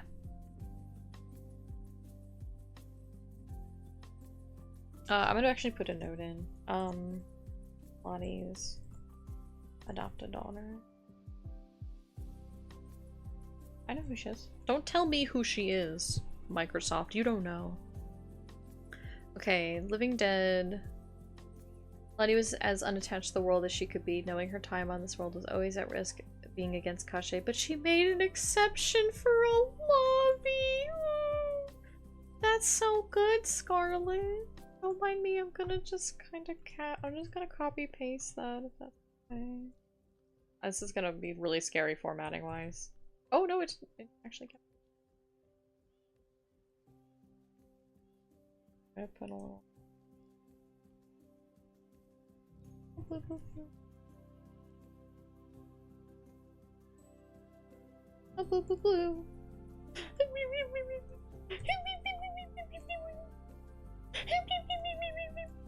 Tessa can babysit for you. Oh, I bet she can. I bet they can. We gotta put Tessa somewhere. I have a couple spoilery things that I need to talk to you about that I cannot do now. Because there are potential players in chat. I guess I wouldn't mind. I mean, I would trust you guys not to metagame, but... 07. Okay, the Lids are kind of a faction-ish. Yeah, I guess they kind of are. They're just the undead people. Oh, that was the thing, because we were talking about, right, like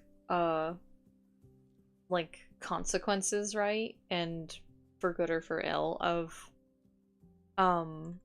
like, player actions from, like, the one-shot. In games in general, but in this context of what I'm streaming, like, the one-shot. I always wanted the Lids to be a thing in a game, because I think that's interesting, of like, okay, cool, wow, the main bad guy is a necromancer, but who cares if they're just the same as every other villain? They were originally going to be kind of rare, but a side effect of Kashe messing around with stuff. But since the party lost and he got to just take over, they're just they're just prevalent. They're just everywhere now. So the amount of them and how widespread they are changed a lot based on how the party did. They were one of the factors that I had little notes for my different epilogue possibilities, was how many of them there were. And then obviously if they had like completely affected, if they had completely beaten him, they wouldn't be a thing at all. And then whatever that new plot would be, they just wouldn't be a player option. Okay. Okay. Auspicanus is a brand new thing. This is the, well, not brand new, but brand new to what I've talked about. They are one of the original, like, empires before Kashe kind of took over. There probably should be others, but, well, excuse me. There's these guys, the nomadic groups, mountain folks, the Dumerans. Didn't I write something about, like, fault lines? Oh, I can close what's her face down. Get out of here, Carmelian. I can close this.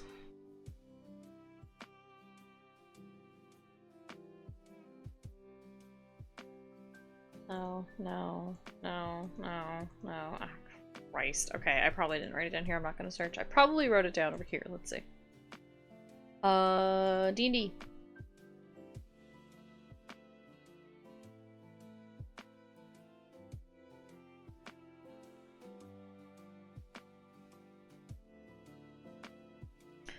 I did not write it down. Great.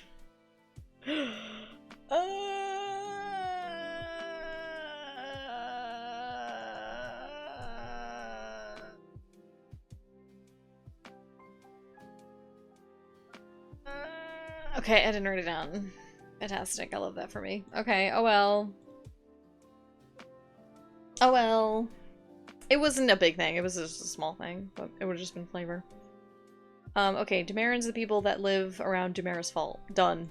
That's technically all you need to know. And they have a trade deal with Sanctuary, but you don't really need to know that. That's not anything that people have to care about. But if you're gonna be a Genasi or a sorcerer or something, you were probably born near the fault line. Because that's just how physics work in this game. Sorry. You can then live elsewhere, but you were physically born there, and then you could move. But you were birthed into the world within proximity of the fault line. Coastal people. What did we call? What did you call them? Wayfinders. Let's just call them Wayfinders. Because I really like that a lot. Let's just call them the Wayfinders. I like that a lot. That's a really good name for this group of boat people. Yeah, they have some settlements on the coast, or floating villages, and some live entirely by boat towns, grouping up and drifting. I picture that as like, as a cultural reference, as a pop culture reference, as One Piece, where literally people just live on their ships, and then we'll occasionally all just like go to a restaurant or a show or something, or a meeting, and on like a host boat. That's kind of what I picture that as, because I think that's a neat concept. And then also like communities and stuff that travel together and things like that. Yeah, they did not care about Cachet because they were in the ocean. Eden's Garden, cloister community shies away from external conflict. Supposedly a paradise, but there are rumors, good or bad, about it because of that. Highwayman. Oh yeah, Layla, I made a shitty old man for you. Here he is. Captain Arrow Alcida. Oh, thank God, yeah.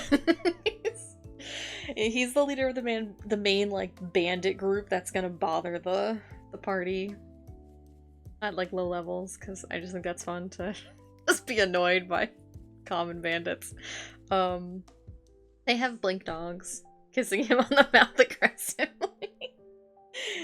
Yeah, I can send you my notes that I wrote for him because they're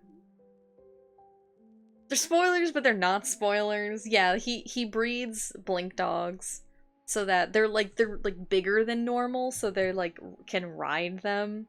So they're fast enough to like keep up with like the trains and stuff that they rob. And then they can literally just teleport Blink onto the train to actually rob it. Not all of his bandits have them. They're like his prized little puppies. So only specific people. And also so that that's not kind of broken, that these bandits have fucking Blink dogs. So they do have them, but they're an advantage, but they're not like an overwhelming thing, because that would be broken. Especially if the party ever fights them, they're gonna have teleporting big-ass dogs. That's a very strong resource to give them against a, like, level 3 party, you know? But they are just kind of shitty highwaymen, so they don't really bother, like, you know, big paladin groups or anything. They just kind of go for low-hanging fruit. But they've been around for a while. Okay. The Cavaliers are the fucking Union bounty hunters and stuff.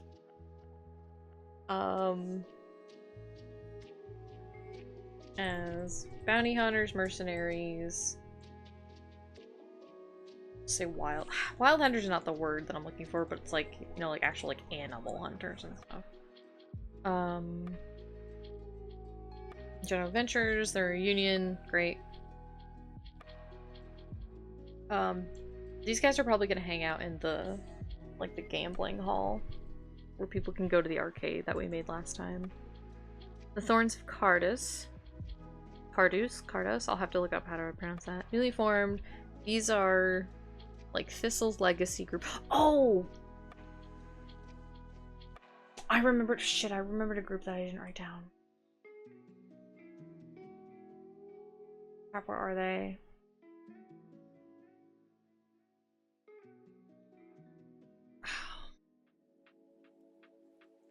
I could have swore I wrote them down.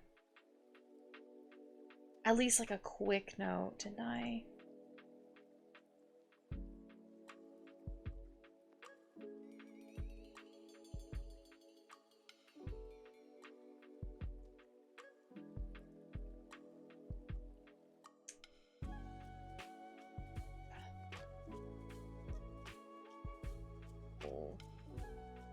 Okay, well the point is, I need to put them here.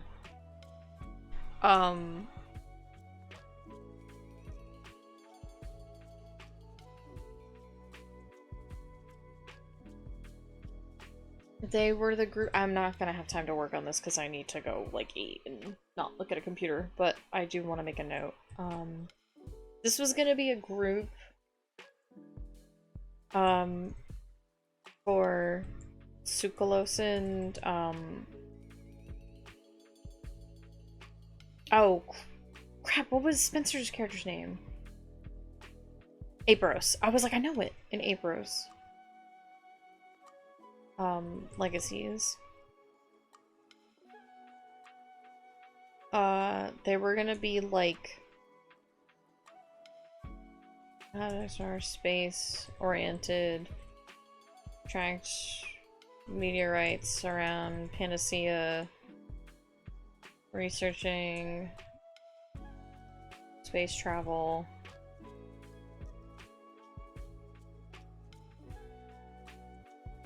Hi, Cryphia! I have arrived fashionably early for the next stream. You have! Very early. So early you might have arrived at the end of this stream. But hello! Welcome in! How has your weekend been? How did your own D&D prep go? Were you guys able to play this weekend? I know obviously like you guys had to cancel for extremely understandable serious life reasons, but I wasn't sure if you had been able to play. Or if your folks still needed some time.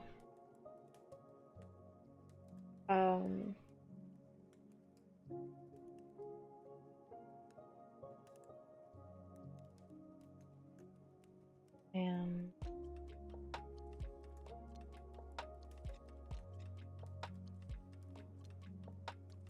I don't remember what this group was called. I did write down notes somewhere, but I'm not even gonna begin to look for them. But this was basically what they were gonna be. I think I even had a name for them. But I don't remember it now off the top of my head. I have so many notes scattered everywhere. Which is the other reason why I really wanted to stream this, because it would force me to focus and actually compile all my loose leaf notes everywhere. Okay, well that's for offline. But point is, this is Thistle's group. So these are gonna be like the assassins, thieves, spies, all that good stuff, all the underground. Criminal, they play stop. Turn, I don't want to turn on autosave. Well, the game that was cancelled was separate. Oh, okay, 2 games. This one went well. Now they're getting ready to defend the ranch from cattle rustlers. Yeehaw! Oh, that's right. Yeah, you guys, you had Yeehaw at Adventure Time. That's right. You did say that. I do remember reading that. Well, I'm glad they had fun. They're gonna defend the ranch. And not have a stench. I don't know. I don't know. Okay, curators are like the archaeologists, anthropologists, archivists, all that stuff.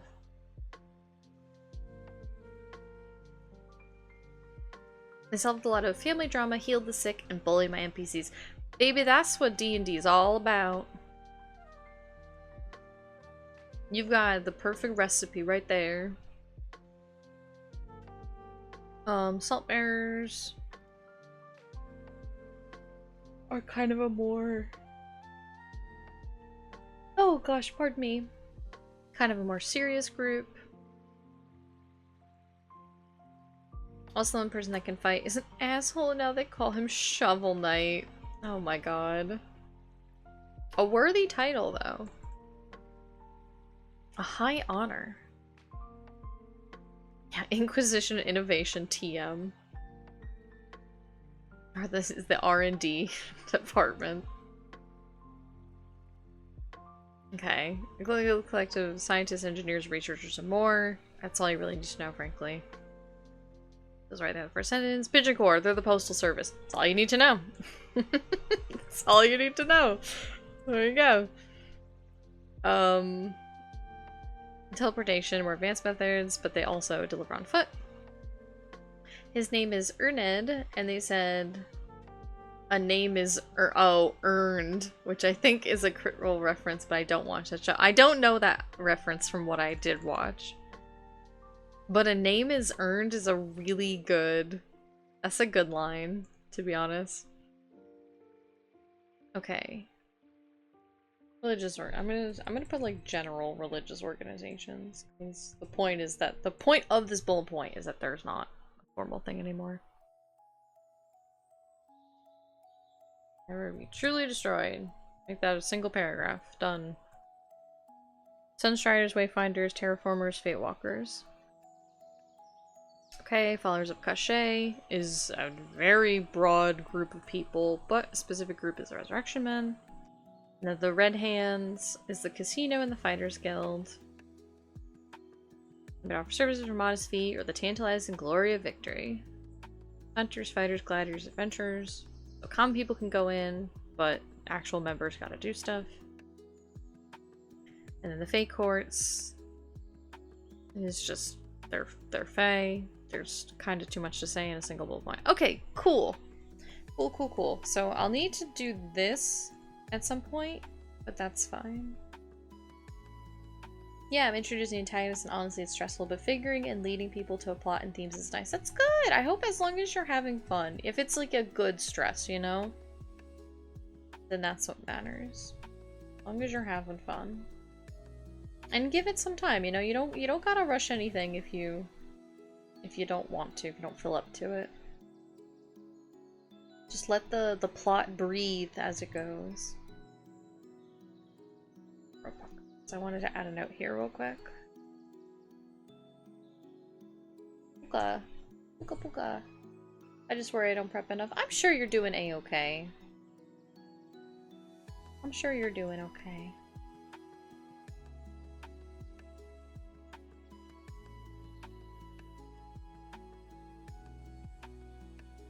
But I also totally understand that anxiety. I get you. I write like 700 words and go, ugh, it's not enough, and then I have to improv combat encounters. Ooh, yeah, combat's my weak point too. I'm very bad at running combat. I definitely, it definitely helped to break down enemies into like, here's their health, their AC, movement speed, maybe like a stat block in the sense of like strength, etc., or whatever. And then, you know, if it's a very special monster, I might write down like if they have resistances or vulnerabilities. Right, like a ghost is gonna be immune to like mundane weapons, so I might like write that down.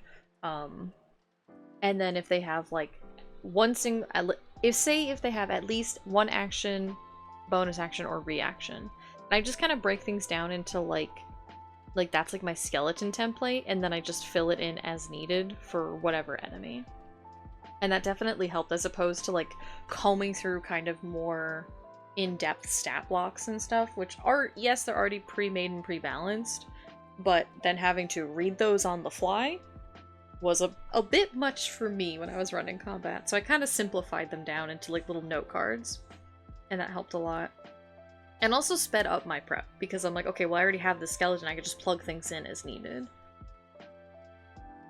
Okay. I don't really feel like rewriting this, so I'm just gonna...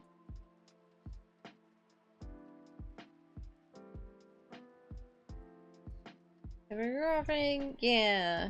Roebuck is good. I forgot for Kashi, I just wrote this bitch evil yeet. Perfect. What else do you need to know? Okay. Well, now that that's in my dock, I can delete this. Oh, I forgot about lie berries are a thing I made, which is you eat them and you can only lie while under the effect.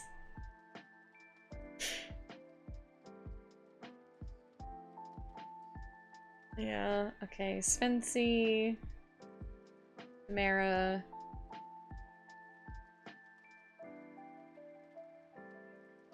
Ikleos. Okay. Okay. Okay. That's not what I clicked on, but okay. Okay. We did a lot. We did a lot. Oh, and now I'm exhausted. It's been 5 hours. I am exhausted. I have gotta go get something to eat. I gotta go stretch. I gotta go exist in the outside world. I gotta just go photosynthesize and go sit in the sun. Cook it, but thank you guys. But thank you guys. I literally need to go touch grass. Yeah, I do. Thank you guys for hanging out, especially anybody who's been here since like 11 a.m. my time. Oh my goodness. Thank you so much. Thanks for keeping me company, for chit-chatting with me, for helping me think of ideas and stuff. I appreciate it. Ah, yeah, okay. Tomorrow is Monday, so might have game night. I'm gonna be real with y'all. Don't remember if I have therapy tomorrow. If I have therapy, we might just play more Tales of Mysteria, because it's really chill and fun and cozy. But if not, and I'm in a good mood, maybe we'll play something else. I don't know. We'll think about it. And then Wednesday, we'll do more drawing. Oh, crap, oh, I didn't mean to miss that. I gotta do my outfit August for today, too. Fuck! Well, I gotta go do that, too. I really do gotta go. Okay. That's all I got. That's all I got. Thank you guys for hanging out. You guys get up and go stretch, too. I'm gonna put us on the ending screen. I'm not gonna do a raid because I'm so tired. So tired. We'll do one tomorrow night, probably. Thanks for hanging out, guys. Go get something to eat, too. Take any meds you need to. Get some water. Get a snack. Do fresh air, unshrimp, all that good stuff that you need to do. What do streamers normally say? Here's my socials. Go check out my art. I am taking your character here's for the rest of August. Only a couple more weeks. So if you want a commission from me, now's the time. Smash that like button. You know, genuinely, the notification bell for when I go live is probably a smart thing to click because I'm really bad at posting reminders for when I stream. So, if you need that extra reminder, don't smash that like button like I smashed your mom. Hit that subscribe. Leave a comment down below.